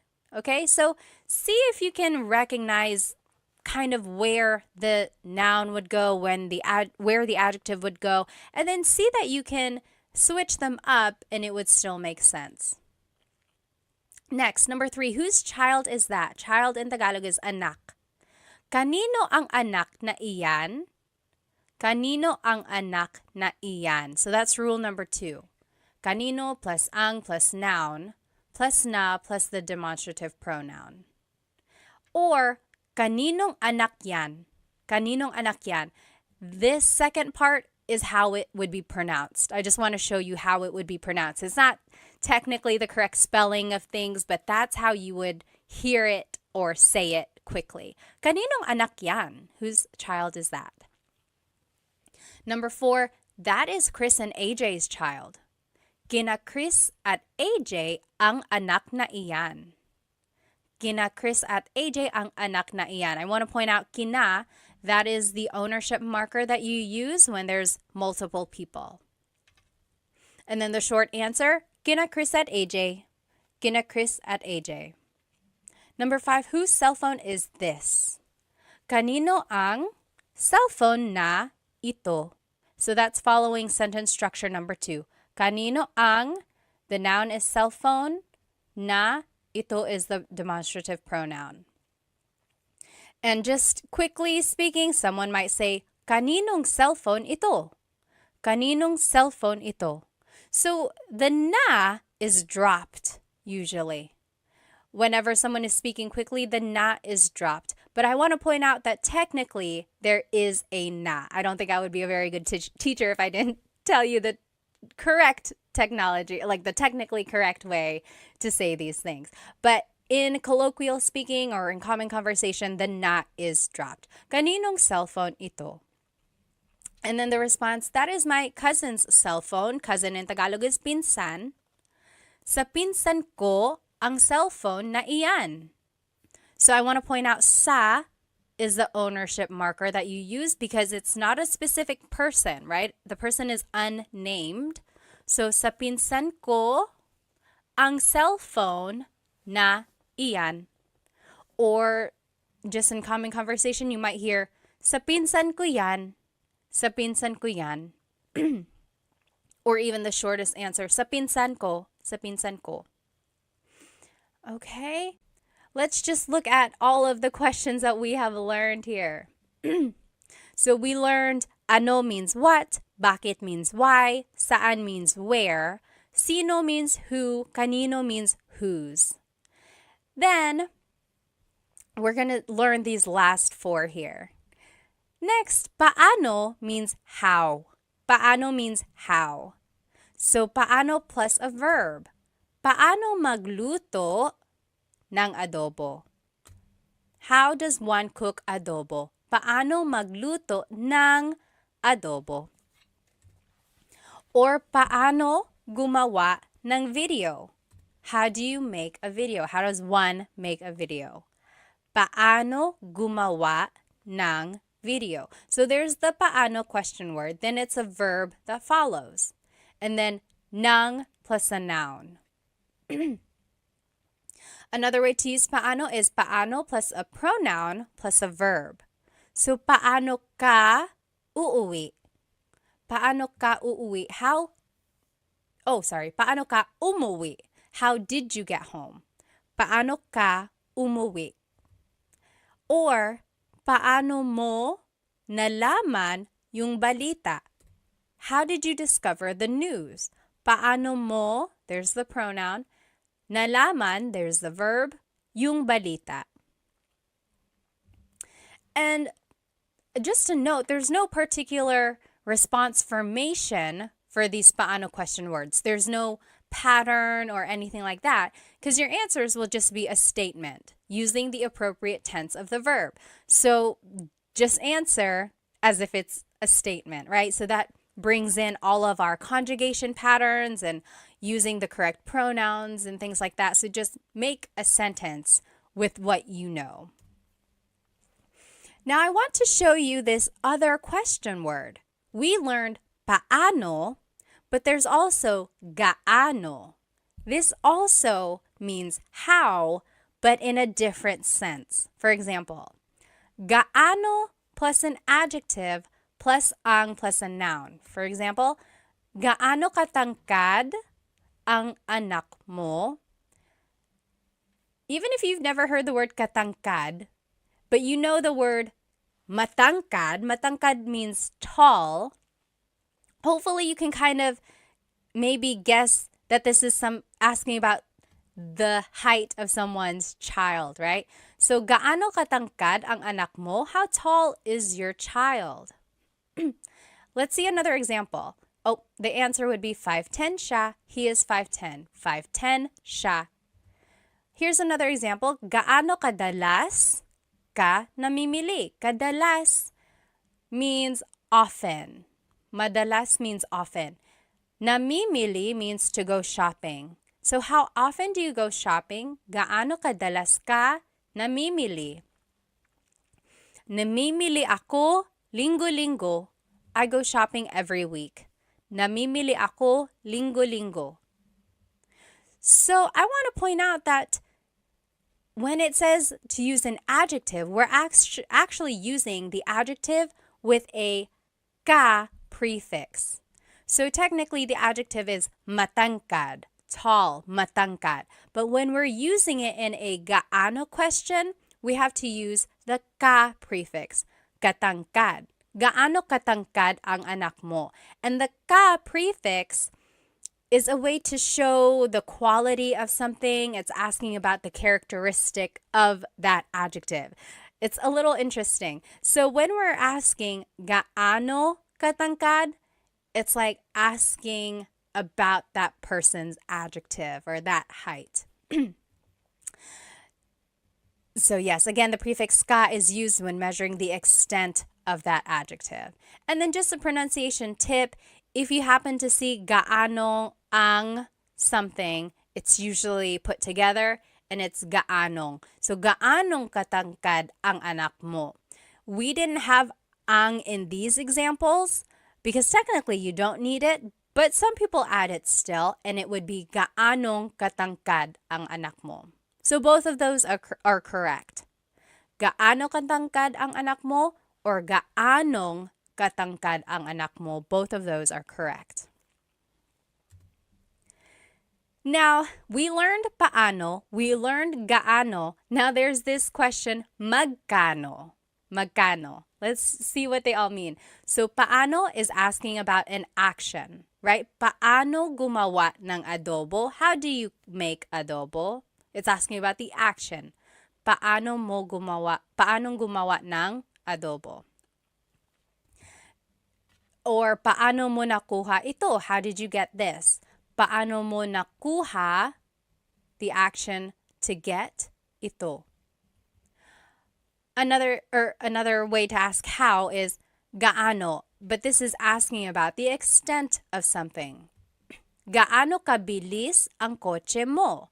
How fast is your car? Gaano kabilis ang kotse mo? So it's asking about the speed of your car. And then magkano is asking about the cost of something. Magkano ang t-shirt? How much is the t-shirt? Or magkano po? How much is this po? Po is just a sign of respect. So how much is this? Okay, so very interesting. These words sound alike, but they are used for different situations. Now, here are just some other paano uses.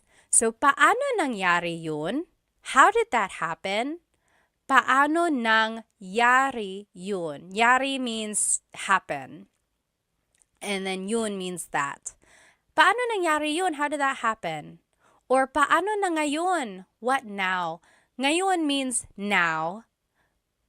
So technically this is like, how now? It's a rhetorical question when something goes wrong. Like, oh no, I lost my job. Paano na ngayon? What now? What am I going to do now?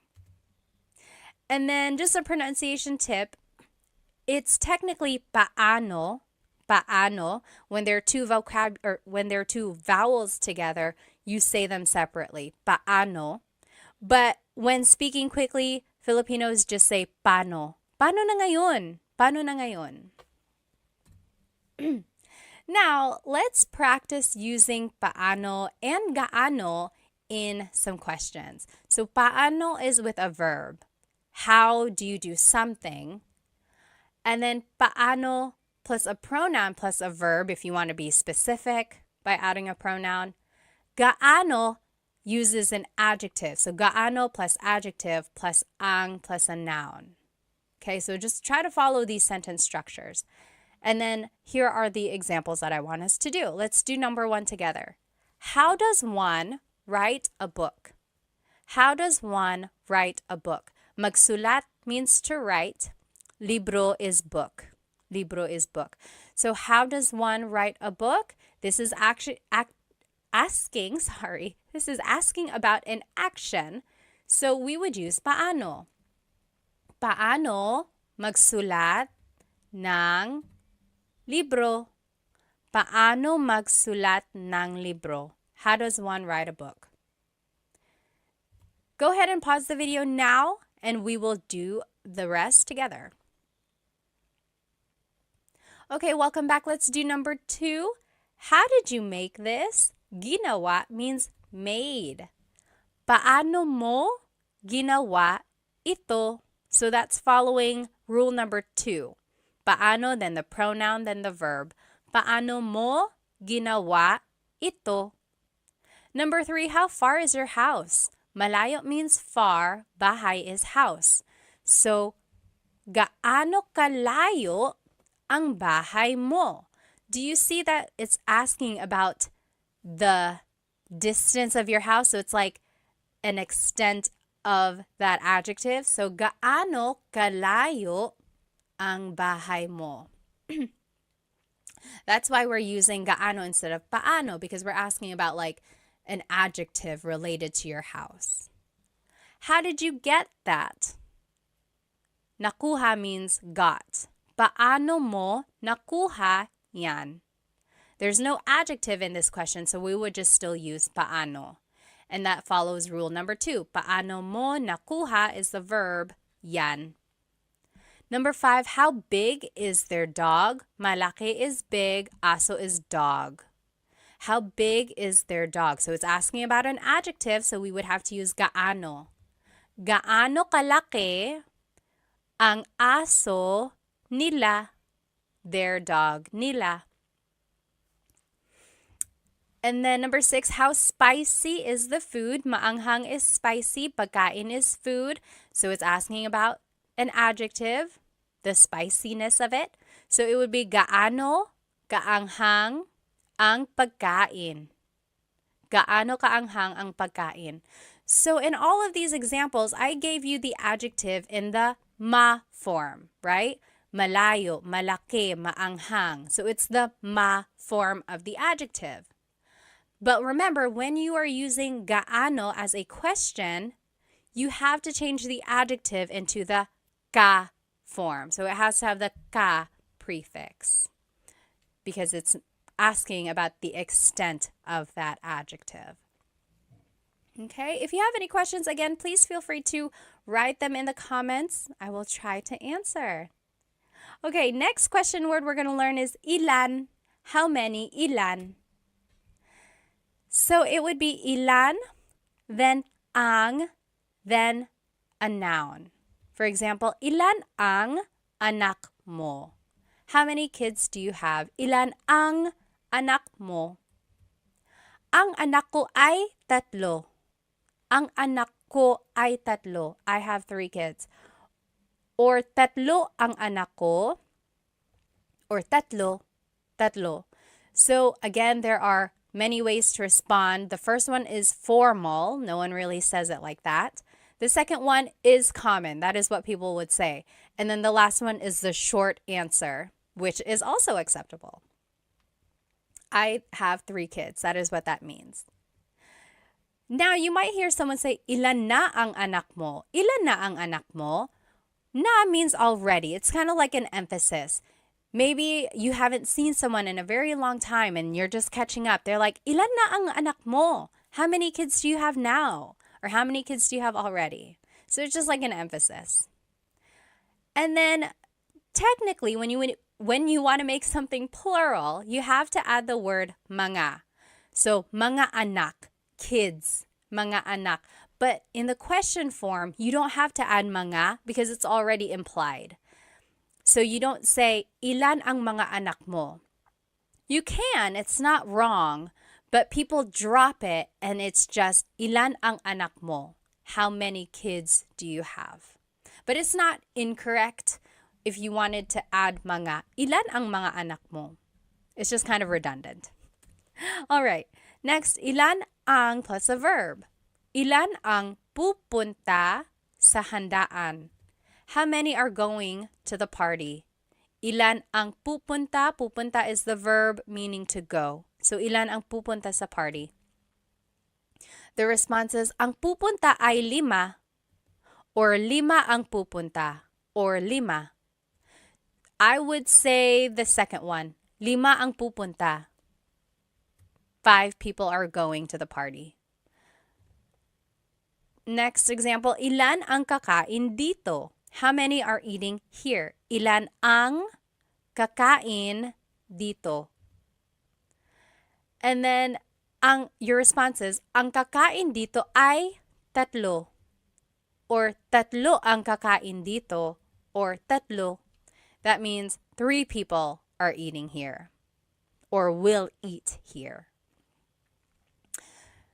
So, both of these questions ask about like how many people are coming, how many people are eating.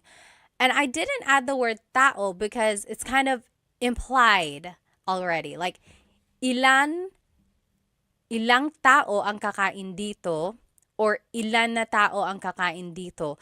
Those just kind of make it a little bit more complicated.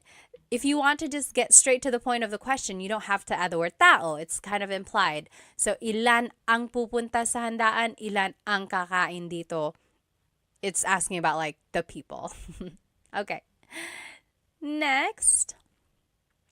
Just a pronunciation tip. When there's ilan ang, it's usually put together and it's ilang. Ilang taon ka na? How old are you? Ilang taon ka na? I will say when you make the contraction, though, it kind of changes up the sentence structure or the grammar. So, ilan ang taon mo? Technically, if we were following the sentence structure that we learned, it would be ilan ang taon mo? How many years do you have? How many years are you? But when we make the contraction, ilang taon ka na, now we are using a different pronoun. So, ilang taon ka na. And you don't have to add na, ilang taon ka. How old are you? Ilang taon ka. But I do want to point out you have to change the pronoun here when you're making the contraction. And it's just a different form of asking how old are you. Another example of that is ilan ang anak mo? How many kids do you have? Versus ilang anak ang meron ka? So we made the contraction and then now we changed up the grammar a little bit. So they both mean how many kids do you have? But this one is literally meron means to have. So ilang anak ang meron ka? How many kids do you have? So same meanings, just different ways of saying it. All right. Now, when you respond with an amount of something, you might hear or you might use this word lang or na. So, ilan ang anak mo? How many kids do you have? A response could be, isa lang ang anak ko. I only have one kid. Lang means only. Isa lang ang anak ko. Or, na means already. Tatlo na ang anak ko. I have 3 kids already. Tatlo na ang anak ko. Or another example, ilang donuts ang kinain mo? How many donuts have you eaten? Ilang donuts ang kinain mo? Or how many donuts did you eat? So, you could say, dalawa lang, only 2. Dalawa lang, only 2. Or, apat na ang kinain ko. I already ate 5. I've already eaten 5. Apat na ang kinain ko. So these 2 words kind of show almost like an emphasis, or they just give you an idea of how much or little something is. Only and already. Okay? Now, there are other ways to use ilan. Very interesting. So there's pang ilan, tig ilan, and mga ilan. So, pang ilan is what you use when you're asking about the ranking of something or the order of something. So, for example, pang ilan ka sa magkakapatid? In what order were you born amongst your siblings? So, were you the oldest? Were you the firstborn? Are you in the middle? Are you the last? Where were you in the order of your siblings? Pang ilan ka sa magkakapatid? Some responses, panganay ako, I'm the oldest. Panganay ako. Pangatlo ako, I'm the third. Pangatlo ako. Or bunso ako, I am the youngest. Bunso ako. So you'll see the response usually has pang in it because the question has pang. So pang is almost like in which or where. It's just asking about like the placement of things. Okay, so here's another example. Pang ilan ka sa contest? What place did you get in the contest? Pang ilan ka sa contest? Here are some examples. Una ako, I was first. Una ako. Pangalawa ako, second. Pangatlo, third. So again, there's that pang prefix that you use to answer when it's a pang question. Very interesting. Next, tig ilan means how many of each. So for example, maybe you're shopping at a store and you're like, oh, I like all of these t-shirts, but I want multiple of them. They might ask you, tig ilan na t-shirt ang gusto mo?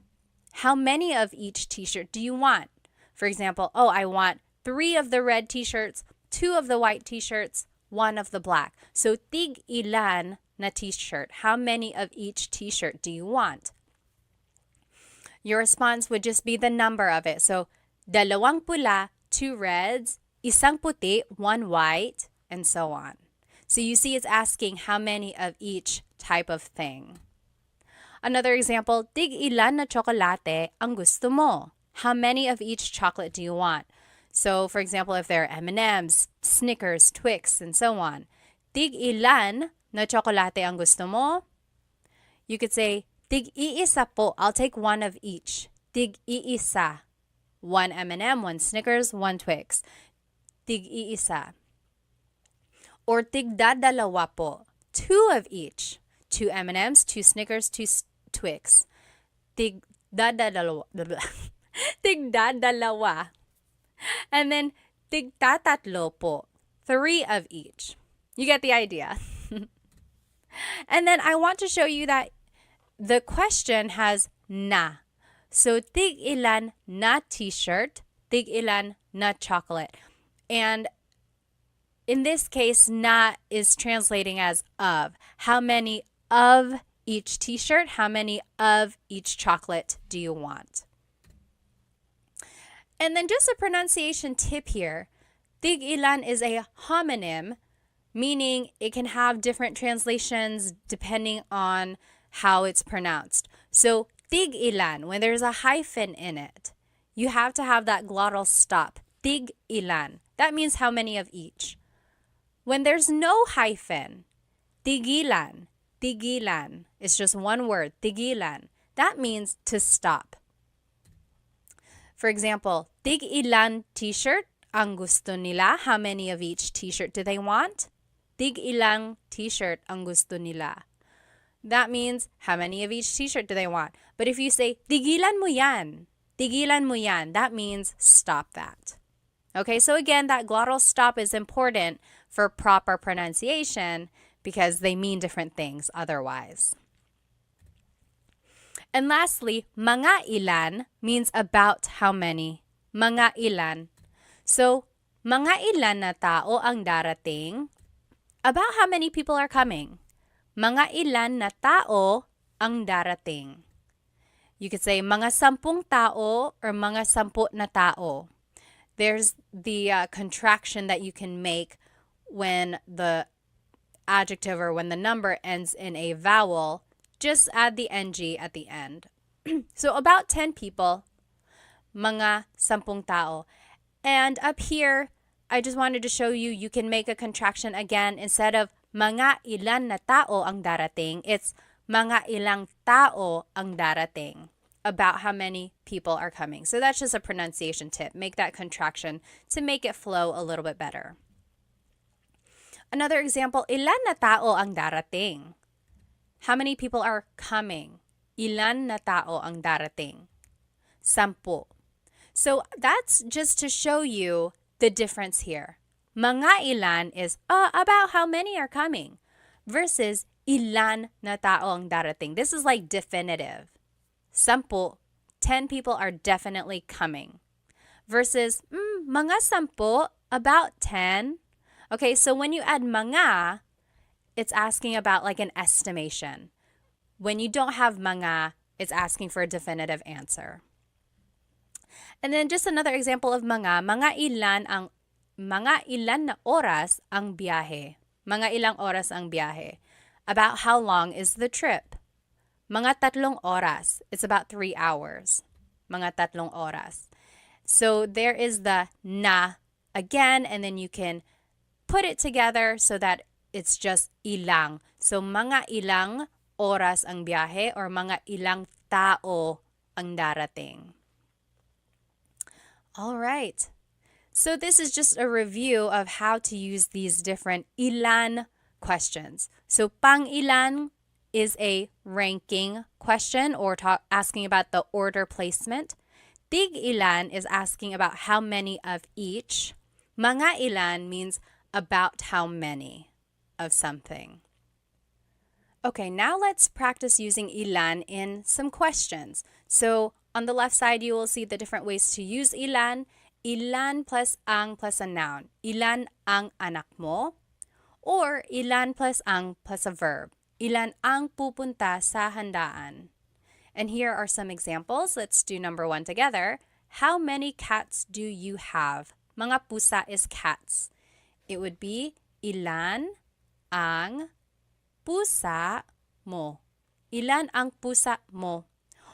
Remember, you don't have to add mga, but you can. It's not incorrect. But just to be quick about it, and if you want to sound natural, you don't have to. So, ilan ang pusa mo? Ilan ang pusa mo? How many cats do you have? Pause the video now, and you do the rest, and then we will go over it. All right, welcome back. Number 2, I have 2 cats. Dalawa ang pusa ko. So that's how you would respond to question number 1. I have 2 cats. Dalawa ang pusa ko. Number 3, how many are coming to the house? Darating means coming. So it would be ilan ang darating. So ilan plus ang plus a verb. Ilan ang darating sa bahay. Number 4, 4 people are coming to the house. Apat means 4. So 4 people are coming to the house would be apat ang darating sa bahay. Apat ang darating sa bahay. Remember, the short answer would be apat, apat. Number 5, how many friends do you have? Kaibigan is friends. Actually, kaibigan is friend. Mga kaibigan would be friends. Ilan ang kaibigan mo? Ilan ang kaibigan mo? How many friends do you have? Also, you could say, ilan ang mga kaibigan mo? Ilan ang mga kaibigan mo? That is also correct, but remember, you don't have to add it. Number 6, I have 10 friends. 10 means 10. 10 ang kaibigan ko. 10 ang kaibigan ko. Or 10 ang mga kaibigan ko. I have 10 friends. All right. Another way to answer this, meron akong 10 mga kaibigan. So I want to show you again, there are different ways to answer. There's a long form, there's a short form, there's an even shorter form, right? Just say the number by itself. So if you hear different responses, hopefully you can recognize some of the vocabulary words and just kind of go from there. This one is a fun practice. So I want us to match the question words with the correct example. Then we're going to translate and then give a response. So on the left side are the different question words. Pang ilan, tig ilan, mga ilan. On the right side are some example questions. How many of each hat do you want? About how many balloons are we going to buy? How many drinks have you had? Like, what number is that? Or what number of drinks is that for you?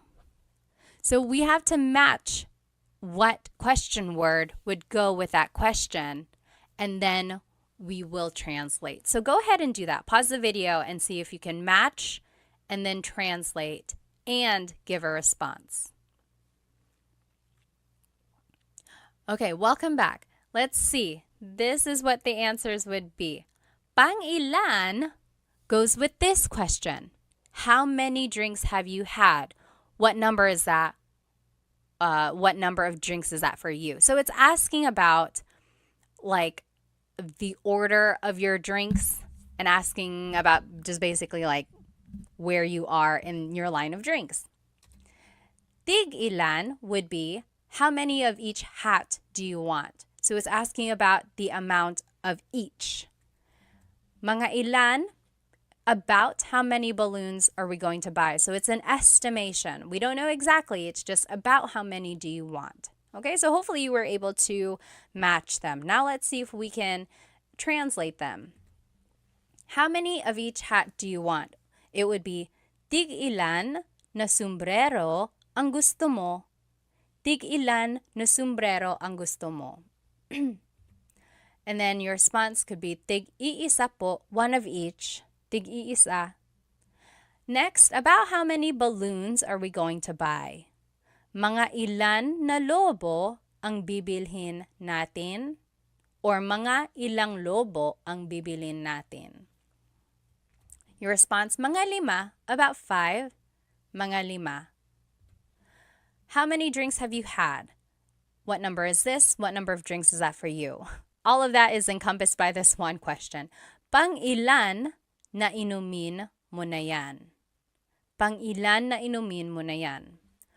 Pang-apat na ito. This is my 4th. Pang-apat na ito. So do you see how that one is asking about the order of your drinks or like how many you've had? And then your response is just that order. So this is the 4th. Pang-apat na ito. All right. So those were different ways to ask for how many. This next question word, alin, means which. Which. Alin. So, alin ang, excuse me, alin ang plus a verb. Alin ang plus a verb. So, alin ang gusto mong damit? Yung pula or yung puti? Which dress do you like? The red or the white? Alin ang gusto mong damit? Your response would just be one of the choices. Yung pula ang gusto ko. The red is the one I like. I like the red one. Yung pula ang gusto ko. Or, yung pulang damit ang gusto ko. If you want to be specific, yung pulang damit ang gusto ko. So, yung pula means the red one. Yung pulang damit means the red dress, specifically. And then I want to point out mong up here is just mo plus nang put together. So, alin ang gusto mo ng damit? Alin ang kinain mo? Yung cookie or yung cake? Which did you eat? The cookie or the cake? So, there's alin, then ang, then a verb. Alin ang kinain mo? Yung cookie or yung cake? Which did you eat? Your response, yung cake ang kinain ko. I ate the cake. Or, kinain ko yung cake. So those are the different ways you can respond. And then, of course, you can always put things together. So, alin ang becomes aling. So, aling gusto mo? Aling gusto mo? Alin ang gusto mo? Aling gusto mo? Alin plus an adjective. Alin plus ang plus an adjective. Alin ang mas malaki? Yung bahay na pula o bahay na puti? It's kind of hard to see. Oh, there's the white house right here. It's to the left of the red house. So, alin ang mas malaki? Which is bigger? Yung bahay na pula, the red house, o yung bahay na puti, the white house? Mas malaki yung bahay na pula. Mas malaki yung bahay na pula. The red house is bigger. Mas means more, or it's like the part of an adjective. Here's another way to describe an adjective. Alin ang pinakamalaki? Which is the biggest? Yung bahay na itim ang pinakamalaki. The black house is the biggest. So I just want to point out these two words, mas and pinaka. Those are called superlative adjectives. So let's take a look at those a little bit more. So big is malaki, bigger is mas malaki, biggest is pinakamalaki. Small is maliit, smaller is mas maliit, smallest is pinakamaliit. And then just one more example, pretty is maganda, prettier is mas maganda, prettiest is pinakamaganda. So those are the different ways you can describe something, especially in this alin question form, like which is bigger, which is the biggest. Now you can also use alin with a pronoun. So it's alin plus ang plus noun plus pronoun. Alin ang bahay mo? Which is your house? Alin ang bahay mo? Your response? Yung bahay na maliit ang bahay ko. Or yung maliit na bahay. Both of those mean the small house is mine. Yung bahay na maliit ang bahay ko. And then another example now with verbs. Alin plus na plus noun plus ang plus a verb. So, alin na kotse ang bibilhin mo? Alin na kotse ang bibilhin mo means which car are you going to buy? Yung mura na kotse, the cheap car. Yung mura na kotse. I think we already saw this. Anytime you see alin na, it's aling. So, aling kotse ang bibilin mo? Aling kotse. Now, let's practice some questions using the word alin. here are the different formats of using alin. Alin plus ang plus a verb, alin plus ang plus an adjective, alin plus ang plus a noun and pronoun, then alin plus na plus noun, ang, and verb. Here are our practice questions. Which is your favorite, the sweet or the salty one? Paborito means favorite, matamis means sweet, maalat means salty. Alin ang paborito? So we just followed rule number 2. Alin ang paborito mo? Which is your favorite? And then the next part of the question, yung matamis o yung maalat? The sweet or the salty? Yung matamis o yung maalat? You take a minute, you do the rest, and then we'll check. Okay, number 2, my favorite is the sweet one. Paborito ko yung matamis. Paborito ko yung matamis. That is how you would respond to that first question. Or you could say these ways. Yung matamis ang paborito ko. The sweet one is my favorite. Or just simply you could say yung matamis, the sweet one. Number 3, which dish is the most delicious? Adobo or sinigang? Ulam means a dish or a meat. Masarap means delicious. So, alin na ulam ang pinakamasarap? Alin na ulam ang pinakamasarap? So, it's kind of taking rule number 4, but then instead of a verb, it's adding the superlative adjective. And then the choices would just be adobo o sinigang. Adobo is the most delicious dish, would be adobo ang pinakamasarap na ulam. Adobo ang pinakamasarap na ulam. So there you go. Hopefully you can see the patterns and then using some of these sentence markers when you want to add more information to your sentence.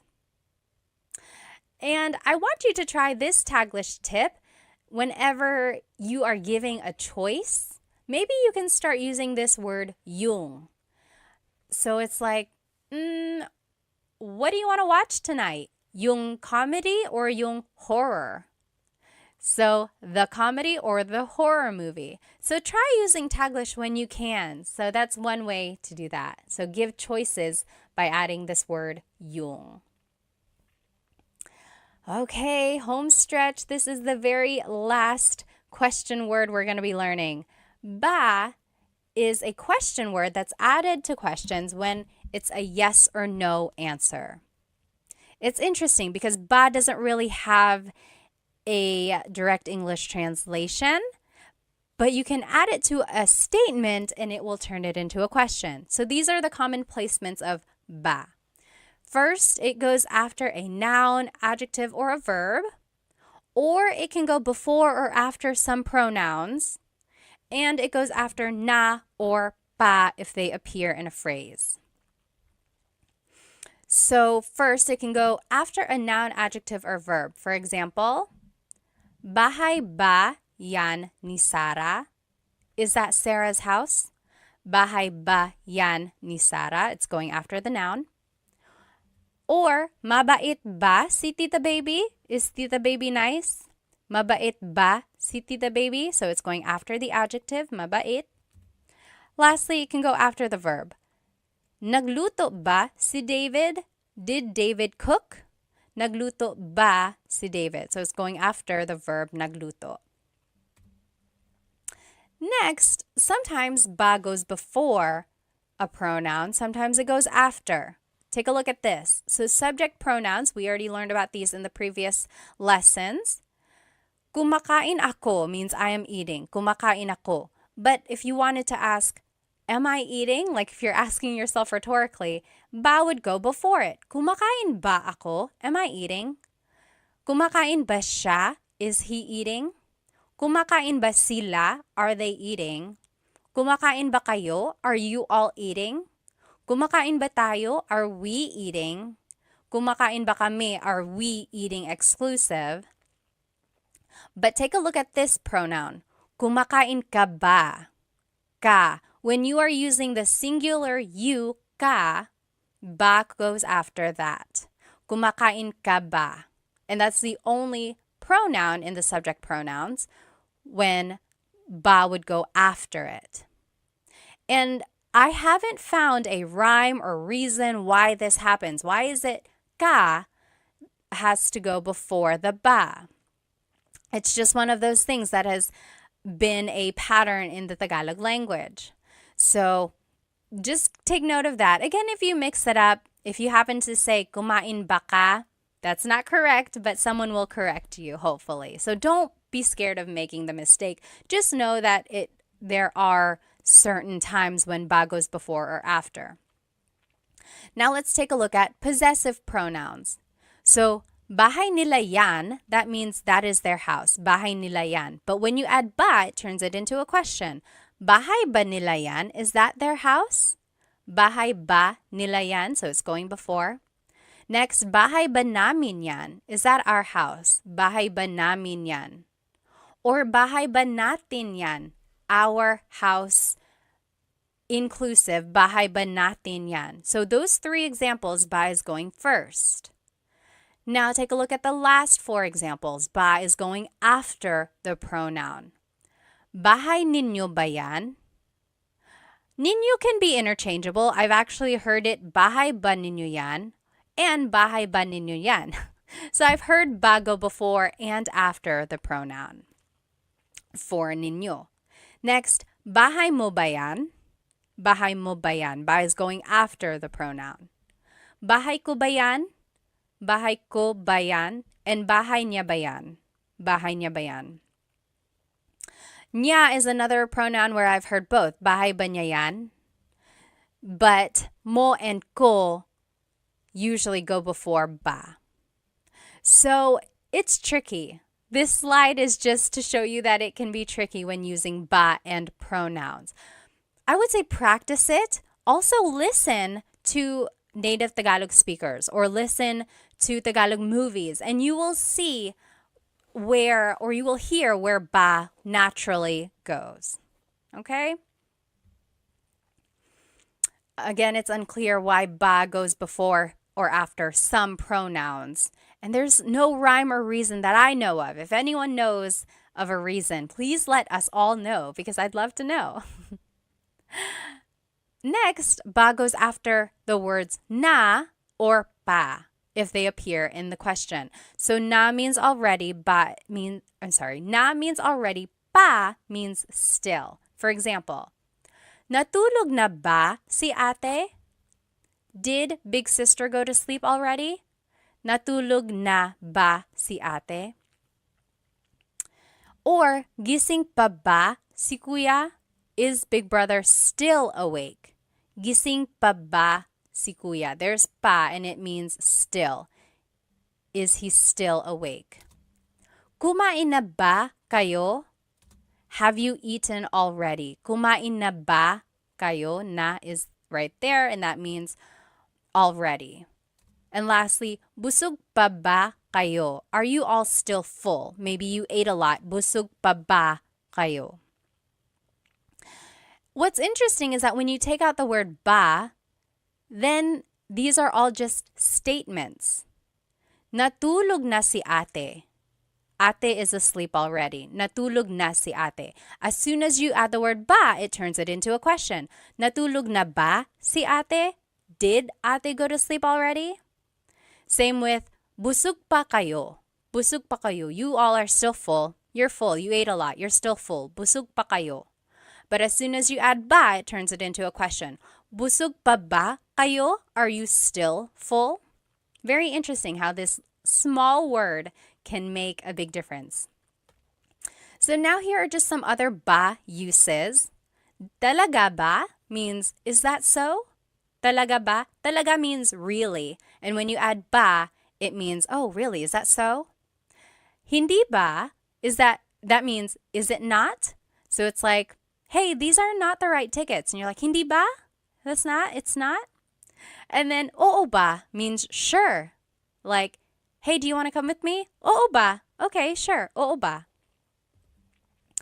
Now, you can add ba to any of the question words that we learned, and it kind of works as an emphasis. We already saw some of these. Ano ba means what the heck? Ano ba? Bakit ba means why with emphasis. Bakit ba? Sino ba? Like who with emphasis. Like if someone is like, hey, someone's knocking at the door, they're really knocking, they're knocking really hard, and you're like, sino ba? Who is it? And again, same with those other question words. Saan ba, ilan ba, kailan ba? It's just asking it more with an emphasis. Alrighty, last set of practice questions here. Let's practice ba, and here are the placements of ba. Remember, they go after a noun, adjective, or verb. They go before or after some pronouns, and then they go after na and pa if they appear in the question. Let's do the first one. Kumain ka ng almusal. We have to change the statement into a question by adding ba. So, kumain ka ng almusal means you ate breakfast. Where would ba go? Kumain is a verb, so it would probably go after that. Let's see. Kumain ka ba ng almusal. So it actually goes after ka because it is the pronoun, one of the pronouns that go before ba. Tricky, right? It's just one of those things that we'll have to memorize. So kumain ka ba ng almusal means you ate breakfast. Did you eat breakfast? Pause the video now and then we will do the rest in just a minute. Okay, welcome back. Number 2, nasa eskwelahan na ang mga bata. The kids are at school already. Nasa eskwelahan nasa eskwelahan na ang mga bata. The answer would be, nasa eskwelahan na ba ang mga bata? Nasa eskwelahan na ba ang mga bata? So there's the word na, ba would go after that. Next, galit si nanay, mother is mad. Galit ba si nanay? Galit is an adjective, so ba would just go after that. Rule number 1. Number 4, bahay yan ni Ate Mary. That is Ate Mary's house. Bahay yan ni Ate Mary. Where would ba go?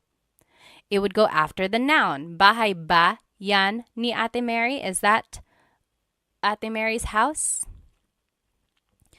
Number 5, aso mo yan. That is your dog. Aso mo yan. It would be aso mo ba yan? So tricky. You might have put ba after aso, but mo is one of those pronouns that has to go before ba. And just one of those things that we have to remember again. Number 6, pupunta dito si Luke bukas. Luke is coming here tomorrow. Pupunta dito si Luke bukas. Where would ba go? Pupunta ba dito si Luke bukas? So ba would just go after the verb. Okay. We did it. We learned all of the different Tagalog question words. There's a lot, isn't there? And there are lots of different ways to use them. But let's go ahead and review them. So ano means what? Ano. Bakit? Why? Bakit? Saan? Where? Saan? Kailan? When? Kailan? Sino? Who? Sino? Kanino? Whose? Kanino? Paano? How? Paano? Ilan? How many? Ilan? Alin? Which? Alin? Ba is a question word. Ba. And then just to recap, here is everything we did in class today. We learned the different Tagalog question words. We learned the